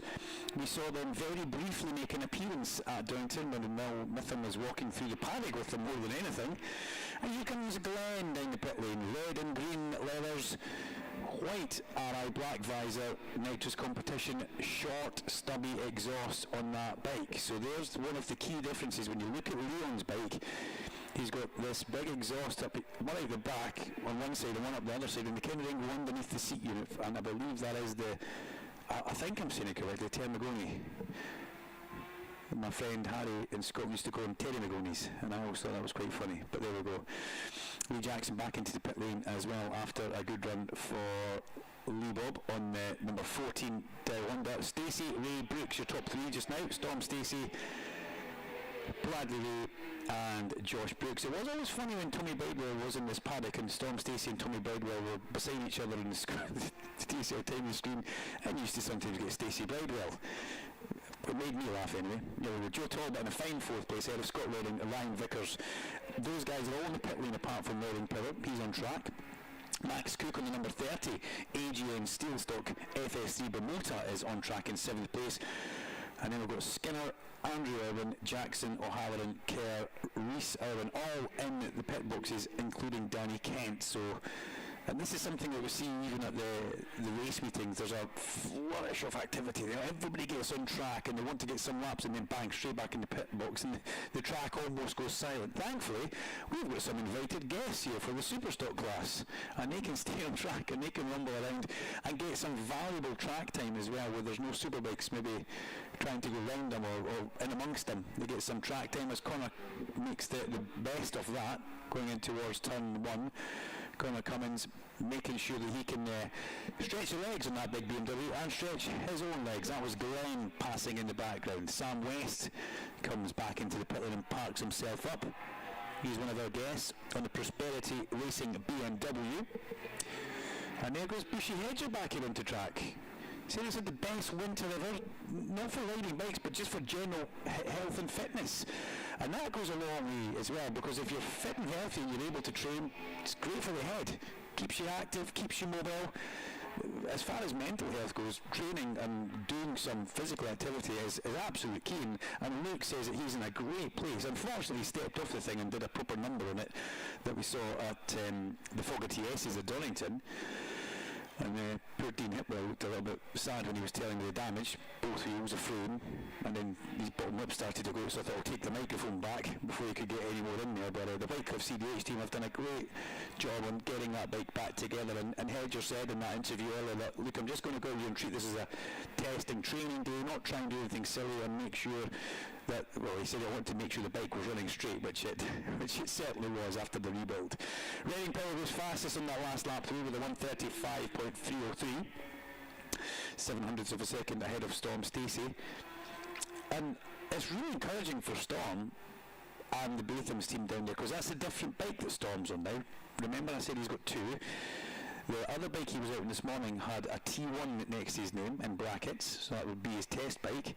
So Storm out there possibly on the more racy of the bikes that he has in the garage. something for us to keep our eye on. Speaking of keeping our eye on, we'll keep our eye on the two Tag Honda boys. They're both in the pit lane just now.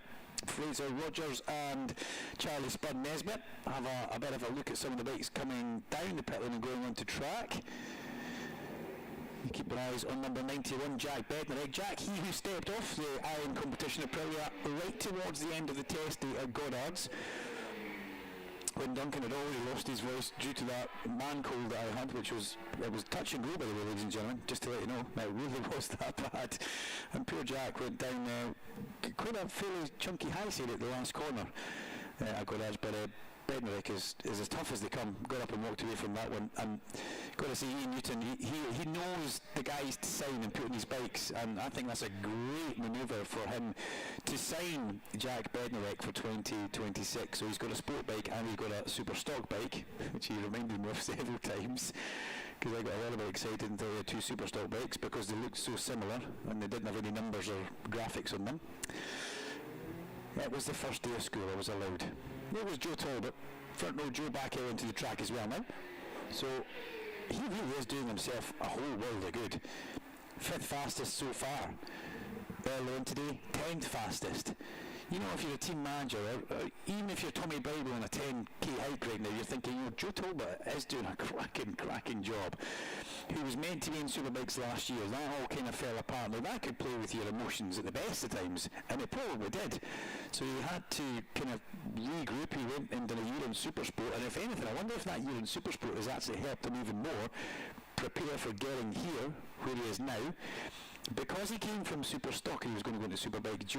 One of Joe's biggest, and he says himself, biggest failings was he never knew how to look after a tyre. He used to always burn a tyre on a super stock bike. So maybe that year in Supersport, where you just have to refine your riding style, maybe that's got Joe in a great place for 2026.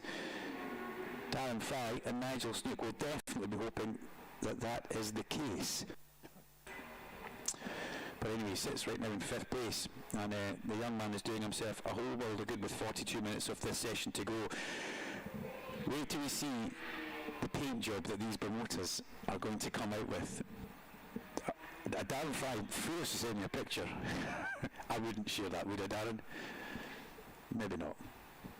We'll just hold back, but it really does look good. And there's all sorts of special anniversary things that we're going to see this year as we move into our 30th anniversary for the British Superbikes. As Lee comes down the pit lane on his Mega Ramity BMW Motorrad Central Scotland M1000 and waves to his old team as he's coming down. Fab. But it does look good on that bike. And that was announced incredibly late. I think it was maybe waving at Dick O'Connell's dad, actually, as Brooksy now comes in the pit lane. He's fixated in the pit exit, doesn't care about anybody else in pit lane, and goes round the outside of Luke Mossy at pretty quick speed, going around the inside of Old Hall on the pit exit loop. Young Finn Arscott, another man from the West Country, down south, comes into the pit lane, gets a bottle of water on the tank from Dad, and nice, cool, calm and collected is Finn Arscott, and he's another young rider who's making good strides forward. He was fast at Darlington. He was really fast. I think he was one of the quickest GR Performance South Holland Hondas. We'll keep our eye on the progress that young man makes. Takes the helm off, big bushy hair comes out from under the helm. I'm just jealous because it's all one colour. And here comes Eli Michalczyk, about to get pushed down pit lane, announced just this morning, IWR BMW. Did you see that on the social media, everybody? Huge amount of help from Sean Muir and various other people, from BMW herself actually, which I think it shows just how key and keen BMW are to make sure this works. Wow, that's a new helmet design on Kyle Lyde going out there. That looks like a kind of, don't know what that was, chrome rainbow effect. I've never seen anything like that in my life. You need to get a picture of that on social media. Did he have that on earlier on? Only time will tell. That was a good look, especially with the sun glinting off it coming down pit lane. You know, if it looks good, it's usually fast. That's my way of looking at things. If it looks good, it's usually expensive as well. But we'll keep an eye on that. Number 9, one of our guests has stopped with a technical problem at Blitton's, which is never the best. You don't want that happening to yourself, not in a session like this. Do I have a 9 out there? Oh, it's Connor. It's a 2 metre man, Connor Cummings, stopped with a technical problem at Britain's. So it's almost one of the furthest possible places to get back from. And I don't believe there are taxi bikes and vans running here. We did have them at Donington, but then again we might have. Our taxi bikes are supplied by Honda UK, which is Ian Parsons, who was probably doing as many miles as some of the riders actually did at Donington Park.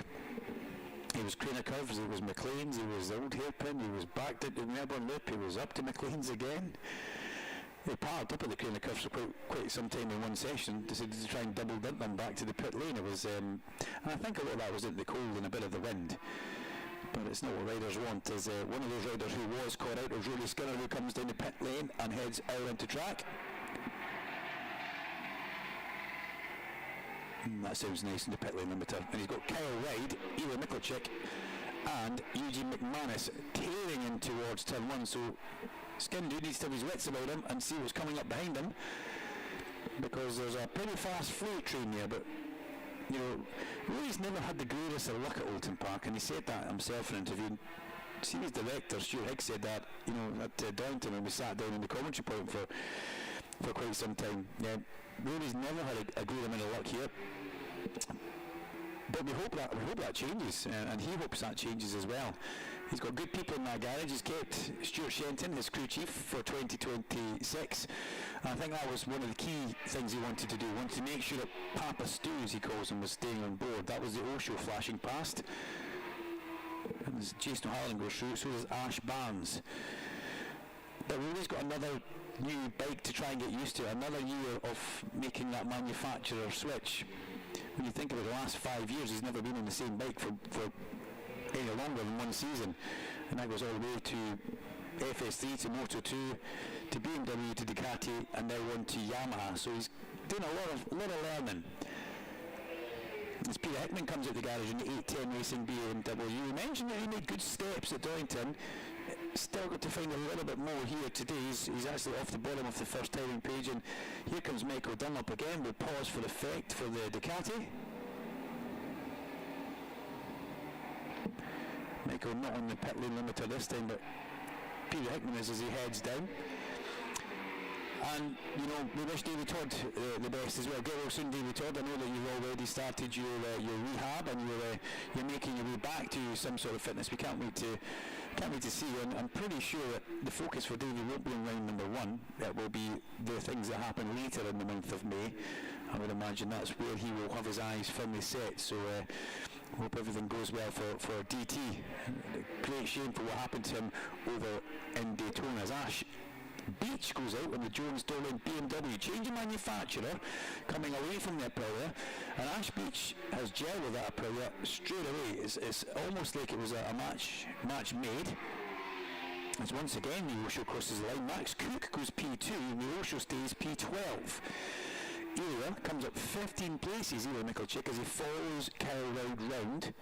Not that he's needing to learn the circuit, but he did say this morning he's got to try and learn the circuit again on a Superbike. He learnt it on the Super Stock, but it was on the Superbike. Now, is that Declan Connell in Siddy's crossing the pit lane there? I think it might have been, actually.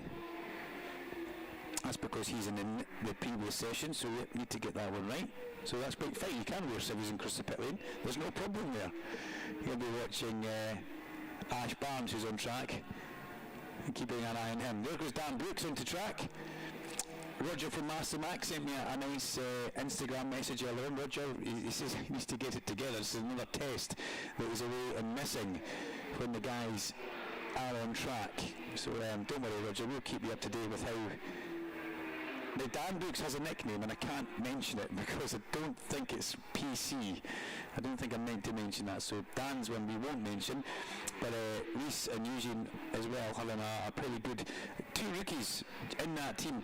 It's a big ask for Hogg, but the 2 rookies who have spent the time in the paddock, they have learned the circuits, they know what they're doing. They're 2 professional rookies, but still it's 2 rookies in that team, and I've got to say they really did put a good show of themselves in that Donington for Master Mark, for Hawk, and for themselves. They did everything you would imagine.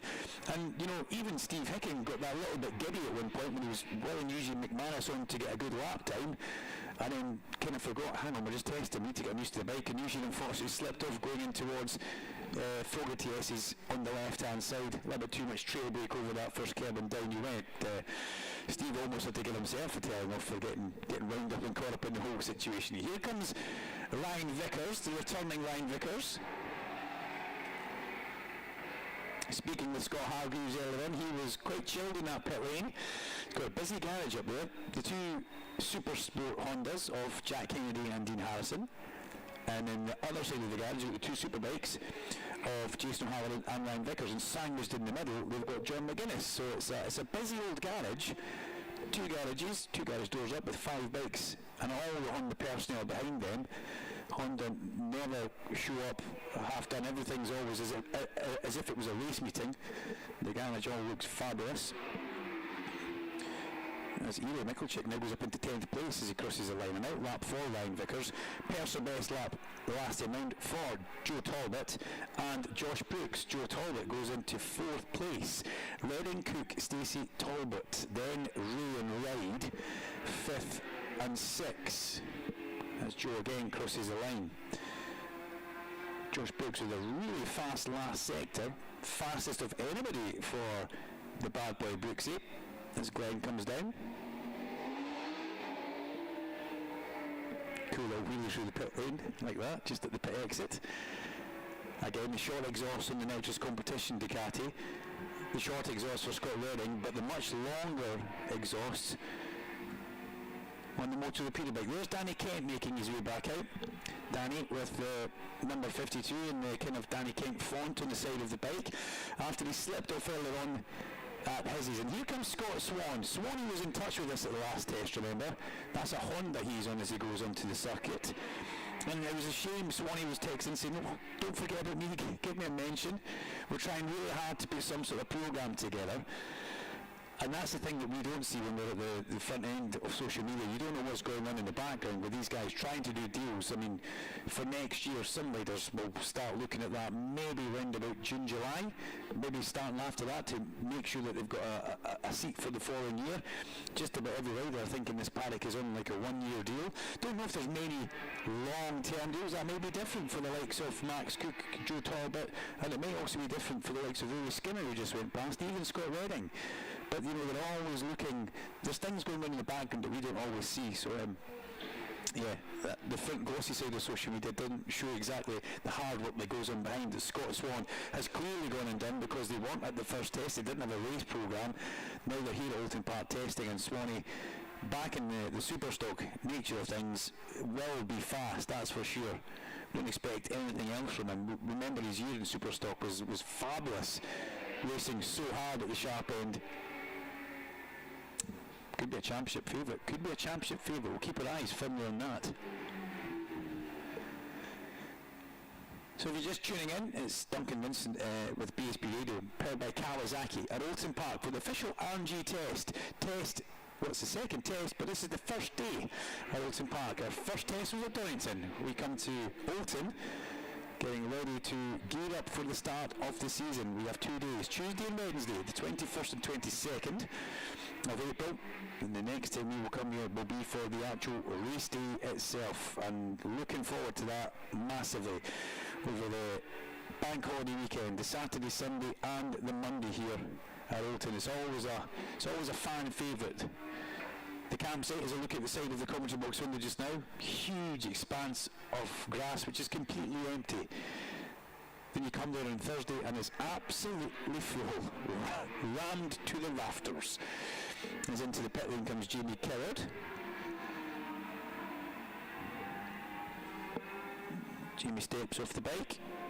Hutchie comes out from the garage on the RST BMW. And obviously wearing RST leathers, there goes Hutchie out onto track. Good looking bike, that. Christian Ridden follows Hutchie onto the Oulton Park circuit.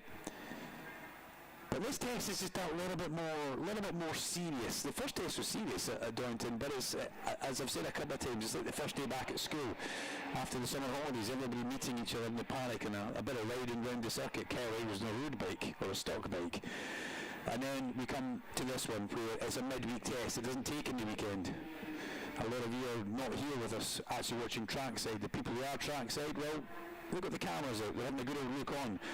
But a lot of people are at work, maybe with an earphone stuck in, having listened to the TSL timing feed, or maybe watching us on YouTube as well, with the camera pointing at the front of the commentary box. And we sometimes even turn the camera back on the commentator so you can see our lovely backdrops that we've got. But we are here for you, and we do hope that you're enjoying the coverage that we are able to give you, especially when we get down into the pit lane after the session, which is an equally important part of it, where we try and catch up with the riders to get an opinion on how their session's gone as Connor Thompson comes back into his pit box. He was 43rd earlier on, second last of the BSB bikes. Well, technically last, because Tom Stacey was last, but that was on his other bike, which he did an out lap, I think 1 lap on. As Rory Skinner rumbles down the pits, and that could possibly be Elia. Yeah, it is. Elia comes down and he's in a bit of a drag race with Kyle Ride. And that helmet is just something special. It really is.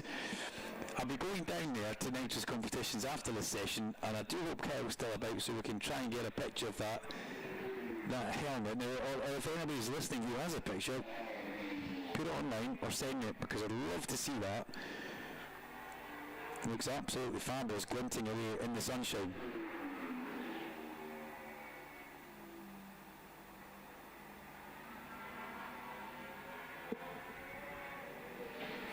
Here goes David Allingham. David Allingham's chased by fellow stock racer Finn Arscott, and Jack Bednarek goes out onto the track. Allingham, another man who comes back for another season in Stock 1000, must be a championship frontrunner along with Luke Mossey. We're expecting those battles to continue. They were great last year. David Allingham really stepped up, in my opinion, last year, watching him and seeing how the team was put together underneath him, the SNS Nickel Oils team. And also a pretty good golfer, David Allingham, in his own words. I'd like to point out, Alistair Seeley says that he's okay, but David will tell you that he is a pretty good golfer, and he likes to, it's weird the way that golf kind of ties in with motorsport, not just bike racing or motorcycle racing. It ties in with motorsport, and the two so contrasting kind of sport styles. When you look at motorcycle racing, or bike racing as we call it, the guys on track up to 160 miles per hour, you know, it's frantic, it's fast paced, and then you hit a golf ball on a quiet course. Now that is Leon Haslam having a really good long look at those two exhausts. What I'll do is I'll take a picture of them later on, and I'll put them on social media so you can see exactly the difference I'm talking about as Glenn goes in towards Tillon. Glenn looks good in this Ducati. Kyle looks good, but he's done a lot of miles on the road bike. And that's what Tommy said. You give him a slightly stiffer chassis, you give him slightly better suspension, you give him 10-15 brake horsepower more, you turn off the electronics, and suddenly it becomes a completely different animal. And Tommy Hill was bang on about that. But Glenn does look good in the Ducati. He knows it. You know, it's kind of where Glenn has come from for the past couple of seasons. He's been Ducati for quite a long time. He stuck through the PBMs, and the injury was a great disaster. It was terrible. But he has come back from that. But the Yamaha didn't suit Glenn. I think Glenn will admit to that as well. And I think when he heard that nitrous were going to be Ducati, he must have thought Christmas had come. He must have thought. Now what's happening underneath me? Both of the Saf Holland Hondas are parked in there. GR Performance boys. Josh Owens, arms folded, staring looking at the bike. Finn Arscott sits on the bike. And I think that's possibly TJ Toms who's at the front of the garage having a bit of a look. It is TJ Toms there. Socks and Crocs, discuss, people, please. Is that a you or is that a me? A lot about like Harry Truellove's Dale Earnhardt moustache. Yeah, you heard it here. But socks and Crocs, I've never been a fan of that. I've never had a pair of Crocs on my feet actually, so I really probably am the best person to tackle that debate. But that's what TG walked across towards the pit wall. There's Eugene McManus, dabs a brake on the Honda, making sure everything's good as he goes onto the pit exit, chased by Ash Barnes. So we're starting to see shorts in the pit wall as well, and sunglasses. Now you can probably see shorts any time at a race meeting, even if it's rainy, but for TJ Toms, who's a proper southerner, isn't he, for him to have a pair of shorts, and I'm not sure that the temperature is starting to climb. I would have thought my local Scots guys would have the shorts on in this weather before then, but there we go. Bradley Way in the last lap round, 1:34.902, fastest lap of this session, 1:34.902, and you can see fastest, not the fastest lap of his week, yes, not weekend, because he did a 34.5 in session number 1, but he is 0.4 of a second up the road from Scott Redding and Max Cook. Storm Stacey, Joe Talbot, Glenn Irwin, Kyle Wright, Josh Brooks, Danny Kent, Brody Skinner, your top 10. Here comes the Batham's Ducati. And it's interesting what Batham's have done. You know, they got their bikes quite early, and they went about converting the bikes over into a Superbike rather than going and building the actual race bike at the factory. So they've done it a slightly different way, and probably, I don't want to say a cheaper way, because I don't think it's for lack of money, but just there are different ways you can go about doing things. And that's what Michael Rutter and Storm Stacey and the Batham's guys have gone and done. And speaking of Storm Stacey, I can see Lola across here on the outside just now with her camera. She's focused firmly on Old Hall. So that will be some of the Storm Stacey vlog that we're about to see. And Storm is pretty impressive as he makes his way in towards turn number 1 here at Oulton Park, Old Hall Corner. It's a corner you run into, there's a bit of camber, there's a bit of a dip through the apex, and he goes over a small crest on the exit before we head along the avenue. But it is a really, really nice corner, and Storm Stacey makes it look even faster than it actually is. As Danny Kent rumbles in. And Fraser Rogers rumbles out. Quite like that actually. So we're looking for Storm Stacey coming through. As down comes Leo Schroeder. He's waving again to other people. It's just nice to see Leo Schroeder looking happy and smiling and doing what he does so well, and that's riding one of the big Superstock BMWs. We've got a quick lap from Bradley Way coming in here. We've gone personal best through sector number 1, 23.3 seconds in the first sector. Fastest of anybody in the middle sector, 26.5. Personal best through the next sector of an 18.5, so we just need Bradley Way to come through Druids. He's making his way along Druids in towards Lodge, the last corner. I can pick him up on the stalker, but it goes through the trees. And here he comes now, picks the bike up, goes down, we'll see him cresting Deer Leap. He keeps the bike nice and tight towards the inside. Is this a new fastest lap? Yes, it is. 1:34.376. That's the fastest lap of the test. And Brad, it's not a statement, it's just how he feels here in the bike car. Stock riders must be in the box at 2:10. That's about a minute and a half from now. So 1:34.376 for Brad Ray, and yes, he was fast, but he didn't look out of control at all as he came into view and through the first corner.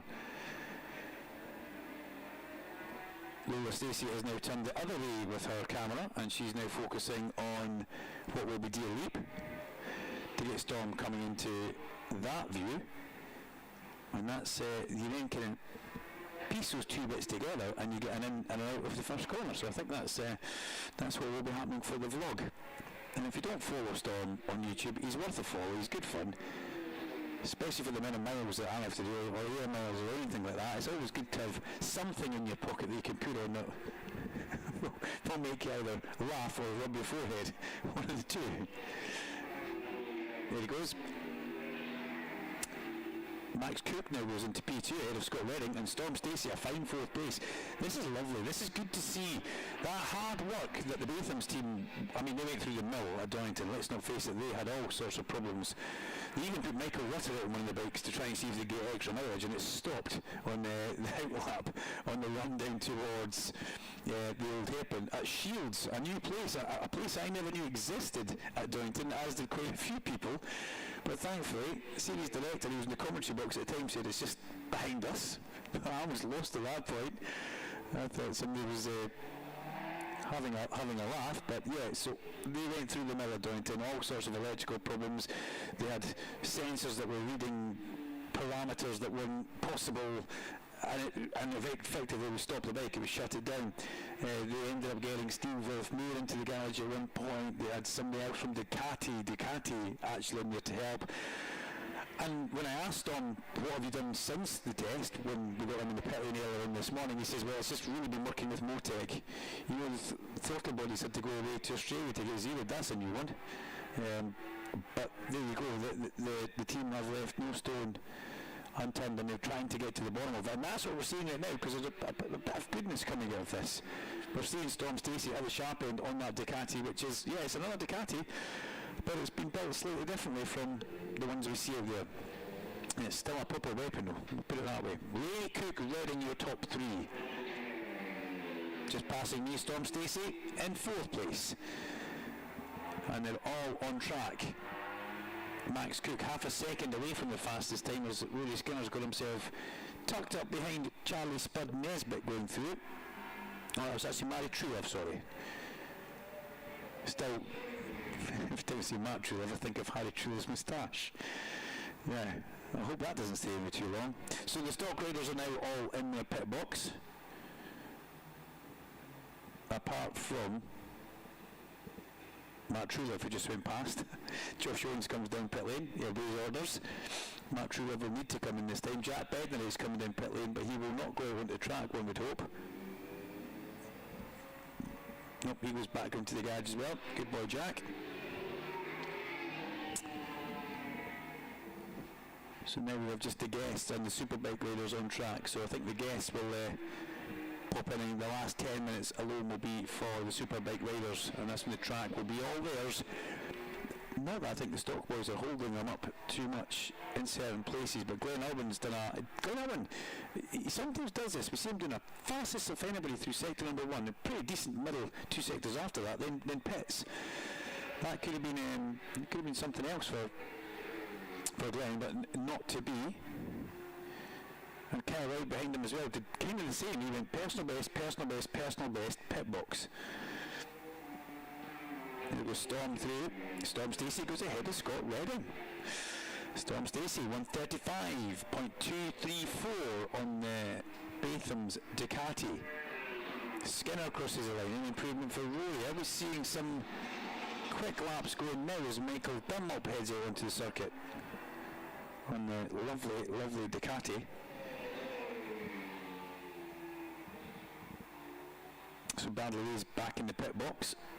Max Cook still on track. Storm Stacey and Scott Redding, 2nd, 3rd and 4th, all on track. Joe Talbot, Glenn Irwin, Kyle Ride, Josh Brooks and Danny Kent. That's 5th down to 9th. They're all in the pit box. And then Rory Skinner sits in 10th and on track. 1.3 seconds away from the top time as Brooksy heads out from the Dow Honda garage. And down he goes. Last year was a big year for that team. The transition from Kawasaki across towards Honda. It's not as simple as you think. It's learning a new bike. Crew chief's got to learn a new bike. There was quite a turnover in staff as well, actually, that year. And we've had another little turnover in staff. So there's always new learnings for everybody to be done. But the way they were with Kawasaki for so long, they then come away from Kawasaki into Honda, and in their first year they managed to put that bike on the top step of the podium and have some great results. That's quite something, and it brings them into their 2nd year of running. You would imagine that Josh Brooks will be looking, I think he's still got so much talent and so much time, but he's coming to a point in his career where he wants to be back on that sharp end, but he knows how hard this championship is.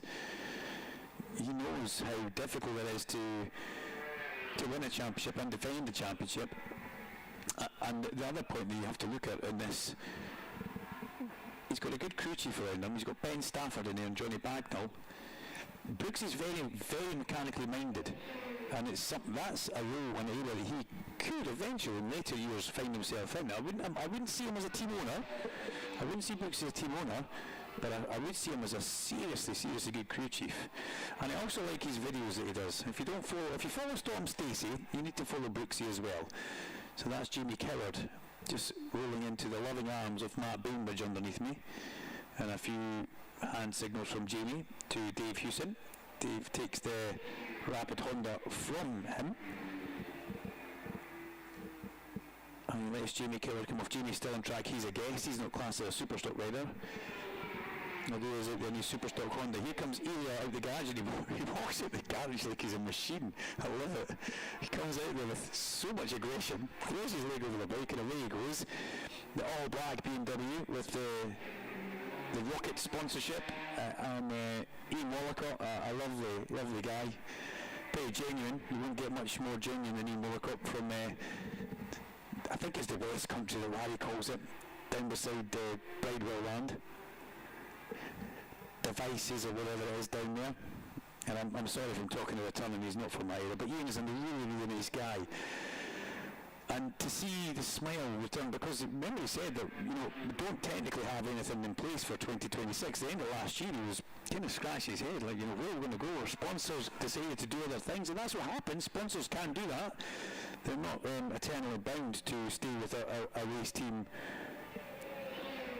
stay as long as they like or as short as they like. But I think the whole getting area and getting the BMW, the Team IWR, with help from Calcox Motorsport, Rocket and Sean Muir, it really is showing the BMW still have a very keen eye on the British Superbike Championship, and they very much want to try and get bikes driving back towards the sharp end, such as the help that Peter Hickman got when they brought Sylvain and Tolan to be one of their test riders at Donington Park. Hickey just here on his own this time, but Ilya is on track, and that will be an interesting one to see how he gets on through 2026, because 25 he was mind-blowing how he took to the circuits, learned the circuit so quickly, and just got faster and faster on his super stock BMW, which was still a pretty impressive piece of kit. Steve Hickens got the shorts on, good to see that, so the temperature must be up down there.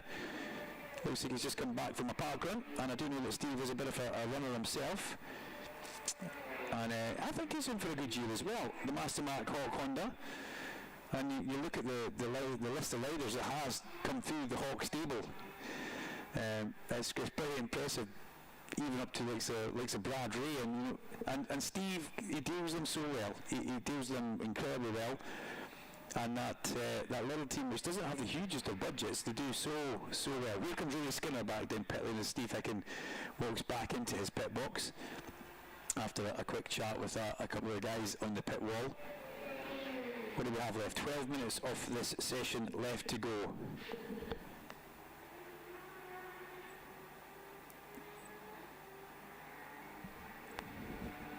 Here comes Mickey D, Michael Dunlop. I love how he calls you boss at the end of a chat with him. Thanks, boss. That's pretty cool. There's Peter Hickman back out onto the circuit on the E10 Racing BMW. Hickey finds himself in 26th place at this moment in time. There's been a little bit of manoeuvring around him. Personal best laps last time round anyway, not on track anymore, was Josh Owens, but Pocket Rocket Leon Haslam finds himself in 23rd place on bike number 91. And when I spoke with the team manager Ian Darberside, Hammy, there we go, we're all known as Hammy, spoke with Ian earlier on. You can actually hear the nervousness in his voice when he was talking. Big momentness to get the bike together, to get the bike out onto track.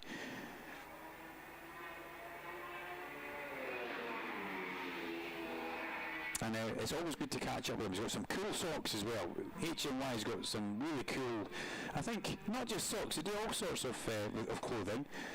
But I do like my white HMI socks that he gave me. They go well with my trainers. It's kind of a package. I feel quite young and cool in a way, and I probably don't look it, but I feel it. I suppose that does help. And then with Richard Kerr, that bike is looking pretty good. Richard in 16th place. So good that we have got a good bike back underneath Richard after what we saw unfortunately happening to that bike at Donington Park when he went down. Really unfortunate crash. And sometimes you get away with it, Crane curves, sometimes you don't. And unfortunately, Richard Kerr's bike didn't. It slid down the track, and as soon as it hit the grass, it went up in the air. And as a rider at that point, I'd imagine you would just want to look away. You would not want to be watching what happened because it went end over end over end, and it seemed to get faster the more it went down the hill. Then there was that little fire in the pit box. Here comes the pocket rocket, Leon Haslam, down pit lane. And onto the track goes Leon with 9 minutes of the session to go. But to see Richard Kerr back looking happy, Dad Ivan down there in the garage, Andy Jameson on the spanners for the SM Racing Honda.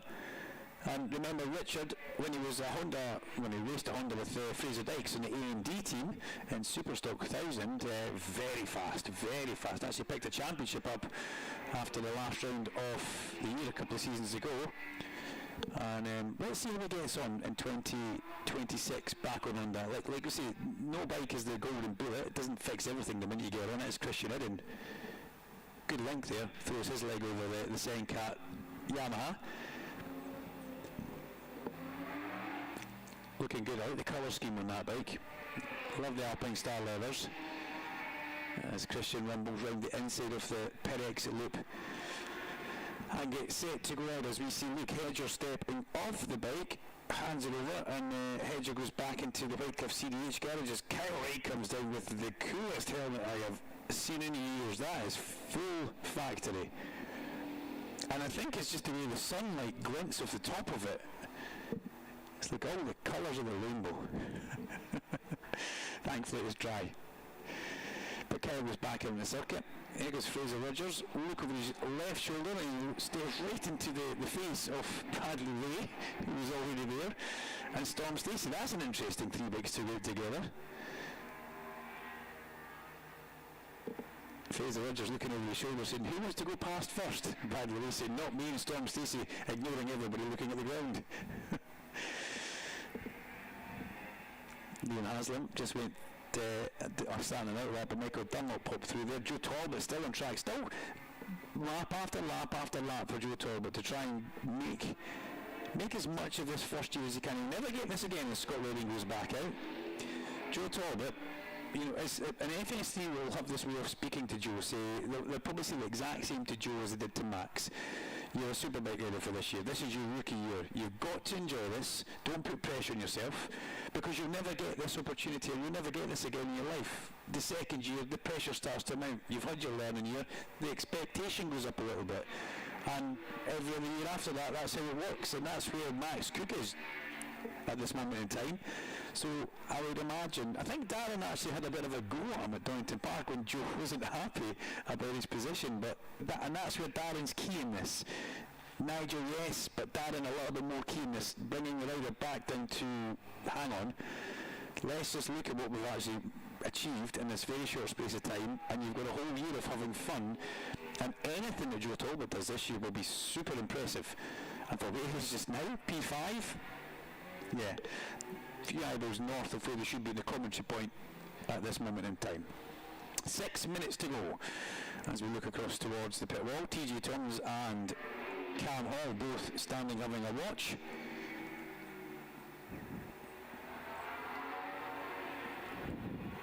As the Osho quietly rumbles past.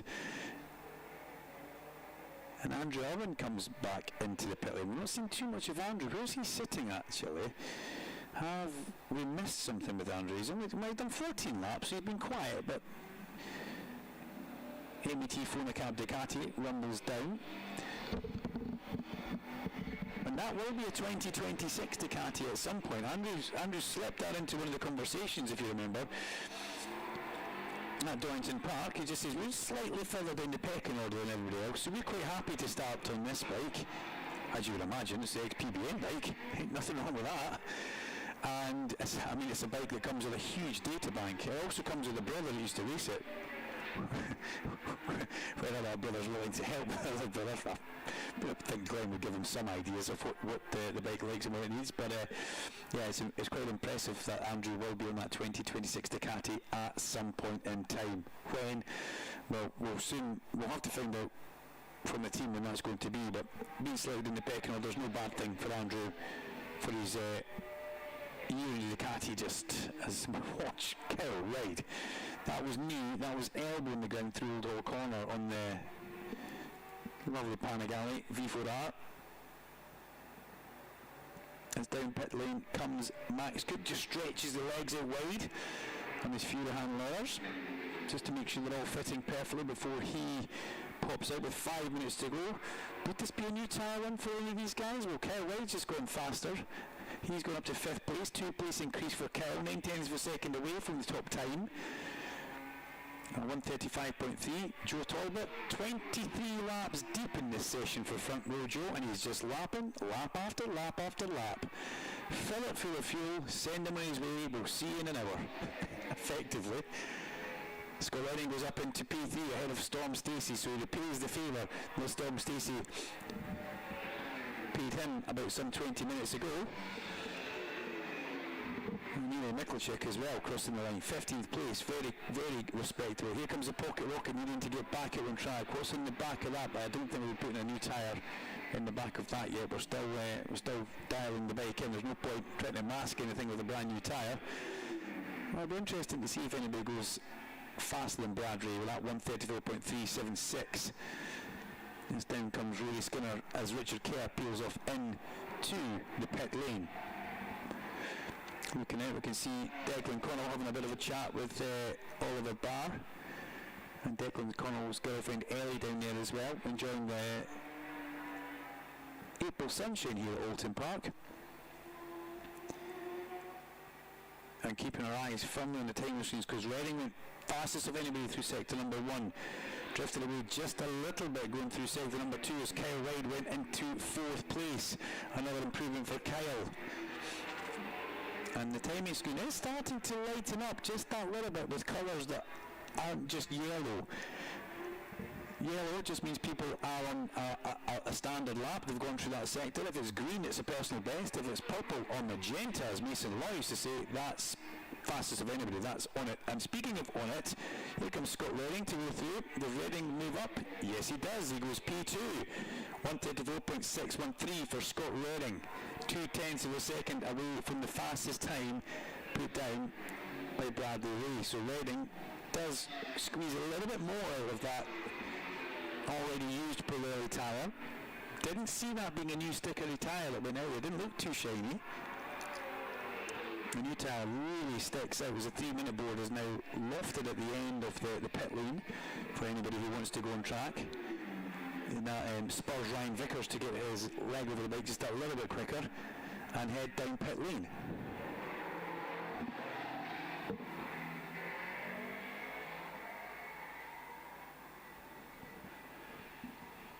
So there goes Ryan onto track as we have a look back towards Rory Skinner coming through.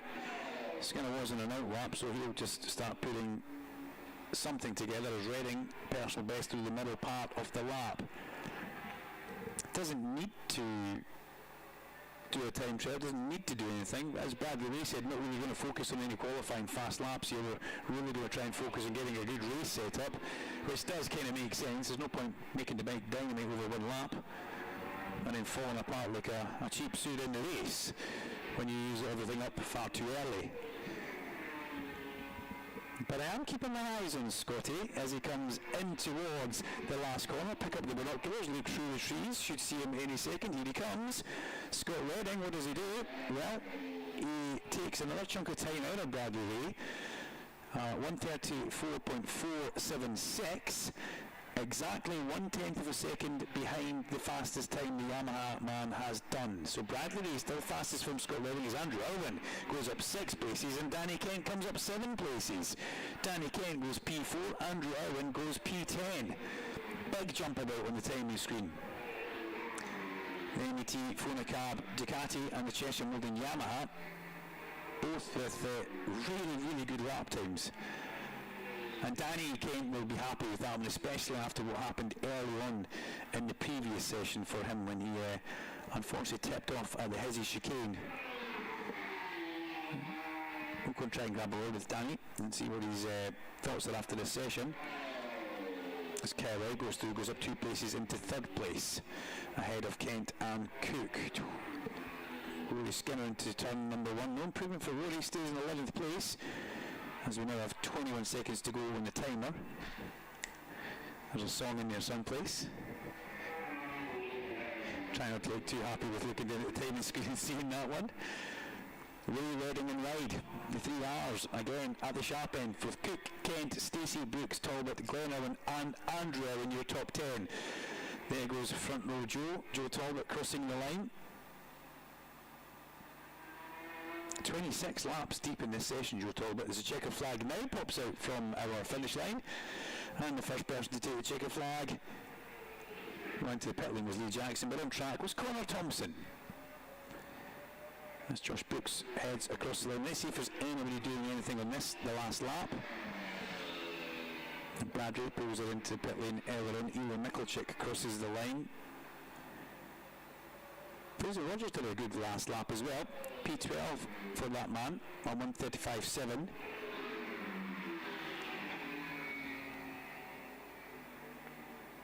And yeah, good lap. Good end of the session there actually, and very interesting that 26 laps deep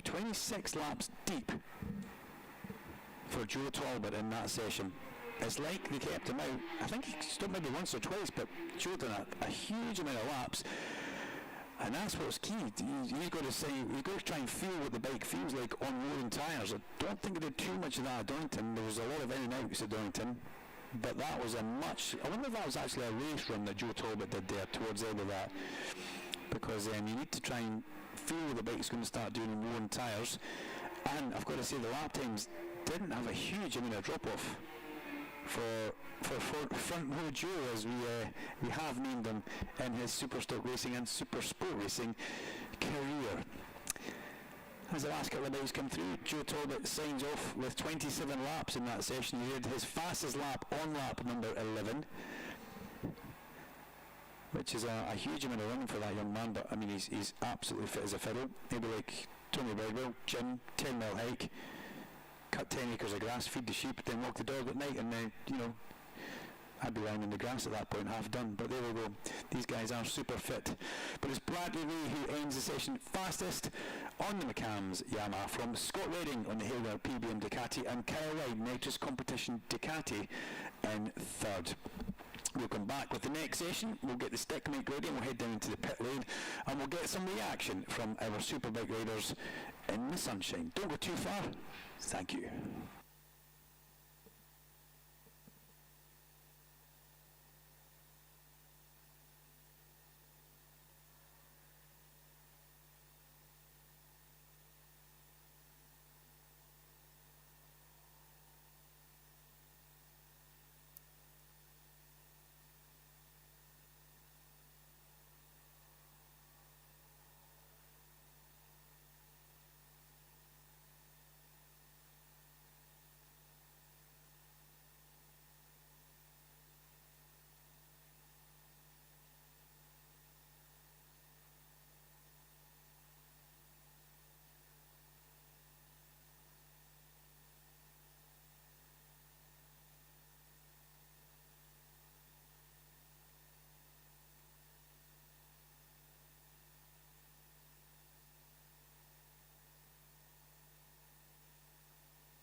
Okay, welcome back for the official RNG test at Oulton Park, 21st of April, Tuesday the 21st of April. Duncan Vincent live on BSB Radio, powered by Kawasaki, as we move into our second official test and the first day of it. Now, we've just had a note, the number 38 Sportbike has slipped off at Druids. Rider is okay, and that would be Aidan Davey, which is not the type of thing Aidan Davey really will be wanting to do. As I see Ali Grant making his way across towards the pit wall, unfortunately, minus a rider who's out there at Druids.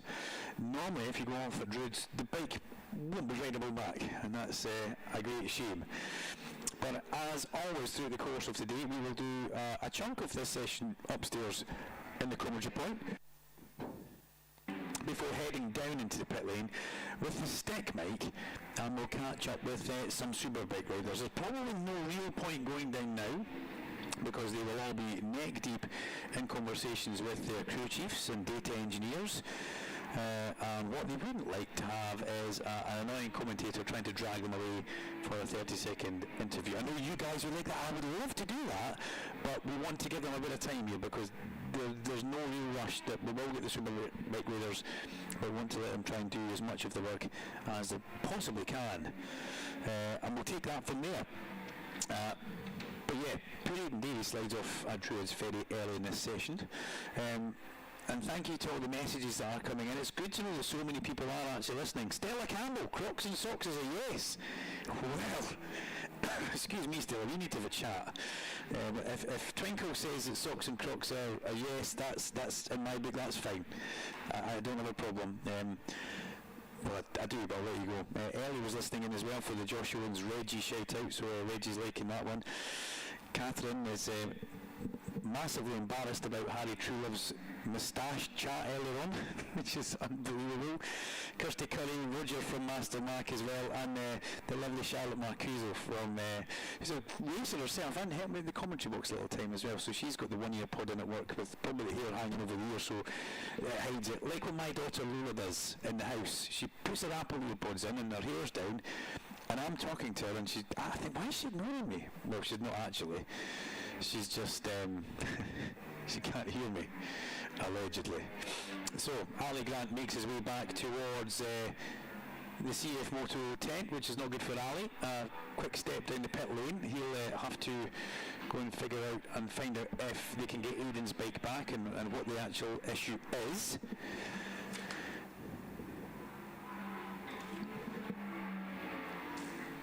As somebody stops in towards turn number 1.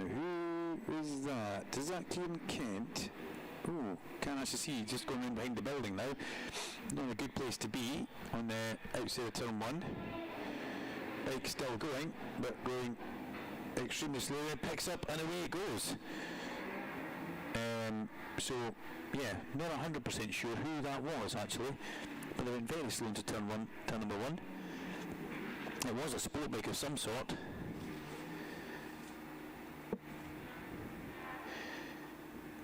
But we'll definitely come back and visit that later on if we can. But into turn number 1, Old Hall, very, very slow on the outside, and all the way on the outside the corner, in the bike picked up and away they went. But the British Sportbike Championship and the Rocket Off BMW F900 R Cup Tuesday test session number 3 for these guys. And what have they got? The last session today. Is this the last session today? It is that, because after this we have the Quarter Group Super Sport, and then we have the Superbikes. Tomorrow we do add in another little cheeky couple of sessions. We have got the RMG Moto4 British Cup and the 1P Mobile National Junior Sport Bike. They will join us tomorrow as well, so it gets a little bit busier tomorrow session-wise, but we still start at a respectable time of 9 o'clock in the morning, and we still finish at 5 o'clock at night, which is quite early considering what we were doing at Donington. I think it was 7:15 I finished at Donington. In fact, I think I'd almost broken myself by that point. And the lovely circuit manager down there, Andy Swift, kindly agreed to, I think you better go home, you don't sound that great. Yeah, so that was, but it was a long 2 days at Donington because there was so much to try and get through. But we don't have that here as Harrison McKay goes past Mother Tammy's pit board. 46.4 it says on that pit board. for Harrison McKay. A 146.4 is what he has done, and it finds Harrison in 17th place. And let's hope that we're still streaming and we can transmit that all the way back to the fjords of Norway for the lovely Viking himself, Salty Sellers, who will be listening glued to something up there and keeping an eye on young Harrison McKay as he gets up to speed on the sport bike with the Pirelli National British Sport Bike Championship, not national, get that right Duncan, up to British Spec now, which I think is fabulous as well. To see this championship go from just being a national championship to get it up into British is quite something. And as Stuart Higgs said, they kind of follow what happens in the World Championship scene. So, but they've kind of gone and taken theirs and made it a little bit different actually. So Stella wants to edit her comment. Stella Campbell says yes to Crocs, but no to socks. So you're no to socks and Crocs. I am 100% with you there. So that's fine then. So we can be and remain friends, Stella. I need to go and speak to TJ Thomas about this because it was TJ who sparked the whole debate as he trotted across the pit lane in his shorts and socks and Crocs. Here comes one of the MP bikes. That's a young Canadian, Ben Hardwick, who parks up. MPR Racing on the Suzuki. Now I can't help but feel that that's Cameron Dawson I can see down there in the pit lane. And if that is the case, I want to know where he is actually, because he wasn't on our testing entry list. And that's something I need to keep my eye on.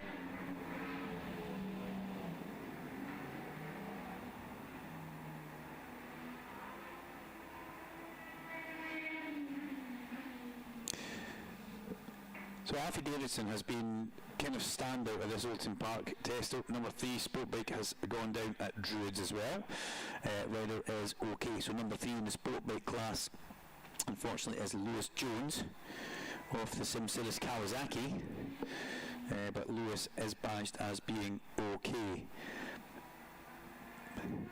But Alfie Davidson seems to be the man of this test so far on his number 28.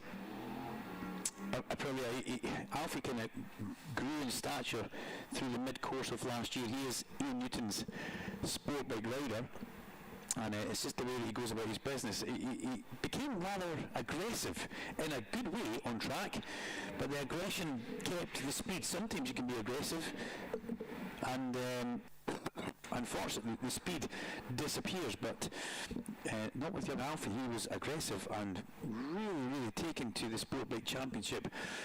So he will be one of the guys that you see at the sharp end through 2026, challenging for race wins as much as everybody else. But Davidson, keep your eyes on that man. Bike number 28 on the Iron Competition, Aprilia in Sport Bike.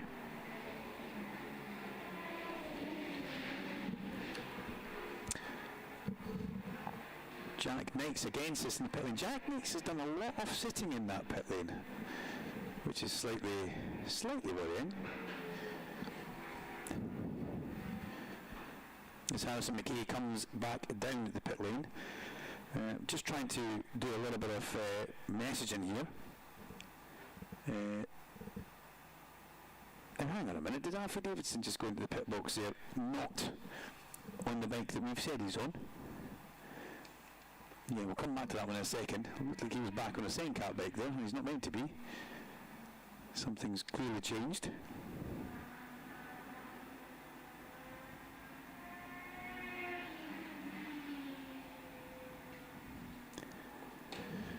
So as Mark Hanna does a little bit of work on the suspension of Harrison McKay's bike, Harrison steps off the Aprilia, and Mark Hanna will roll that bike back into the pit box.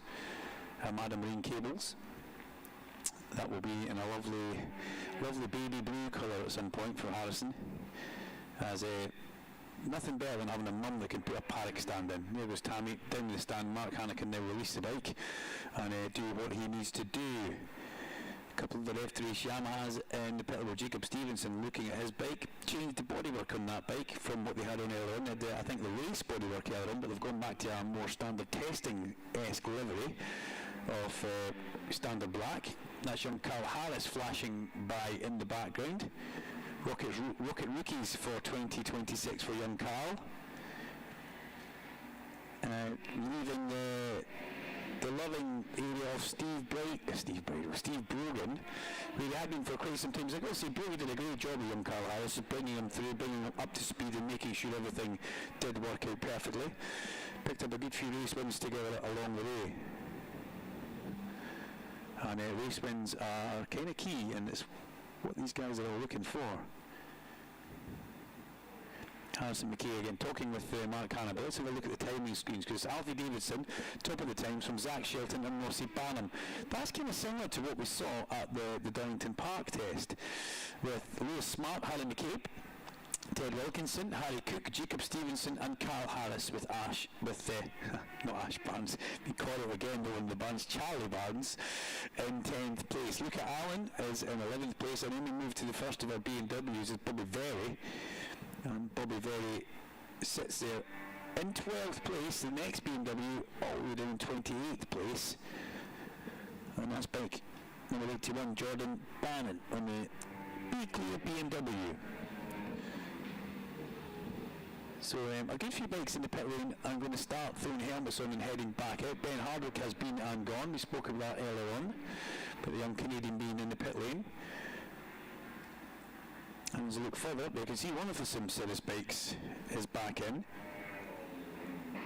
That's Charlie Atkins. And beside Charlie Atkins, we also have bike number 48, which is Ollie Walker. And 27, Callum Beach, all in that very small area. Now, somebody's broken down in the fast lane off the pit lane. In fact, no, we've got a red flag, so they haven't broken down. They've stopped, and they've decided to push the bike back. So that's a good thing to have done there. So a red flag has popped out here for the Pirelli British Superbike Championship and the Rocket Off BMW F900 R Cup. Nothing on our screen as to why we have a red flag.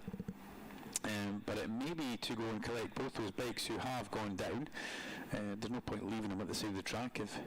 Quite nice if Race Direction did do that. We'll find out in a couple of minutes, and I'm pretty sure we'll get a message appearing on our screen. But what I will do is, in this red flag, I'll prep for heading down into the pit lane. I'll get my radio together. I'll get my pit lane mic together, and then we shall do a walk up the pit lane and try and grab some Superbike riders. So a red flag in the Pirelli British Superbike Championship and the Rocket Off BMW F900 R Cup. Back in a couple of minutes.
TJ Toms, okay, you sparked off a big debate in the last session. You weren't even on track.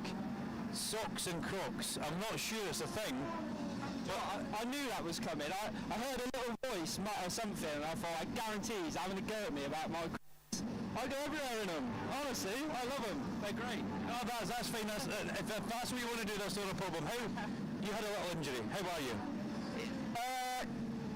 Good would be pushing it. I'm sore, I'm tight, I'm very stiff, I'm not 100%, but I've got to get back on it. I gave Oulton a miss, I gave Donington a miss just to try and give myself an extra couple of weeks. But yeah, when you face plant off of a motocross bike, it never ends too well, but I got very lucky, so I just need to, focus on getting back to 100% and then we'll be good. I'm just really struggling with my right side at the moment, so yeah, just taking it steady, no pressure. Yeah, you're some boy. Get well soon. It's good to see you back. Cheers, nice to see you soon. Crocs and socks don't go though. Let's say that. Definite no-no as the bench garage warms up. Several motorcycles in the background. Let's see if we can make a way straight down the 5 off the pit lane. And let's see if we can grab any Superbike riders after their session that they have had on track. So, looking at Richard Kerr garage, which looks pretty happy in there actually. Ian Walcott garage, we've got the garage door down, so that Elia's deep in conversation. So that kind of technically means he doesn't want to be interrupted, and we totally get that because that's as new and as fresh as you can imagine. I should have asked Ian Walcott when he actually got the bikes delivered. That would have been quite telling. Then we would all know exactly how fresh that whole project is, because it does seem incredibly fresh to me. CDH, White Cliff CDH look happy. Dale Honda look happy. Empty garage, must be lunchtime in there. Quite late for lunch actually, it's 3 o'clock. Maybe it's siesta time. Never interview somebody when they've just taken a mouthful of crisps, Ian. Sorry. HN Steve Stock. Pack of oysters. 3/4 of a bag of oysters in the mouth at once. That's a hungry man. So, as we get ourselves down towards the sharp end, no Scott Redding, that's a shame. Bradley Reese is here, but the garage door is down. I wonder if any of the nitrous boys are around at this point, or have they left it kind of too fashionably late? We're going to walk through past can I speak for a second? Just with the boss man, he's busy here, but okay, you've got it here, and the bike looks fabulous. How is it going so far? Yes, first day with the bike, so we're working through all the basics. So Leon absolutely hates it, so he's just a test drone today, but we have to gather days that will pay dividends later. Yeah, I expected that to be the answer. Listen, I won't take too much of your time. Good luck with that one. I can imagine Leon absolutely hates the bike and wants so much more, but that's just the way it goes. They've got a brand new Ducati sitting there that looks fabulous. They've opted for the different exhaust kind of style on that, which goes up the side. I've got a picture of that one. And I'd love to speak to the champ if we're coming inside, that would be great. Front, or we'll go to the front actually. I thought I was going to stand on something there, but it's just an RMG logo on the ground. There's a plug for you. So I'll get a picture of the exhaust setup that we've got on the back of this Ducati. You can see that's, I'll put this online later on. Excuse me. Here comes the defending, reigning champion in his full gear. He's got absolutely everything. He's got the nitrous leathers, he's got the new boots, he's got the nitrous jacket, the Ugly & Co hat. You're a sponsor's dream. Yes, we've got loads of new stuff to bed in, so yes, no, it'll be a good day up to you. Yeah, and you know what? Fabulous. Kudos to the team for getting the bikes together, getting you out there. You look good on it, you look happy. How different is it from what we saw you at Donington, compared to the road bike to the race bike? Completely different. I was hoping there'd be some sort of similarities, but yeah, I think the part of the chassis and the pivot and stuff, that feels very similar. But all the suspension, the brakes, the speed of it, even the seat unit, everything that comes with it really is completely different. So I'd like to say I did myself some favours riding in Spain, but it feels that different. It could have been very pointless. So fair play to all the boys in the team getting everything ready. They worked till 1 o'clock last night in the morning. and we've had a bit of a up and down day. We've not done that many laps, but those last 5 laps was very important. I went with my gut instinct of what we've been doing in Spain on my practice bike, and I said just do that because it worked in Spain, and it worked, and I went a lot faster on old tyres. So yeah, we're still 28 laps I've done on those tyres. I've not put a new one in yet, and we're third, so doing all right. Yeah, that's pretty impressive. That was the next question, was there a new tyre? So that's one tyre for you all day? Yep, I've not had that's the first set of tyres I've had, done 28 laps, so yeah, it was a great, I've been trying bits and bobs all day, and there's been a 10th in one sector, lose a 10th there, but that one was massive. That was a good 6-7 tenths a lap faster, and it felt like a new tyre even though it wasn't, so yeah, great step. And did the bike feel comfortable underneath you? It did what you expected it to do? Yeah, so that was the first time the bike felt like anything that I've been doing in Spain, so yeah, I've enjoyed today. Got one more session now, hopefully we can do as many laps as possible, get out first, and yeah, learn the bike even more. Are you and Glenn going in the same direction here, or are you kind of spearing off? Yeah, I mean, I think those 3 guys as a team, they've gone their way because they've rode one before and they've gone with their gut instinct. We've kind of gone for what they say is right and gone from there, and it was completely wrong.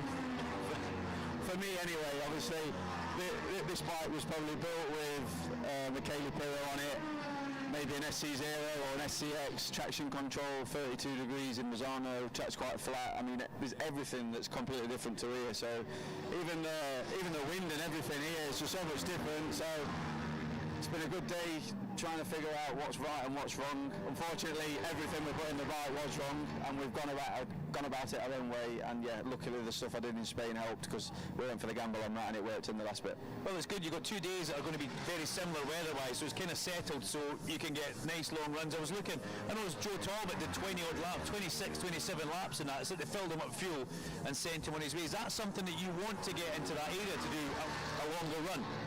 I mean, for me, obviously, yeah, we need to do a longer run at some point, but at the minute, we're just trying to feel good on the bike. I mean, I know Joe's probably not done a lot of laps, but he's definitely done a lot more laps than what I've done already. He's obviously done Donington, and he did Monte Blanco with me, so yeah, unfortunately we didn't get to do Donington, and we could have done a few race runs here, but we'll save the race runs for when they count for 25 points. Did you sell the road bike?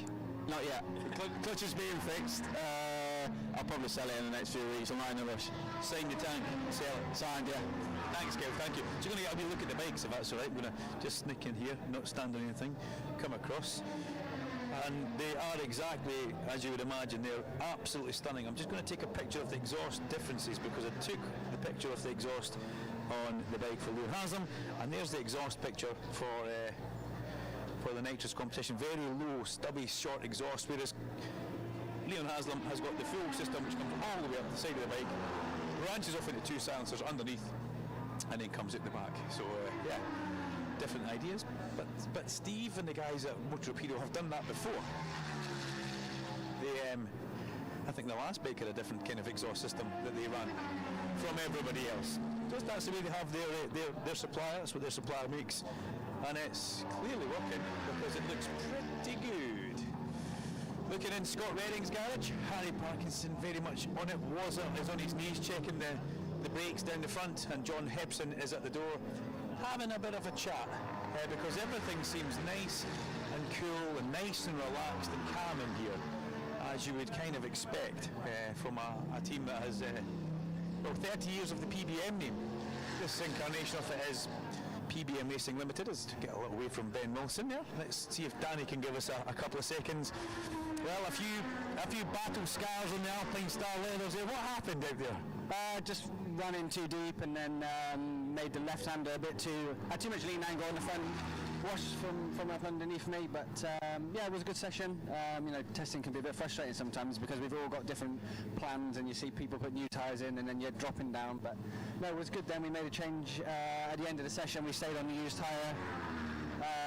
And yeah, I think we ended 4th or 5th. Really strong, really impressive. On lap 16 of the tyre, so yeah, no, it was good. Rory was complimenting you earlier on, saying it's fabulous having you as a teammate because you've got knowledge of the Yamaha, and he thinks it's just going to move the whole project forward. Yeah, well, that's the plan, I think that was the goal in putting this project together for this year. Like I said earlier, at the Donington test, we got basically 2 top 5 riders, and we can work together to make each other stronger. Danny, thanks for your time. I'm glad you're okay as well. A couple of scuffs in the leathers, but he's former world champion, hard as nails. That's what he is. The busiest Honda garage in the world. Count them: 1, 2, 3, 4, 5 Hondas, and McGuinness is shoehorned in the middle. He's one of the faster ones today as well, which is good to see. The Bermota garage. Where's the riders? I'll just ask Dan, where's the riders? Where are the riders? The riders, I think they've gone golfing. Ah, well, that would make sense. Now, this is Max Cook's bike, and this is a big change. You've got the whole front end out. What's going on? We're just doing some testing. Oh dear, I wish I hadn't asked. I wonder if it's an offset that they're maybe changing on the front of that bike. As much as I do know a little bit about it, I'm thinking that's possibly what's going on there. That's typical Dan. That's the man, unfortunately, that got me with the banana hammock many rounds ago at Snetterton. So I kind of let him off for that, but I wasn't happy. Here comes a Peter Hickman, but he's got a kind of face on him that maybe want to talk. You need to go. Are you okay? That's a face that tells me no. I'm alright. How's it going for you this? I keep wanting to say this weekend, but how's the testing going for you so far? Yeah, same as what I always have, loads of problems. Oh God, I didn't want to ask. When I saw you walk up there, I was 50-50 whether I was going to stop you or not. That's alright. It is, at least the sun's shining, eh? Yeah, so what's the struggle? Tell me. Usual problems, no grip, entry or exit. I don't need to go on, do I? No, you don't. What I'm going to do is I'm going to say thank you very much. I'm going to let you go because you're a busy man. Right. Oh dear. Yeah, that was if looks could kill at me generally, but that was an unhappy Peter Hickman putting on a good brave face here. So that's the offset that you're changing. I see. I do know a little bit. So Max Cook's going for a substantial change, Darren, on the front of that bike, just to let you know. Whereas Joe Talbot, I'm really impressed with what they did with young Joe there, and his crew chief Jason is just sitting down calmly typing some numbers into a computer, and I'm going to lean forward and say that was a really strong session for Joe there. 27 laps. What was the plan? Was it fill him up with fuel and send him out? Yeah, pretty much. He just wants to get familiar with the bike and familiar with that bike around this circuit, which he's really he enjoys riding. So yeah, that was the plan really. And how did he feel at the end of it? Happy? Yeah, he's happy. We've still got some stuff to change, and he changed stuff from session 1 to session 2 as well. So yeah, it's a bit of a familiarisation sort of lesson for him, and also myself with him. So yeah. So he's a young rider, but he's a fast young rider. And are you having to try and just kind of calm him down and remind him that this is a rookie year? Yeah, not really. It's pretty level-headed, to be fair. So I'm quite impressed with that. But no, he's riding well. Listen, thank you very much. I'll let you get back to the laptop there. There's Ian coming to our side. Gentle persuasion from Dan there on the hammer. Talks more sense than me. That does that. Talks a lot more sense. It's a rubber hammer. Just coming down in towards the Dow area where the bikes are being typically polished within an inch of their life. They look absolutely fantastic. Very neat little garage that we've got going on here as well.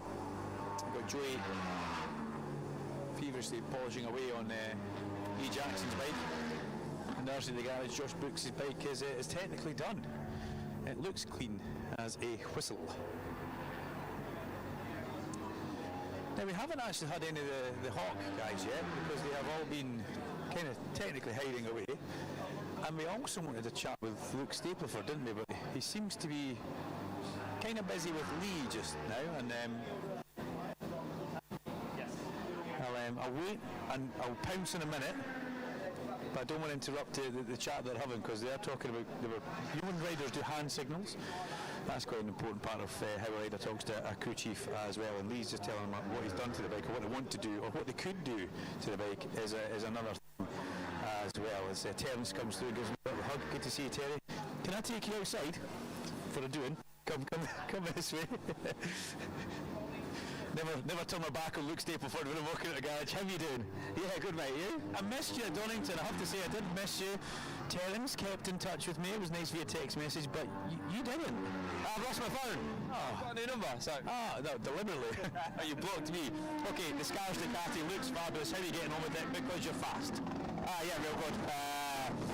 We managed to get at ref in November last year. We went Portmore as well with a couple of World Superbike tests. We was in Mazzana last week as well. And yeah, everything's all good at the minute. We're fast everywhere we go. So this is a bit of a test for us because we haven't been to a circuit like Oulton Park yet. We've been to a lot of the fast European stuff. Okay, we did a day in Kyrgyzstan and we was good there as well, but the reference isn't really right. So here was a bit of an unknown. We was going to see it throws its own curveballs at us. But I'll be honest, the times are coming easy, so I'm smiling. Tell us what Scars Ducati is then. Tell us about it. It's a Ducati. Don't hang around the the bus. No, there's a chap called Dale really that's I think been involved with the racing for a number of years now that's decided to basically run a team of his own. So yeah, here we are. It all come about late last year. The conversation started, and to be honest with you, from my point of view, the chance to get on a Ducati, having seen and raced against it for a few years now, was a no-brainer. But it had to be the right Ducati, and these guys have got the right equipment that have pretty much come straight from the World Supersport team, effectively. So yeah, the equipment's there. We've got everything in place. So we just all need to do as jobs now and get cracking. You spoke to me about what you thought of the Ducati and how its strong points were. So to see you now on the Ducati, but you've got your guys around you still. You know, you've got your team with a lot of familiar faces in the Scars. It's a good little team. Yeah, I'll always carry the few faces with me. That's what really keeps me going at racing. You've got to have the select few people around you that you trust and that you can rely on when things are not going so well. So yeah, I've got regular faces around me, and to be honest with you, with the Ducati, it's exactly what I thought it was going to be. I tend to be pretty smooth on a bike. I'm not an erratic rider, and the last few bikes I've ridden maybe lend themselves more towards that style, which didn't show my strengths really, whereas the Ducati is exactly what I thought it would be, where it likes to be ridden smooth. It's got an amazing front end on it, and I think it should suit me. So far so good, but hey, we're already testing, we're not racing yet, so we'll see in a couple of weeks' time, but I'm pretty confident. Well, you've kind of hit the ground running, you've arrived back and you're really fast, but what's it like being Michael Dunlop's teammate, or what's it like having Michael Dunlop as a teammate? Interesting. I think I'll leave it at that one, just interesting. He said to me last week when we was in Mazzano that he's going to give me a portion today, so I'm waiting for it. It'll happen. Thank you very much, Luke. We'll catch up later on. There's Harrison McKay's mum. It's Tammy. Tammy, how you doing? You want to say hi to Dave? He's listening in. Oh, is he? I thought he was asleep, to be honest. He's meant to be on nights. He said he was listening earlier on. So how's the boy getting on today? Yeah, he's doing all right. He's just gone a little bit faster again, so that's a bonus. You know, just chipping away, getting there. You enjoying this? No. You nervous, Mum? Yeah, definitely. Yeah, definitely. But no, he's doing all right. You know, first time at Oulton Park on his new bike, so just trying to get a good setup ready for next week. Thanks for your time. Bye. There you go. That was for you, Salty. All the way up there in the Norwegian fjords. Ted Wilkinson has made his way in here. Let's see if we can just grab a quick word with Super Ted. He's just having a bit of chat. Now, when you go, you finish that. I'll talk about you first of all. Ted Wilkinson, who Larry named him Super Ted, and then said superheroes wear capes, and he should have had a cape on a few times with some of the races that we saw Ted doing. This Aprilia, lovely little Aprilia, really well turned out, and Dunsley Heat on the side of that bike as well. That's I think that's a sponsor that he shares with Christian Eden, if I'm not mistaken, but we have seen that in times of the past. So, okay Ted, tell us how it's going so far, because it looks pretty good from where I'm standing. Yeah, it's pretty good. Just getting some laps in, getting back used to the bike again. We've been testing a few different things, but no, it's good to be riding in the sun. So, yeah, see what tomorrow brings. And we're meant to have the same weather both days, so as a rider, that's good for you. You can really make some progress. Yeah, definitely, because we can use like the same setups and see how they work differently. It's a little bit windy, so hopefully the wind stays down tomorrow. Ted, thanks very much. On you go, pal. That's great stuff. Lovely. I mean, the bike's looking good. The tyres are looking good. So, yeah, good stuff. That Ted Wilkinson, Super Ted from Runcorn. Let's see if we can grab a television screen, because the checkered flag has popped out for that session. And is there a television screen in here? No, there doesn't appear to be one in the Sign Cat garage. So we could always come back to that. Just try and find one to give you an update of what is happening on track. Here we go, in the SM Racing Honda garage. Fastest at the end of that session, once again, Alfie Davidson from Rossi Banham and Zach Sheridan, with Lewis Smart, Harry Cook, Charlie Atkins, and then Charlie Barnes. I'm always stumbling. Ted Wilkinson, who we just spoke to, is 8th place with Harley McCabe and Kieran Kent. With Ollie Walker, Joe Ellis, Jacob Stevenson, Luca Allen, and then Peter Willis in 15th place. And Carl Harris comes home just ahead of Lennon Doherty with Callum Beach, and in the first of the BMWs, Bobby Verley, and then Taylor Rose in 20th position. And that's all done off the timing screen with a bunch of second names there. Now, I wonder if Ilya Michalczyk fancies. I wonder if he would. Now I can hear. You can hear James Buckingham giving him a few pieces of information. Let me see if we can step over this bin without kicking it. Ooh, in we come one. Ooh, in we come again. And let's see if we can speak to the man himself. Well, it's been a fairly rushed affair, but you are here, Elon. It's great to see you. How does the bike feel underneath you, and what have you been learning so far?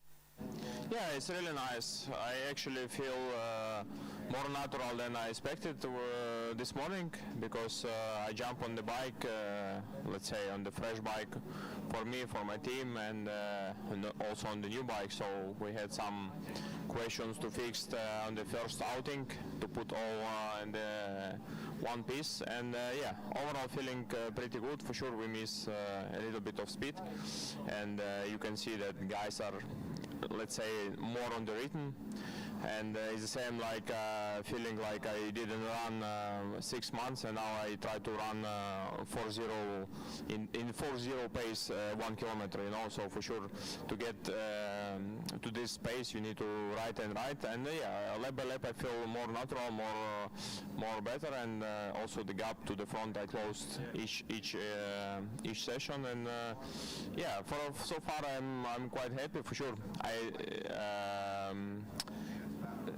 long time don't see my name below top 10 in any championship, but yeah, I'm not looking now on the lap time and on the names, but yeah, I need to keep working, and let's try to get this rhythm based for the first race weekend. Yeah, I think it's fabulous. A great start as a team. Thank you very much. We'll disappear back at this tiny little space that we've got here, and well, James Buckingham, pretty happy with that one. And what a fabulous story this is for Ian Wallacott and the guys in that team, because they had nothing, and now they don't have everything, but they've got a pretty much a good thing going. As back into the there you go. See, I'm seeing 26. Not 28, so that was the Barnes bike coming back in. I was convinced that Ian Newton hadn't lost a rider, and yeah, I'll just maybe move on from that one pretty quickly. As we come down past Rapid Honda, they're chilling out, getting ready to go. Ollie Barr's kind of getting himself ready as well here. Oliver, how are you? You okay? Yeah, I'm good, Duncan. Hello. Hello. Looking forward to a good session? Yeah. Yeah, great question that, wasn't it? What have you learned so far this week? Pardon? No, this week. Yeah, well, today. Today, I've learned. What can I say that I've learned? I'm not sure. I've learned how to make a good coffee. Okay, what have you learned about the bike? Nothing. Just to be honest, just try to get back into it.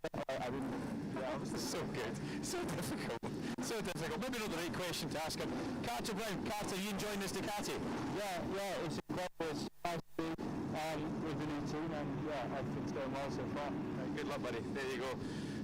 Maybe I shouldn't have asked Ollie what have you learned, because probably nothing would have been the right thing to say.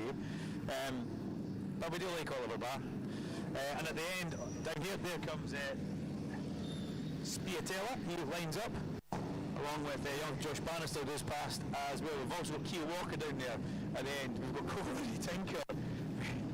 Just behind my toes on over there. I've also Hutchie about to go out on the back of that one. We've got Daniel James McManus as well. And here comes Lee Healy, if I'm not mistaken. It's the brightest bike in the paddock. The R9 lines up alongside us. That's Ben Curry. Stunning bike that Ben Curry's on there. Wonder if we've got time to get a picture of Ben Curry before he heads out onto track. Let's get that for Instagram. There we go. Picture of Ben looking good. I remember what I said about the R9s earlier on. They just look full factory. Oh, somebody's come the wrong way around the gate. They can't get through. They're not going to get through there. And it's not often you see somebody coming the wrong way towards the pit exit. But it's good to stand on here with the bikes. It's not something you really ever get to do. And you can just feel the tension getting ready to go as the MMB guys coming in. What are they doing to the front of Eduardo Colombi's bike? Spiatella, just 3 of them all arrived at one point there to check something on the front left of that bike. And they all must have had the same thought in the garage that we need to go and check something, so we'll leave that. Eduardo doesn't know anything about it, he's quite happy, and we'll get the session going. But a few of the breath guys here right now, they've been a long way from that MMB 10, but if Eugene McManus is listening, don't worry, they got it and they checked it and it was okay, whatever you set them down to do. Here comes Luke Stapleford down on the Scars Ducati, and just puts himself into the tiniest of tiniest places where he's now blocked off Ben Curry, so Ben Curry can't get out. They really are a bunch of animals. Here we go, bike session, make some track for the Quattro Group British Supersport and the Superstock National Superstock session. Let's head back upstairs into the commentary box and grab some water.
Welcome back to the RMG official test here at Oulton Park. Duncan Vincent in the commentary point. Made my way back upstairs after having a good session down there in the pit lane where we got to hear from quite a few people, which is always good. And I do like it when we get riders and we get all sorts of interesting comments. I suppose to finish off with, finish off with Ewan Michalczyk, actually. We finished off with Oliver Barry Brown, didn't we? Probably asked Oliver the wrong question, to tell you the truth. That's all down to the interviewer. That's my fault. The bikes are warming up, the mic was breaking up, and to ask him what he's learned this week, I went on track on the bike and he said I've made a good cup of coffee. Well, there we go. We'll just leave it at that. But Oliver has also learned that he's pretty fast and he's pretty handy around here. But on track, we have got the Quattro Group British Supersport and Pirelli National Superstock Championship. Hello, Catherine, if you are listening. Harry Trulove, yeah, well, he is out there on circuit avec moustache. So, yeah, take that what you want. I'm going to get a picture of that. I've got pictures of exhausts to put up online. I'll probably do that later. I've also got pictures. I'm going to get a picture of that moustache. I don't know how Ben Curry and Bradley can take him seriously. I don't know how his other half, his better half, I don't know how she can take him seriously either, if I'm at all honest. But we'll see that. We'll see how long into the season that goes before the razor comes out, or the hedge trimmer. One thing's for sure, Larry Carter won't be able to say that it's about to blow off. It's a proper one that looks like it's there to stay. But from an earlier session, the session number 2, this is the final session of the day for the Quattro Group British Supersport Championship, and it's the second last session that we have for today before we move into the last Superbike session, which will be for 55 minutes from 4:05 until 5 o'clock. So Luke Stapleford has been fastest, well, he's fastest in the previous session, and let's take a look and see what it does for combined times, because we get the combined in towards the end of the day. Session number 1, Stapleford, 137.7, session number 2, 136.8, so looking pretty hot actually. Hang on, I'll take that back right now. Looking hot on track and at home on the Ducati, and I suppose it was quite a big jump for him because he was already on one of his slightly larger capacity bikes, the Triumph, but being able to see what the Ducati does, and he's raced against it for a good few years. No, you were right when you hear what he said. It's getting on the right bike with the right team. And that's something that Stapleford has managed to do for 2026. So interesting stuff. And what's it like to be Michael Dunlop's team? He's going to send them a portion this weekend, or this week I should say. That's what Michael said to him, but that'll be interesting to see. Number 81 Supersport has fallen at Shell. Rider is okay. Unfortunately, that's Keil Walker. So Keil Walker all the way down from Scotland. Keil Walker racing by PWB Developments. He stepped off the 765 Triumph at the exit off the Shell Oils hairpin, which is a great shame for Keil Walker. And thankfully he advised as being okay. But it's not really what anybody wants to have happening, that's for sure. Into the pit lane comes Lee Johnson. Declan Connell was in for I was going to say a pole lap there, that's what it would have been. Purple first sector, Percival second sector, purple third sector, boxed. Now, there must be a reason for that. Whether they're wanting to try and keep the power dry, but he's now in the pit box and everybody can see that there was a really fast lap there that just decided not to put up. 1:39.174, fastest lap of John McGuinness's day by some 0.2 of a second. A row of personal bests. I mean, not a fastest of anybody through the speed trap going up through Clay Hill. Well, I never. John McGuinness, slow down, old boy. That's quite something. 129.3 miles per hour, purple sector, or speed sector for John McGuinness. He'll be happy with that one, but and also puts him 10th overall, just ahead of Harry Trulove. You think you've seen it all, and at 54 years young, he moves the goalposts. But he's still enjoying his racing as Alistair Seeley comes up 11 places and slots himself on the Binge Pro Ducati into 12th on bike number 34, a 1:39.659 for Alistair Seeley. Personal best lap time for John McGuinness, for Alistair Seeley, for Harrison Crosby, for Jake Hopper, Max Lofthouse, Mike Brown as well, and Max Simons also put in a personal best lap time. Adam Hargrove as well putting in personal best lap time. So a really good run of laps for those guys. And let's see if Stapleford will will the Supersport guys feel the need to put tyres in?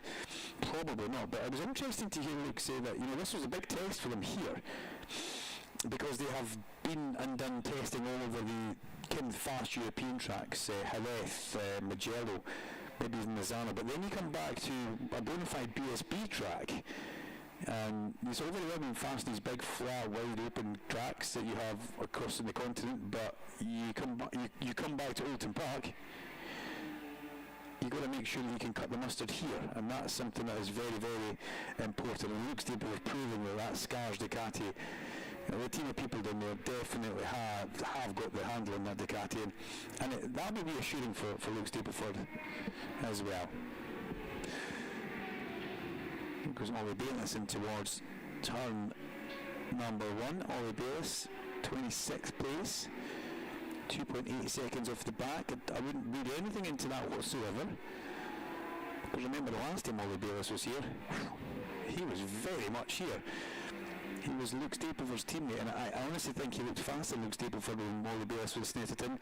But rightfully so, he did the right thing, and he rode the team game, because that's what he was asked to do. But Ollie Bayliss looked so incredibly fast.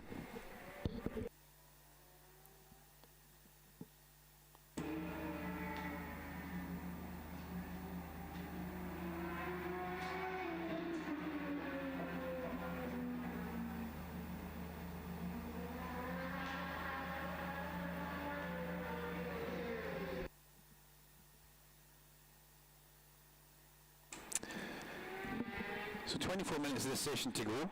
I haven't checked the actual weather temperature yet, and there's a reason for that, ladies and gentlemen. If you're watching live time, and you could maybe just push that weather tab yourself, because I've got 3 LG televisions on one remote, and if I try and change the channel, trust me, all hell breaks loose in here, and it's probably not the best thing that I should try and do. So just you guys can have a little look at the weather. I've got my information page on TSL, which tells me the name of the last rider that crosses the line, the control line, and I've also got the log which comes up on that same screen. I then use TSL page number 1 directly in front of me, and then on the right hand side I use a tracker map on TSL which shows me where the riders are positioned on track according to the alleged time through that next transponder loop. So it works pretty well that way, but if I try and go to the weather channel, we're going to lose everything in the commentary box, and we may never get it back.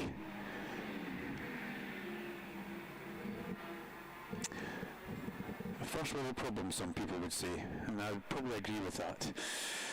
Jack Kennedy fastest from Oliver Barr. Oliver Barr, a tenth of a second away from Jack Kennedy. He raced with Jack Kennedy before, because if you remember at Knockhill, Oliver Barr was very much on pace up there until I think the gear lever broke as he exited Clark Corner when he was in the lead of the race with only a couple of laps to go, and it was a great shame for him. But Jack Kennedy and Oliver Barr, they do know each other, that's for sure. And Ollie, well, I think Darren Fry hit the nail on the head. He's a kid that loves to live life to the full. He loves life, as we all do. But Oliver does things differently. He's very much not of the mould of a lot of these other riders who we have out here, and a huge amount of talent, who was actually noticed by Stuart Easton. Now, I've maybe said this story before, but Rat by himself, who I have invited to Knockhill for the 30th anniversary celebrations that we're going to have, trying to get as many of the old Scots, not that Stuart's old, as many of the Scots old and kind of recent to attend. At Stuart Higgs' request, and unfortunately Stuart texted back immediately and said, I'm sorry, I'm going to be at a motocross event, which really is how his life is now. Stuart Easton is the ultimate motocross dad. He's got a couple of good little motocross boys underneath him. When will he be coming to the track? That's what we're asking. Well, that happened, but Stuart Easton, he was the person who first laid eyes on Oliver Barr, and said, you know, you need to think about taking your talent onto the actual race circuits. And Stuart actually came to Knockhill. Oliver had followed Stuart round on a few test days. And that would have been something that would have really, I mean, that's almost like a money can't buy thing. When you've got somebody as great as Stuart Easton who is willing to help you and take you forward, you know. Spotted Oliver at the motocross event, and he said, nah, there's more talent than needs to be just for riding around the motocross. And ultimately Oliver had to want to do it as well, and that want is very much there, and we're seeing that the skill the young man's got from Newton Stewart, which is just north of the border, and then turn left, and it's in that area in there. There's some great roads around there, and the 3B construction concern as well that the family own and run is very much a part of that area as well. So Jack Kennedy is fastest from Oliver Bard, and Simon Reid, who comes from a great racing dynasty. When you think about Brian Reid, Simon is sitting there in third place, and Simon, he's had one of these kind of last 2 or 3 years where things really haven't worked for him. If you remember, one of the years he was about to have a really good run of it. He actually injured himself here. I think he might have broke a leg or something down at the exit of Knickerbrook. And that was a great shame for Simon. It kind of curtailed his year there and then. It was quite early on as well. But he's sitting in third place, and he's also first off the stock guys, and he is just ahead of Dean Harrison and the ever-present Ben Luxon, who does seem to be ever-present now on this Whitecliffe's CDH Honda, and he is the second of the stock bike. So Supersport led by Kennedy and Barr, and Superstock led by Reid and Luxton. And long may that continue, I would imagine, for Ben Luxton. Ben Cunningham then sits in 6th place, ahead of Carter Brown. Declan Connell's back on track now after 8 minutes in the pit lane, almost 9 minutes in the pit lane. There's Simon Reid coming down and heading out onto track.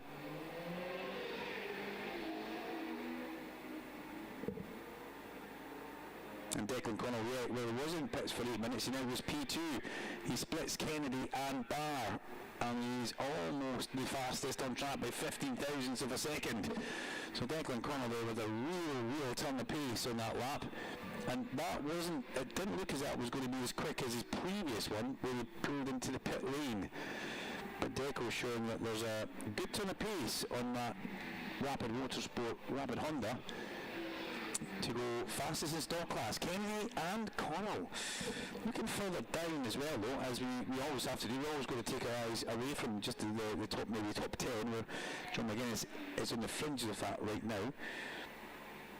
Bike number 51 is Blaise Baker, and Blaise, the South African, looking strong in stock, and that's going to be good. That's going to do his mojo a whole world of good.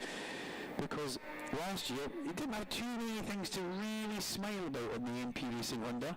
I think he wanted to be a Superbike rider, but it ultimately didn't really work out. It was all Bayless was 13th. Max Wadsworth is right in the middle of that in 14th place. Jam Haffey finds himself on bike 73 in 15th place. Who else do we have down there that we will speak about? Freddie Barnes on bike number 78. 21st place. He is just ahead of Max Lofthouse. And why is Joe Sheldon Shaw way down there, actually? Why is Joe Sheldon Shaw way down to the far end of that?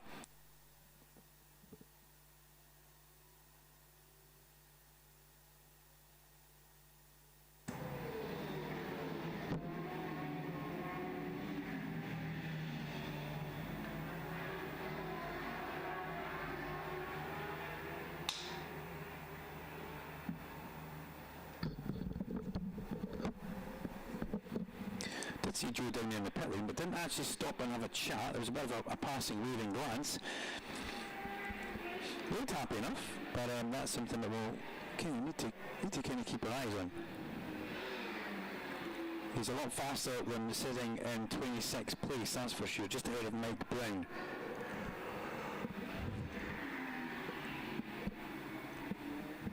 As down the pit lane, onto track goes Cameron Fraser. On the 750 Suzuki, Cameron Fraser Racing, and Hutchie now having a bit of a lengthy debrief in the pit lane with the guys on the RK Engineering, the Burroughs Engineering bike. Hutchie with 1, 2, 3, 4, 5, 6 guys all around him.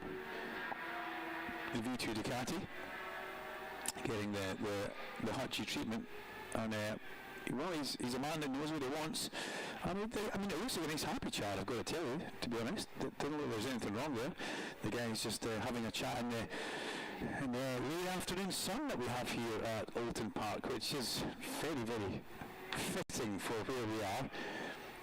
As I look out the left of the commentary box, back up towards Deer Loop, directly above race control now.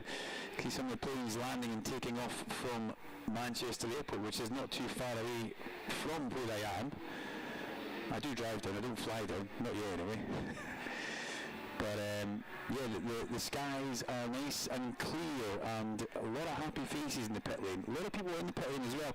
There's been a lot of running done today, a lot of laps done. Kyle Wright told us, he's done all his 28 laps on one tyre. Now that's not a lot of laps. When you look at Joe Talbot, who did 27 laps in that one session alone. Kyle's done 28 laps combined in 2 sessions, but he's still only done it on one tyre, which is interesting to see. I wonder if there'll be a few tyres getting thrown in towards the end of this Superbike session. Here comes Mike Brown down pit lane. Signs with Russell racing for another season. We'll probably see Mike do a few races here with us before he goes to the roads. Out goes Freddie Barnes and Lee Johnson together.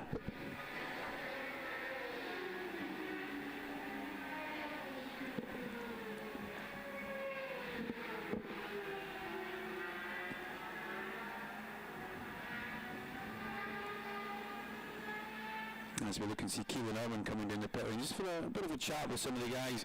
Keelan was a good racer himself, but an injury, I think 2 or 3 years ago at Silverstone, at the very first round. It was my first actual event as a lead commentator after taking over from Fred. Hope you're well, Fred, hope you're listening.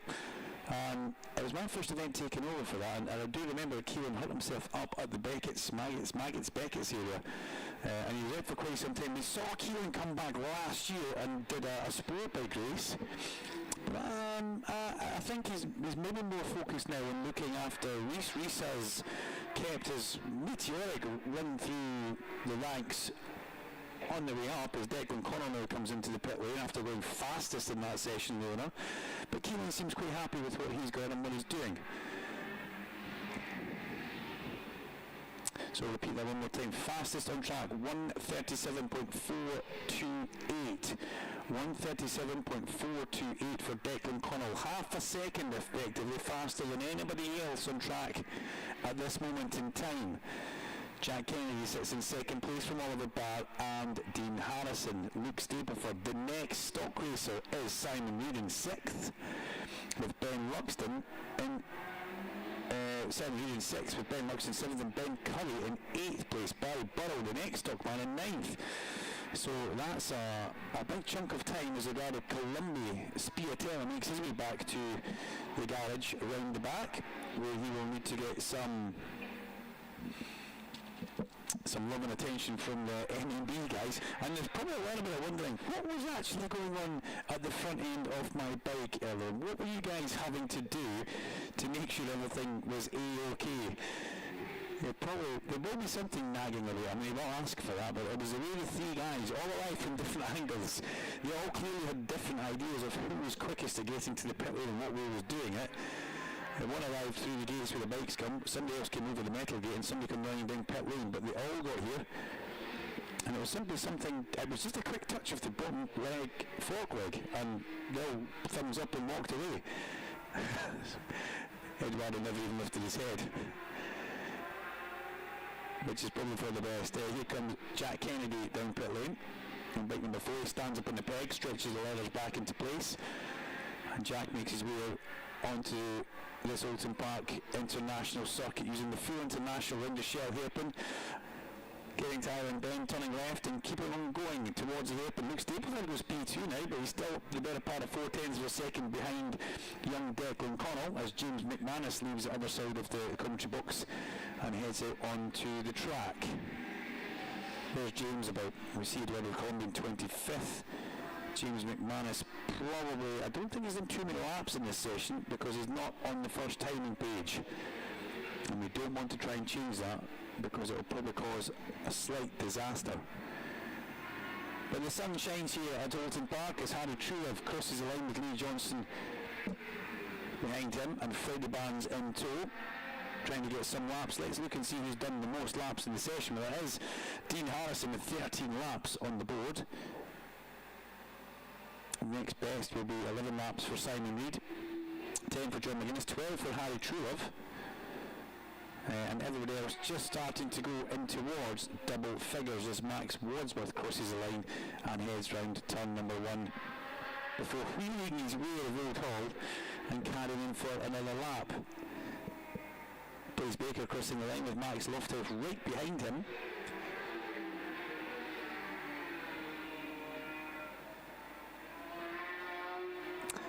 The number 10 stock had a fall at Cascades. Ryder is okay. Number 10 in stock class is Simon Reid. So number 10 in stock forward at Cascades at 15:46. That was some 3 minutes ago. Simon Reid unfortunately slipped off. Keith Walker was allowed to continue, which is a good bit of news. So he brought that bike back into the pit lane here at Oulton Park as Luke Stapleford comes down pit lane and parks the Scars Ducati inside his garage.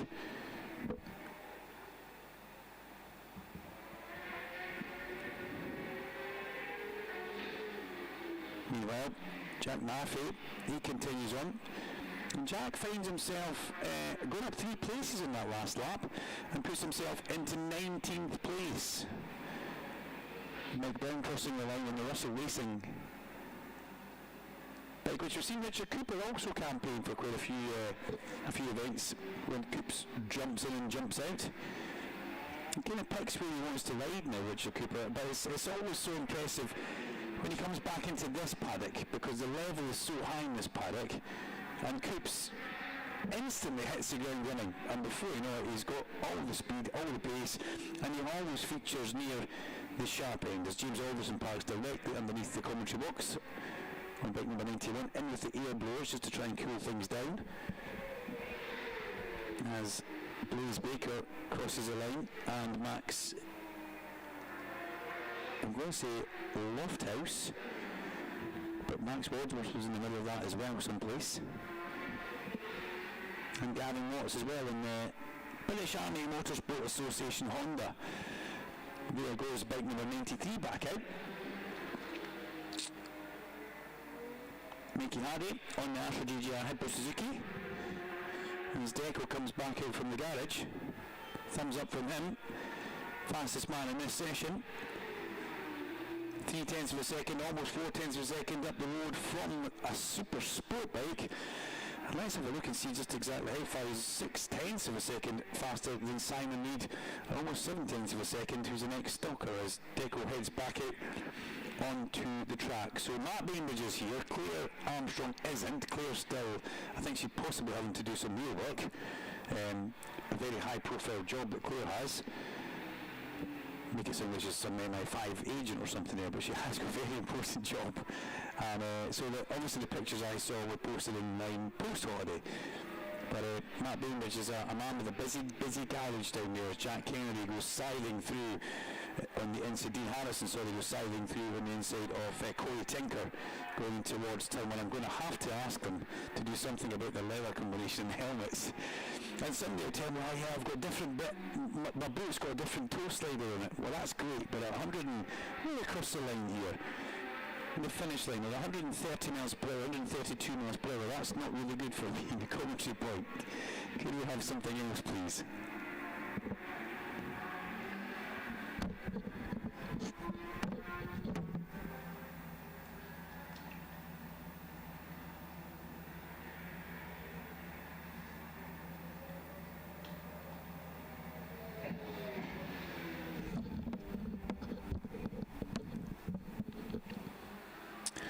So with just 7.5 minutes to go, Jack Kennedy's put a pretty blistering lap time in to put himself top of the times.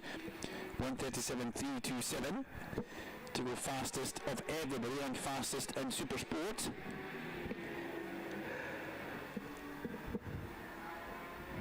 There goes Jake Hopper out onto the circuit. Jake on his Honda, he'll be looking for improvements. Michael Dunlop making his way on the Scars Ducati in towards Old Hall Corner. When you hear he heads out, Oliver Barr comes in through Valley Park, and here comes Declan Connell back in, out lap and then straight back in. So something not 100% happy for Declan as John McGuinness rumbles down pit lane. I wonder if GM's just forgotten to pack one of the light smoked visors for his helmet, because he's been out there with a clear visor all day. Or maybe that's just how he feels. John with his KYT helmet now, feels very much at home with that, and the support that he gets from them is, he says it's second to none. As Tom Booth Amos crossing the garage, the pit lane, I should say, there into the Triumph garage.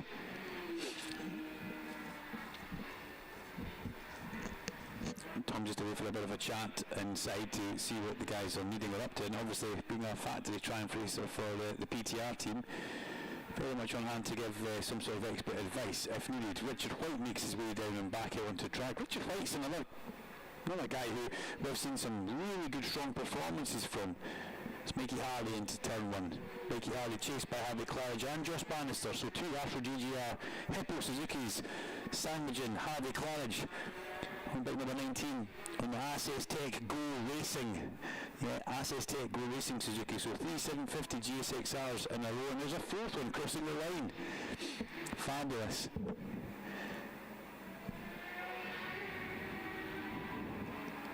Max Wadsworth standing in the pit lane awaiting his steed, and out she rolls. Throws his leg over the bike, and away Max goes out onto the track on what looks like but unused rubber. We can say that. It's not brand spanking new. As Luke Stapleford crosses the line, chased by Adam Brown on the JDM Motorsport by Ugly & Co. Adam Brown, bike number 33, Josh Davis Motorsport, and that Ducati. Carter Brown was a teammate last year. But that has all changed since Carter's left, as Cam Hall comes into the pit lane. There was a time there, if you remember, Carter Brown with the Ducati first. Morgan McLaren Wood got it, and Adam was still campaigning the R6 for quite some time. I think he saw the Euro on that actually, or there was maybe a change right towards the end. But another quick lap for Jack Kennedy at 1:37.304, puts another tiny piece of time between himself and Declan Connell. There's now 0.124. But my eyes are naturally drawn towards the name on the screen who sits in third place, Luke Stapleford. Personal best first sector, personal best second sector. He'll be down towards the bottom of that just now as they make their way in and through. I would imagine where Stapleford is, he's coming towards the end of the lap. There's that many bikes on track. I can't see number 8. He must be technically underneath somebody on the moving screen that I have. This could be a new fastest lap of the session incoming from a happy little Stapleford. Here he comes across the line. Luke crosses the line. Does he go to the top? No, he doesn't. And did it? Was that Luke Stapleford? Yes, it was. No improvement there. He lost a whole chunk of time. Over half a second. 0.6 of a second went south in the last sector. So I could only put that down to what I would imagine was traffic. And that's one of these things. He's not needing to put down a lap down. If that was a race meeting, he'd be absolutely raging. He would be jumping up and down in the garage. Being an angry little Stapleford, but yeah, it's testing. So he clearly feels he's got some good speed, but it's Jack Kennedy fastest from Declan Connell and Luke Stapleford. Dean Harrison up into 4th place out of Oliver Barr. Simon Reid, who slipped off earlier on at Cascades, but his bias has been okay. Then Harrison Crosby, Ben Luxton, Ben Curry and Barry Burrell in 10th place. Good win for Barry Burrell. Behind Barry Burrell, we see Carter Brown in 11th, Harry Truelove with his Dale Earnhardt intimidating moustache in 12th. Then John McGuinness in 13th place, a 38.9 from McGuinness now. He's gone even faster This morning it was 1:39.3. He did a 1:39.1 at the start of the session. Now he's going sub 1 minute 39 into the 1 minute 38 brackets. A 38.956. 12 laps deep for John McGuinness, the 54-year-old who celebrated his birthday. And Becky with the same birthday, which I think is so cute actually. So cool. Key Walker makes his way back round into the back of the paddock area, and that's Luke Stapleford going to the top of the times. Personal bests across the board apart from the last sector. Stapleford 1:37.297, fastest of anybody by 0.007. I'm calling that the James Bond manoeuvre, 007. So yes, he did go to the balk the last time, but he lost a little bit of time again in that last sector. How much did he lose? Jack Kennedy is still fastest in that area. He lost just about a tenth and a bit. So very interesting that Kennedy seems to have just a little bit more in the Honda at the last sector. But there's absolutely nothing between them. That shows you how good the balance of performance is that Scott Smart and the guys at the NS VR technical committee have got it absolutely bang on. And the same can be said for Sportbike. When you look at how close Sportbike is, I think you look and see what they've done with Sportbike in the World Championship, and you just, it kind of blows your mind how you can change something like that. And it's just, you've got a formula here, they ain't broke, don't try and fix it, that's for sure. 20 seconds to go in this session, and a lot of bikes on track still with laps to go. Oliver Barr is in an out lap. Will he cross the line and get a chance to put a hot lap in? Possibly not, because he's only just left the pit lane, so Ollie may be able to do a practice start to sign off his Tuesday here at sunny Oulton Park. And out pops that checker flag. Checker flag wave from the control line with the repeater board down in towards Old Hall Corner. Stapleford crosses that control line and heads towards turn number 1. Has 1:37.297. He'll be happy with that. He will be very, very happy with that. It's not all about times, but it does help if you're fastest in every single session that you put in. 3 out of 3 for Luke Stapleford. Means Jack Kennedy hasn't finished the lap yet, so we should maybe not get a little bit too excited, because there's absolutely nothing in it. Jack Kennedy 7 thousandths of a second behind. And we'll wait and get Jack across the line. There he goes now. And he doesn't go to the top. 1:37.672 in that last lap, so some 3/10 away. But there we go. We'll pause in the commentary point, and we'll grab a quick drink of water, because our last session is a fairly chunky one. It's a fairly long one. It's 55 minutes long, and it will be for the British Superbike Championship, which will be coming your way in just a couple of minutes.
Sorry for the slight delay in getting back to you at the start of the Superbike session. Missed a minute and a half of it or so there.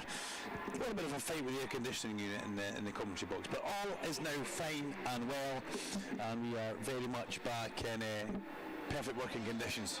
Air conditioning's working.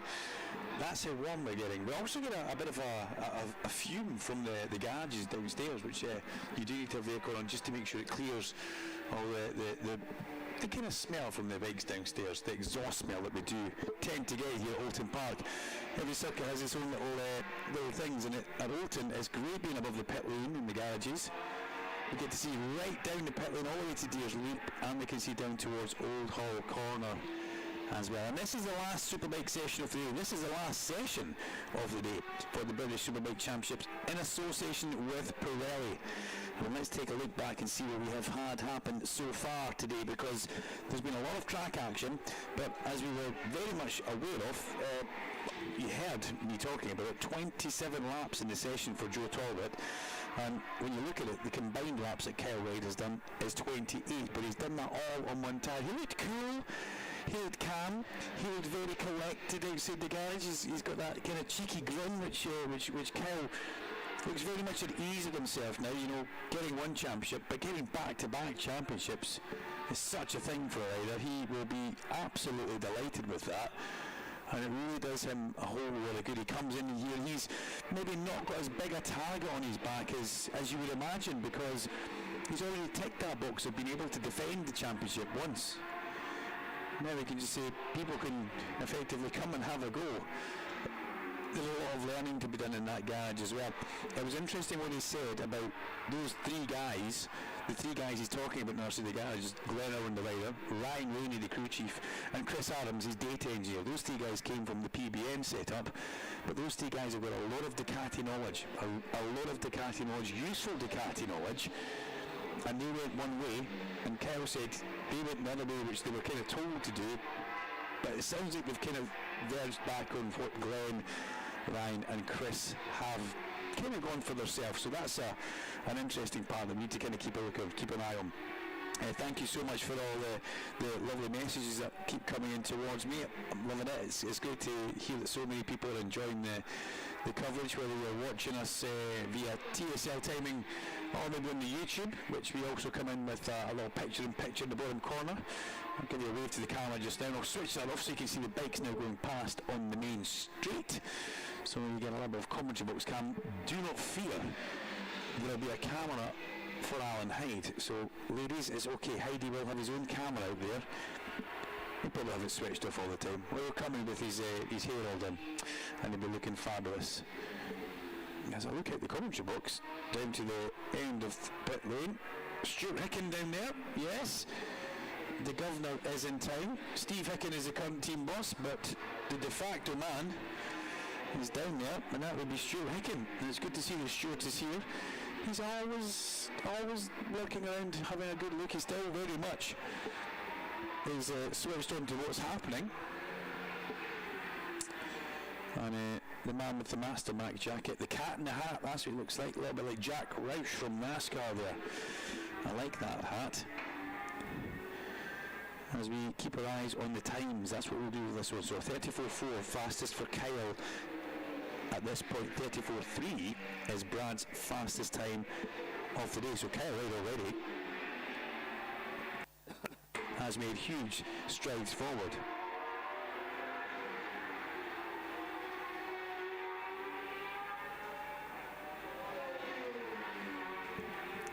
And to make those strides forward, he was working with his race engineer when I popped in there, and Shannon Etheridge had just left, so they were just having a chat about something else.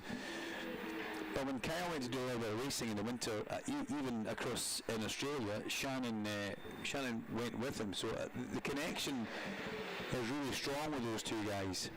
And when you get the crew chief, who is such an important part in any team and any rider's kind of makeup, and you know, I think everybody really started realising that in the public, the riders and mechanics and inside internal paddock world would know that for forever.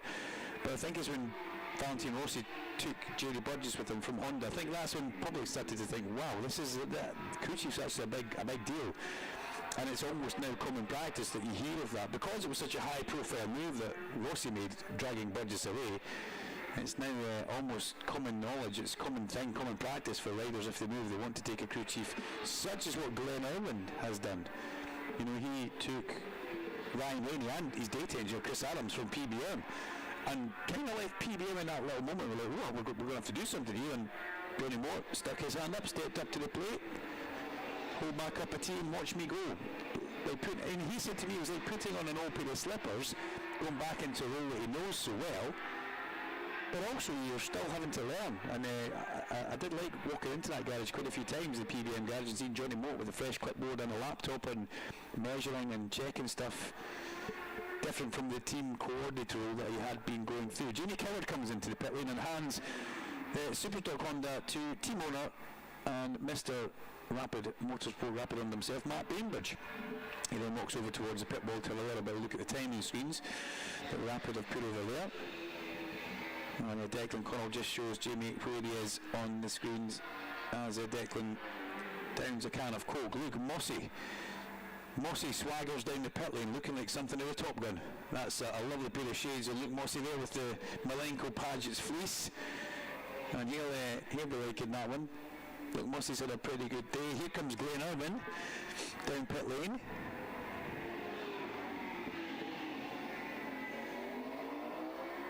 It's been a long time since I've rode a race bike on a circuit, but I would like a shot of one of those Ducatis. Oh yes, would I ever. I think that would be just quite something else. Especially if it's wider, it wouldn't make me look as fat as I am on the bike now. So going by what the guys are telling me,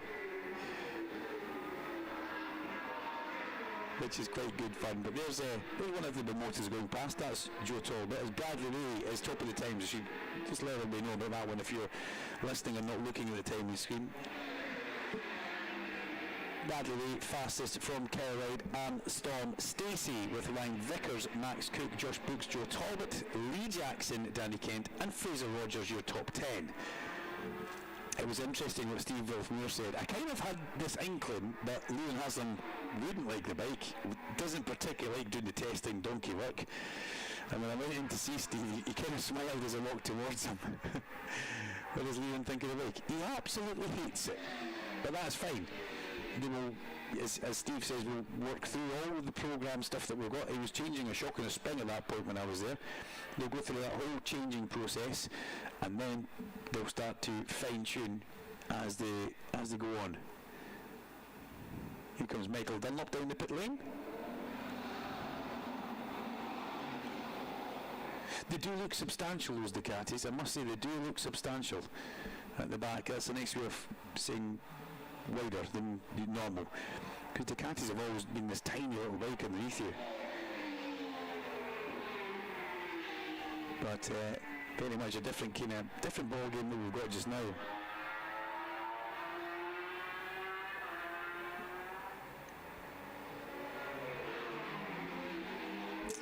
For those of you who are watching on YouTube, you'll notice that the shadows are growing longer in the pit lane now from on the commentary box. That shadow you can see on the screen is the actual roof of our commentary box. And what you can see there, a man stretching in the pit wall was Luke Mossey actually. So there's 4 Paget's jackets across there. The one second from your left is Luke Mossey, who is out there having just a bit of a stretch, bit of a watch, a bit of a look. Declan Connell's just off screen. And coming in from the right of screen now is Stuart Hicken, the cat in the hat, as he makes his way back up towards the Master Mac Hot Garage. Ash Beach in the pit lane with the Jones Dolan BMW. Just making some adjustments before he heads back out onto circuit. And it's interesting that Mossey wants to watch from the pit wall. And riders could go anywhere that they really fancy going, but Luke Mossey happy to be in the area where he is, with a few of the other Pages guys keeping an eye on the track and just watching how the lap times unfold through this session. We'll give him away. There you go. So he's moving to the camera now. That's good to see Luke Wussy looking good, looking like a bit of a movie star down there with those sunglasses. There goes Glenn Irwin into turn 1. Glenn Irwin chased by Michael Dunlop. Two Northern Irish lads very much together on track. Both aces at bike racing, motorcycle racing in slightly different disciplines, shall we say. As Glenn is in 29th place, but he's only just left the pit box, but that was already a personal best lap. Let's see where this next lap puts Glenn on the timing screens for TSL. As Mitch Reese goes through, that's who the Padges guys are all watching.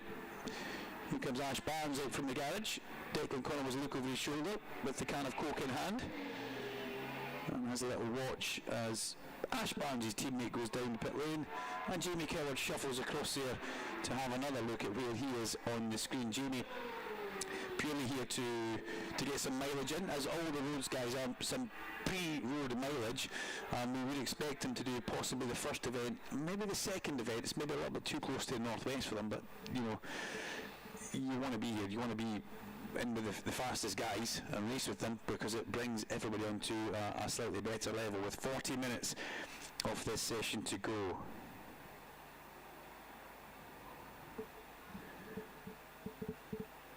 Ash Beach is back on the Jones Dolan BMW, and he's about to get fired up and head out. David Allingham sits in the pit lane at the far end. D-Bomb sitting in the shade in the pit lane, very much made in the shade. Here comes Glenn.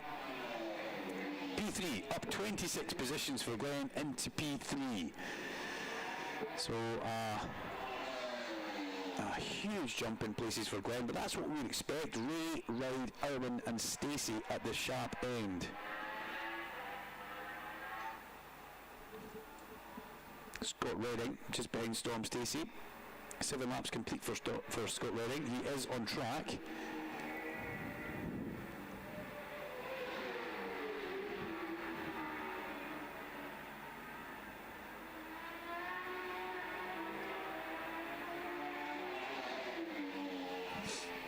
And that was Redding Power passing us. Not putting in a faster time, just another lap. I'm going to keep my eyes on Joe Talbot again. I want to see what front row Joe does for laps in this session. He's already 6 laps in, but he's actually in the pit box, so there's one stop that he has made. Connor Cummins going through on the Batham's Superbike, one of our guests. And unfortunately the majority of riders now in the pit box, but Glenn Irwin could put himself top of the times here. He's making his way through Druids and heading along in towards Lodge Corner. Pick up the binoculars and have a little look to see him come through the apex just on its right hand side. Here he comes up over the crest of the hill, crossing the line. Glenn Irwin goes P2, so he goes 2/10 behind Bradley Ray and just scrapes in front of his teammate Kelly. But this is a seriously impressive run for the Nitrous Competition Ducati team. Impressive. New bikes, both riders, both at the sharp end. Seriously strong performance, and it's Brad Ray who tops the times at this present moment. But we've also got Storm Stacey in there and Scott Redding, so Yamaha, Ducati, Ducati, Ducati, Ducati. Now, 3 of those guys were missing from the Donington test, and the other one had half of a Ducati, shall we say. The progress that the Batham's team have made is simply staggering from what we saw when we watched him at Donington, because Storm wasn't a happy puppy when we spoke to him at Donington, and in fairness, Michael Rutter wasn't either, but he put a very good face on it and said, look, my main job today is to try and keep Storm under control, happy, and not saying the wrong thing to you.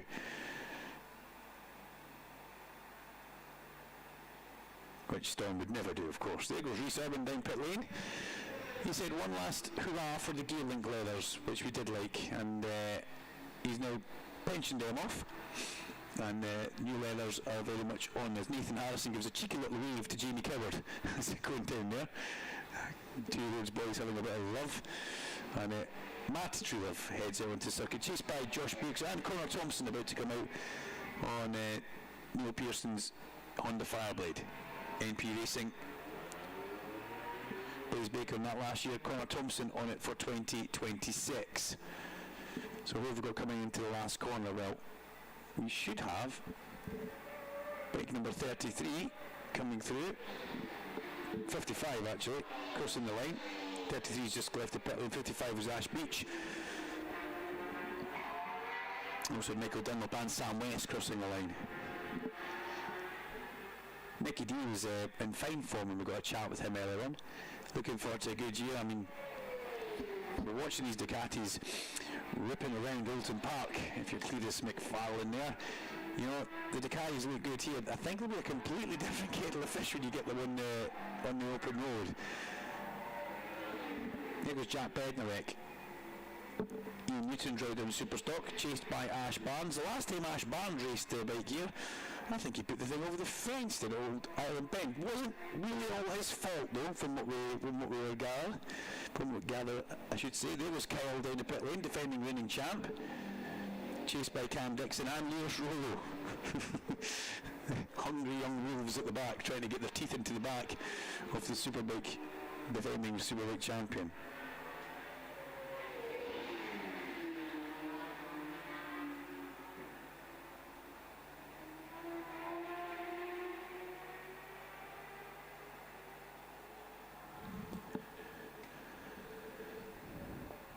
So we could do with some more bikes coming back out onto the track.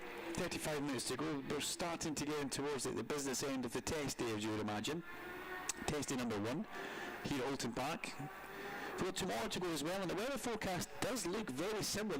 There's a bit of a breeze out there blowing from, if you like this, almost across the paddock diagonally. From Lodge, it would be blowing all the way across towards the bottom of Cascades. So that's where the breeze is coming from. The flags are quite stiff, but it's nothing like what we had at Donington Park, which was almost moving the roof of the commentary box at points. And Scott Redding goes through, looking happy. Personal best for Scott Redding. No improvement in position, but an improvement in time. 1:34.925 for Redding is 8-10 Racing's happiest camper makes his way out onto the circuit. That's Peter Hickman. I've got to say, when he was walking towards me, he had a face like thunder, but we hadn't made eye contact at that point. So maybe I cheered him up, because he looked at me and he instantly smiled. But I could see there was quite a lot going on behind the eyes as he was coming towards me, and yeah, you've got a feel for Peter and the 8-10 Racing BMW team in a bit of a groove that's not where they want to be moving and shaking in right now. And with Davey Todd not being here, the lack of data, hence the reason why Sylvain Gantoli was brought in. But Peter will never give up, that's for sure. And there's a vested interest. He's now a part team owner with Davey Todd in that. And they've got to get these bikes ready for the start of the British Superbike Championship, and what those guys also do, which is the TT. And everything else that Davey Todd likes to do in between and after. He is a very, very busy man, shall we say.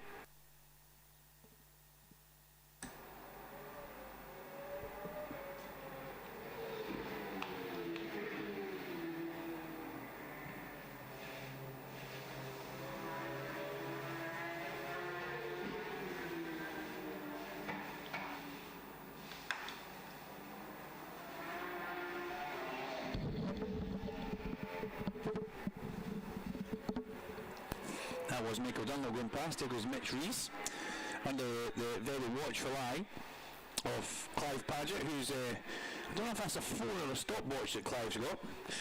And Luke Mossey's still down there, keeping a watchful eye over the rider. Also, again, stretching the Furahan leathers in is Max Cook on the AGN Steelstock FS3 Bimotor. I haven't slipped up on that one actually yet. Shouldn't have said that. And through turn 1 goes Kyle, and he's chased by his good friend Joe Talbot. And Joe Talbot will be he's a bit like a computer, Joe. He just seems to download information, process it, then execute it the next time. O'Hara through turn 1, Vickers heads out of pit lane. There goes Christian in. Yellow helmet for Christian. That's a change this year from Kina, I think, what I remember him wearing. the Sencat Racing Yamaha. Where is Christian on the sheets? 18th position. Do not worry, it's only testing, Duncan. Do not panic. If it was free practice Friday, I would be panicking. Here comes Richard Kerr on the SM Racing Honda. Still with some Fraser Dykes sponsorship, or really with Mary Dykes sponsorship on the side of that. Great to see Fraser and Mary still present in this paddock with the AMD sponsorship. And not just bike racing, or not motorcycle racing, they're also into car racing as well. Looking after Stephen Thompson, who does a bit of rallying north of the border in a lovely, lovely Mark II Escort, which has got AMD all over it. And Scott Redding continues another lap. We're seeing a long run from Scott Redding here. We're now 13 laps deep, and he's doing 136.8. The drop-off will have gone from a bit of, well, depending on whether it was a new tyre, it probably wasn't a new tyre they've gone out on, but it is impressive to see them just keeping on doing lap after lap after lap, whether they'll maybe do a 15-lap run and then bring him in and see what he thinks, because there's 30 minutes of the session to go. You want to leave a little bit of wiggle room to do some adjustments, and then after that you can pick it up and go.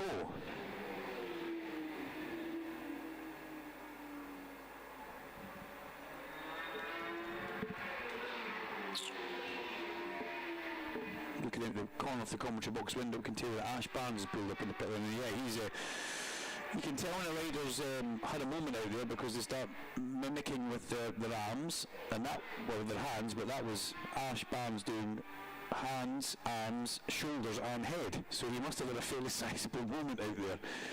Oh, it's just saying it's trying to tie me in knots. There goes Rudy Skinner down pit lane. He sounded really cool earlier on, didn't he? We did. As did this man, Ilya. Leg over the BMW. Away he goes, pushing it back. Ian Wallacott must be absolutely loving this year.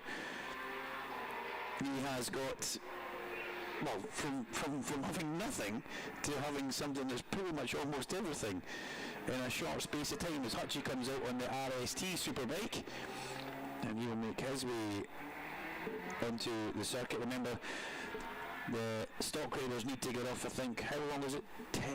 The last 15 minutes, I think. The last 10 minutes are just genuine Superbike guys, so the message will pop up on screen when the stock riders need to get off and head back to the paddock.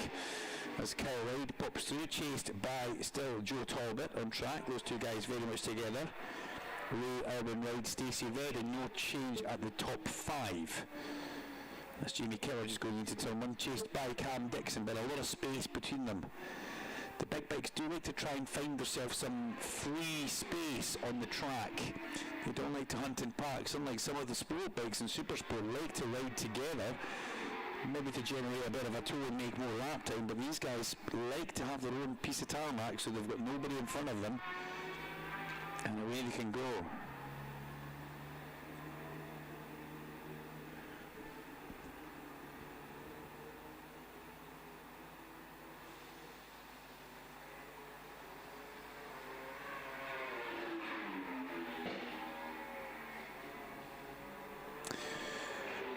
Goes Christian in and across the line. Lightning himself, 19th place. Sandwiched between Jason O'Halloran and Emily Michalczyk.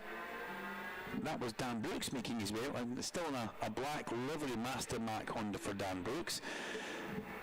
Nothing else has changed on that bike apart from the number font in the front. And Brad Ray and Scott Swan together across the line. Great to see Swanee here, actually. That's key, I think, that he is back. Where are the two Bimotors? The Bimotors are 8th and 9th at this moment in time. No, they're not. They're actually 5th and 9th, because Joe Talbot's just gone up 4 places, being dragged round by Kyle Ryden, and that's quite something. That wouldn't happen in many other championships. Another lovely big long way from Lewis Rullo. Lewis Rullo to Declan Connell. Don't know what's going on there, but that was Lewis heading back to the garage and Declan laughing his way into his garage. Bit of Scottish love is what we shall call that between Lewis Rullo and Declan Connell. But yeah, that's a big one for Joe Talbot to go up into P5 there. Number 55, Ash Beach, has fallen at Shell. The louder is OK, and he has continued. So Ash Beach on the Jones Dolan BMW has continued, and he'll make his way round back into the pits as I look towards the entrance to the pits. Here he comes now down pit lane. And how much damage to the bike? What side? It looks like it's gone down. Well, Shell, you'd think it would go down on the left-hand side. And it looks like he's maybe just run that into the gravel and parked it on its side. He comes in, there's a bit of gravel rash down the right-hand side of the bike. I get my lefts and my rights mixed up when things are coming towards me. I do apologise. As Swanee sides past Dan Brooks on the way in towards Oulton. I don't think Brooksy was expecting that one, Brooksy being Dan.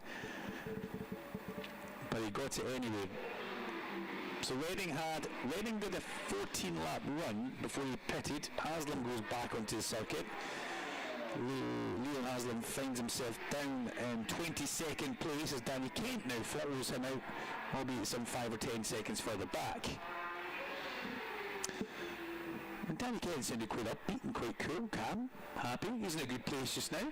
He's in there with a good team. He's kept Chris Spanner Anderson, Dundee's friendliest man. And that's a good little team. When you look at the experience that Philip Neal's pulled together, good grief. Stuart Shenton, Chris Anderson, Rory Skinner, Danny Kent, they're all the guys in that garage, and all spearheaded by kind of Steve Plater and overseen ultimately by Philip Neal. That's an impressive lineup on paper, and already performing strongly as well, with Skinner in 8th and Danny Kent in 12th. Good increase for Christian Eden, up to 13th. He goes up 6 places. We'd expect that from Christian. And Christian improves again in that lap. He goes into 11th. So now a 2-place increase for the Sencat Yamaha of Christian Eden. And that's kind of what we're looking to see. That's what we'd expect from Christian. A year in the Yamaha. I'd like to think a couple of years in the Yamaha. That's really what needs Sencat coming in with Chris Barnes. And doing a great deal for the likes of Lee Johnston and for both Charlie and Freddie Barnes. So unfortunately the Ash Beach bike being pushed away now. A bit of gravel rash down the right hand side of the bike. Ash looks to be happy enough in the leathers. I'm going to see Bertrand to get away with that because he is, and he's a really sound quality safe pair of hands, and you don't see him making very many mistakes, but he'll go and dust that bike down. They'll get it ready for tomorrow. There's absolutely nothing to be gained by putting him back out on the track when there's issues that might be lying about, locking stones and things. He doesn't need to do that today. That's not what it's all about. It's not a race meeting. It's about testing and gathering some data. You know, interestingly, I'm looking at the fastest speeds through sector number 1, which is along towards Island Bend. The fastest person along there is Leon Haslam, who absolutely hates his bike, and he finds himself in 22nd place, but by heck, that Ducati's quick. The next speed trap is Glenn Irwin on another Ducati, and the next speed trap is topped by Storm Stacey on another Ducati. And Leon Haslam again is quickest over the start, or the control line. So yeah, it's a Ducati clean sweep of all the speed trap figures, and it's Leon Haslam who is still working away to fine-tune that Motor Rapido Ducati, and they will fine-tune it, they will get there, but he doesn't like it in the corners, but by the way, I think he likes it on the straight, Skiddo.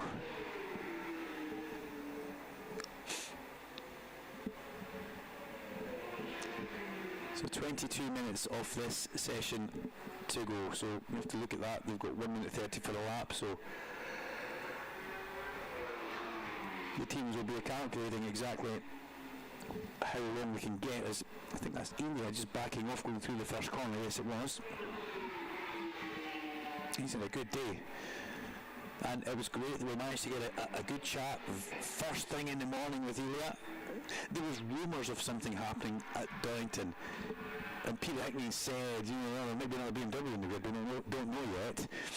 So the fact that that's come through, and with a lot of help from Sean Muir as well. Storm Stacey closes the visor on his Shoei helmet as he goes down the straight.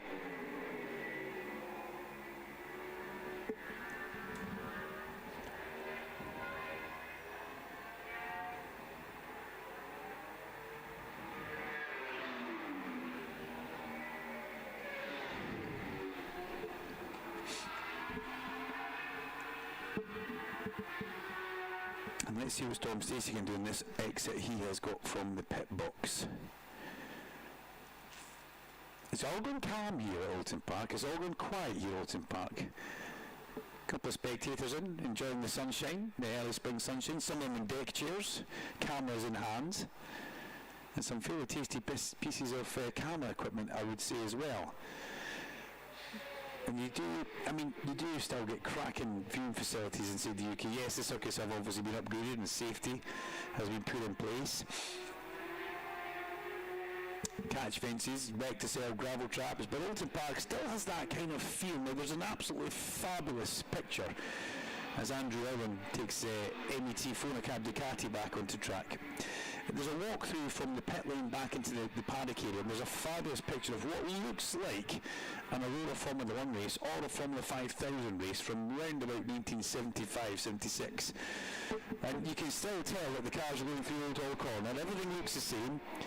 The size of the crowd is just phenomenal, and I never knew there used to be a grandstand across from where I am, so that's quite something as well. But the funny thing is, one of the cars has got his front right wheel in the grass, which is basically the edge of the track, so once you're off the track you're into grass. There's no curbs, there's no runoff, but Oulton Park really does hold on to its history. Great, the Gold Cup meeting which runs here and has done for some time, a fabulous event.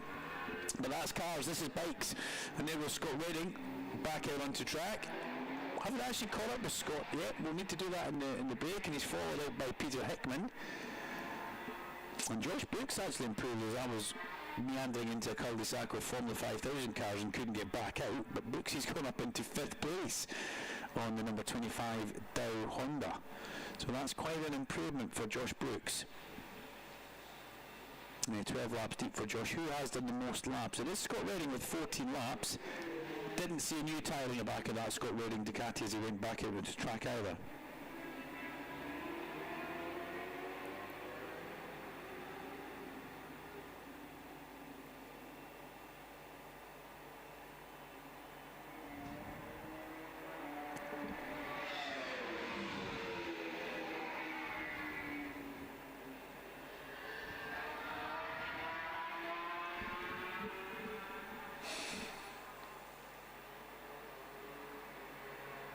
So the top 10 on track over 1.1 seconds with Brad Ray, our fastest man, with a 1:33.9. Just being Brad Ray, Glenn Irwin sits poised in second place on the Nitrous Competitions Ducati, and then Kyle Ride likewise. Storm Stacey, a real big improvement from Batham's on the Ducati, and Josh Brooks goes 5th place just a couple of laps ago on the Dow Racing Honda, ahead of the first promoter, which is Joe Talbot, then the man who's done the most laps in this session and is on another out lap, Scott Redding. Rory Skinner sits in 8th place, but Rory coming into the pit lane, I can see him turning into his box there, and he's followed by Josh Brooks coming into the pit lane, and he's followed by somebody else as well. Let's grab the binoculars and have a look down, and that's Peter Hickman. Yeah, is that an out and an in lap for Hickey? It is. So he's gone out and come straight back in on the LEW 810 Racing BMW Motorrad M1000R. So that's not great for Peter, who was complaining of no grip on the way into a corner, no grip on the way through a corner, no grip on the exit of a corner. And there comes a point where you do need to have some amount of grip. And somebody with grip is Andrew Owen, who makes his way through Old Hall, chased by Elon Mikalchik.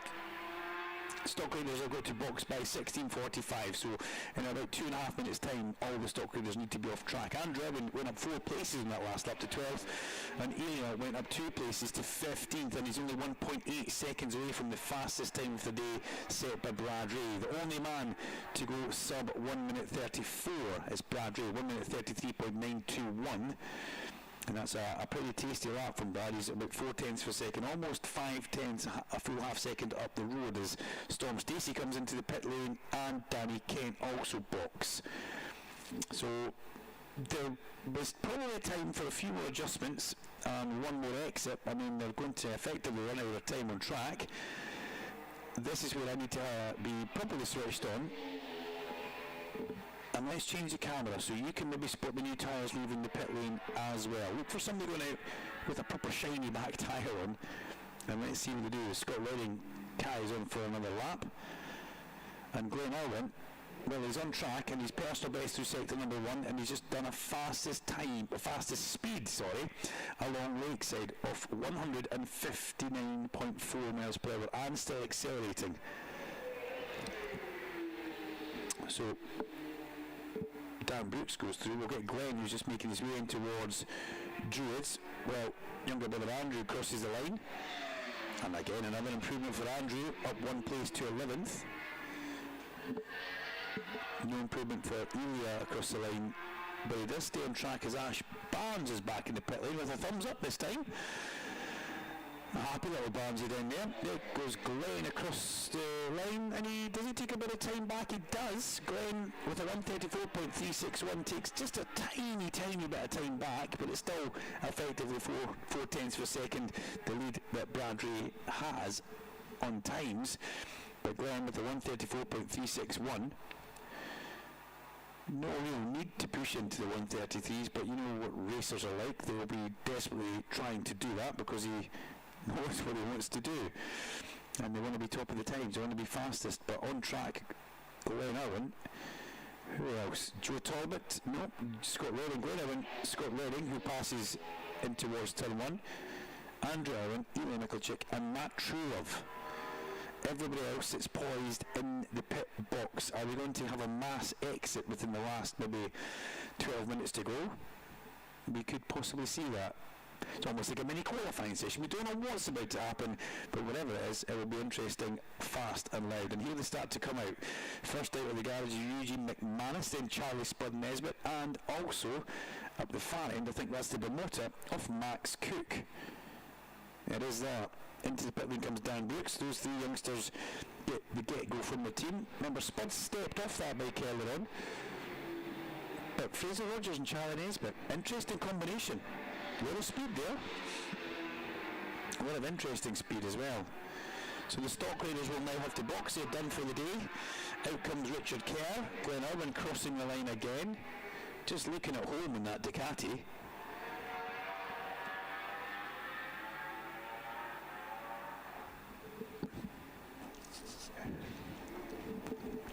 As Richard Kerr goes out.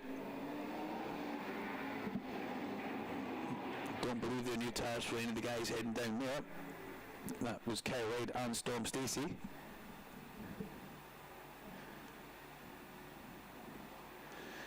And a very, very slow Kyle Wade with Storm Stacey glued to his back wheel as they make their way along the avenue. A little bit of gamesmanship possibly going on. Here comes Connor, our guest. Now what's he going to do? Is Connor going to try and practice start here? This could be quite loud. You'll see this just out of camera. As that's a new tyre for Jason O'Halloran going out. A new tyre for Delosho. And here goes Connor Cummings. No, he wasn't doing a practice start, just making sure he was happy before he left the pit lane. Connor Thompson goes out. No new tyre for Connor Thompson. Josh Brooks goes out. Don't think that's a new tyre on Brooks either. So what is a new tyre for Jason O'Halloran, who finds himself in 18th place on this one? So keep your eyes on 22 in the show. See if he can make any improvement with that newer rubber that goes in the back of his. CBR 1000 and a Fireblade. Peter Hickman about to throw his leg over his bike as with 12 minutes to go. Eli Michalczyk goes back into the pit garage. There goes Hickey. That's not a new tyre for Peter Hickman. There's no point if he's having a world of trouble.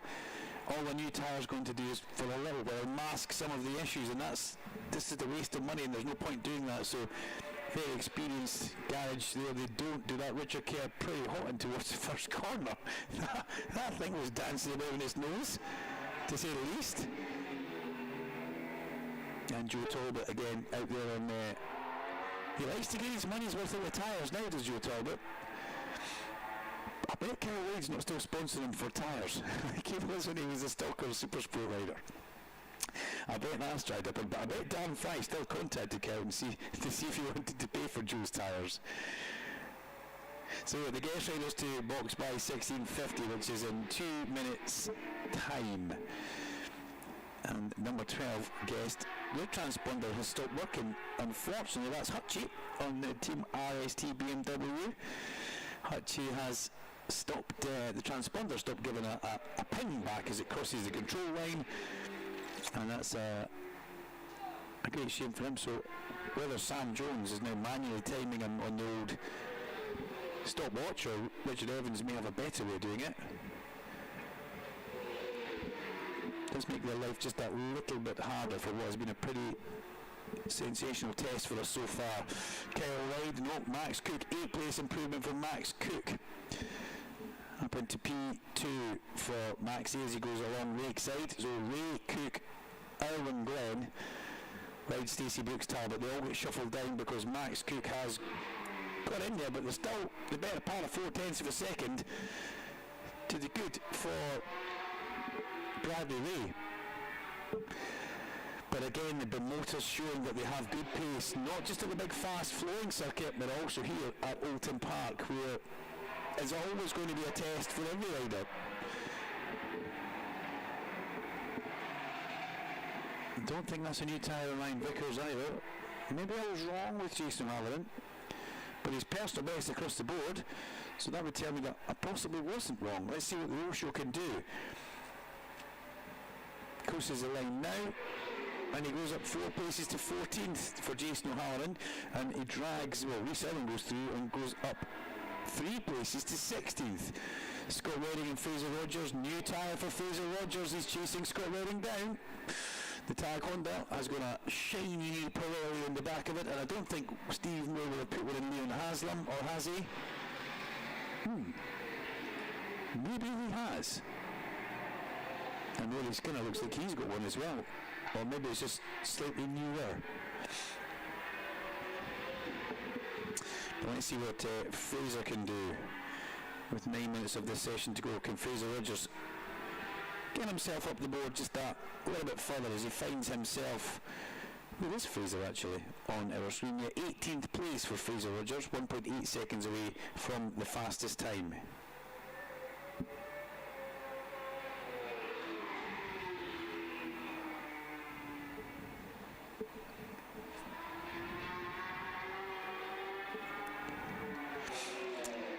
Storm Stacey and Richard Kerr across the line. Storm Stacey goes fastest of all, 133.872. Storm Stacey on the Batham's Ducati, 133.872, 400ths of a second faster than Bradley Ray. And was he behind Kyle? Yes, he was. So he got that little toe. And Kyle Wade improved as well. He went into 3rd place. Stacey, Ray, Wade, Cook with Glenn Irwin now the top 5.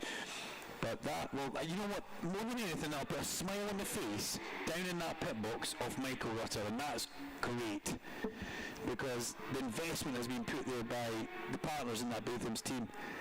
The brothers really have stepped up. As Christian Eden almost went into the wrong pit box there. That was quite interesting. But yeah, big investment that did look like a headache for them, shall we say, at Donington. Max Cook across the line, Leon Haslam across the line, and Rory Skinner across the line. Their outlaps completed. Charlie Nesbitt also across the line, and Nesbitt goes at 1 place and goes ahead of his teammate. He gazumps Fraser Rogers, puts Fraser back to 19th, and Spud goes into 18th.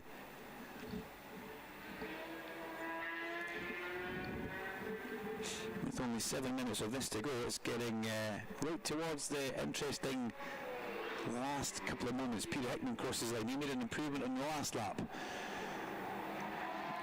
Another personal best for Peter Hickman in time, but not a position gained.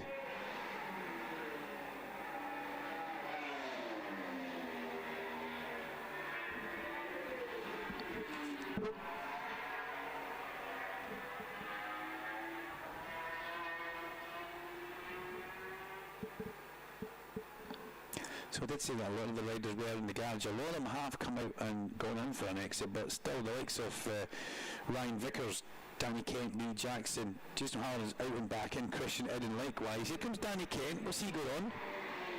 Just looks like a standard normal tyre for Danny, don't believe that's a new tyre.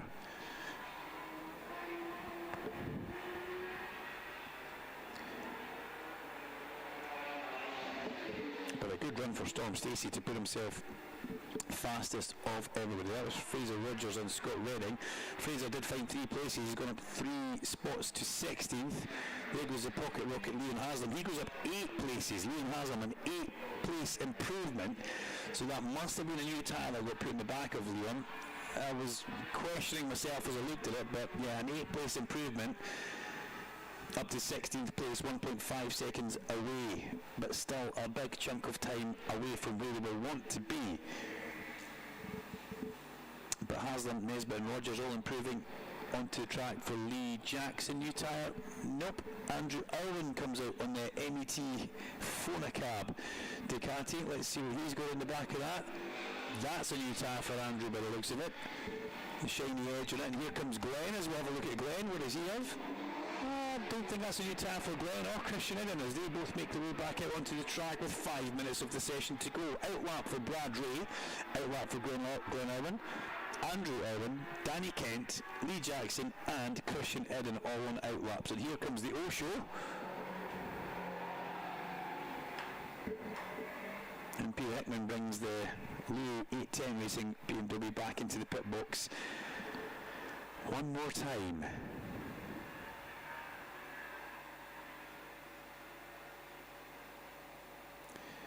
Peter Hickman with work to do, as he even says himself, 24th position in this test on day number 1.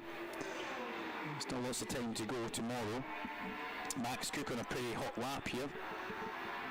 Bike number 30 about to come into our views behind Rory Skinner. Skinner will cross the line first, then we'll get Max Cook across the line. No improvement for Cook or for Skinner or the Haslam, is there? No, but Nesbitt goes up into 15th place.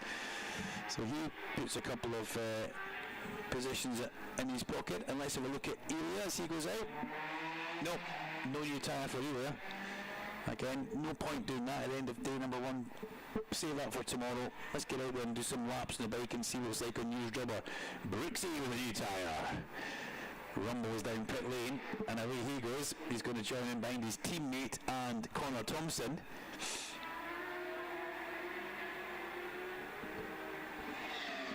So Josh Brooks with a new tyre run with 4 minutes of the session remaining. Well, he likes to leave it late. He likes to leave it very, very late. But Storm Stacey is topping the times here at Oulton Park, and he looks fabulous as he does it. He sits in the pit lane at this moment.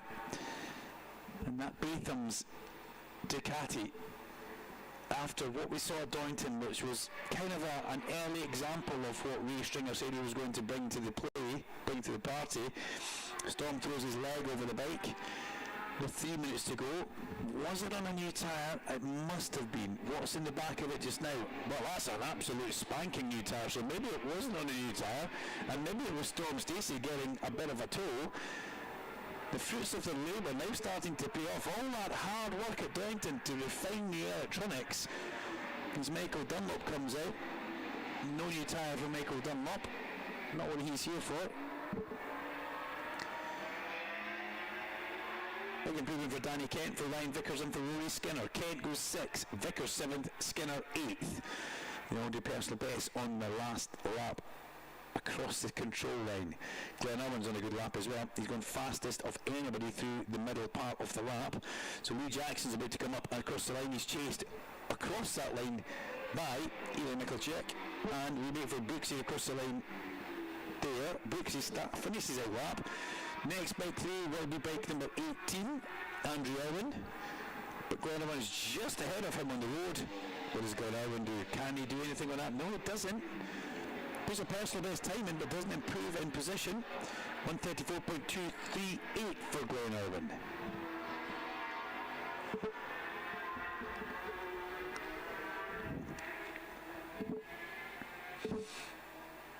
Don't know which way to look in the commentary box. I'm looking left and into right as the Osho crosses the line. No improvement for Jason. Still finds himself in 15th place.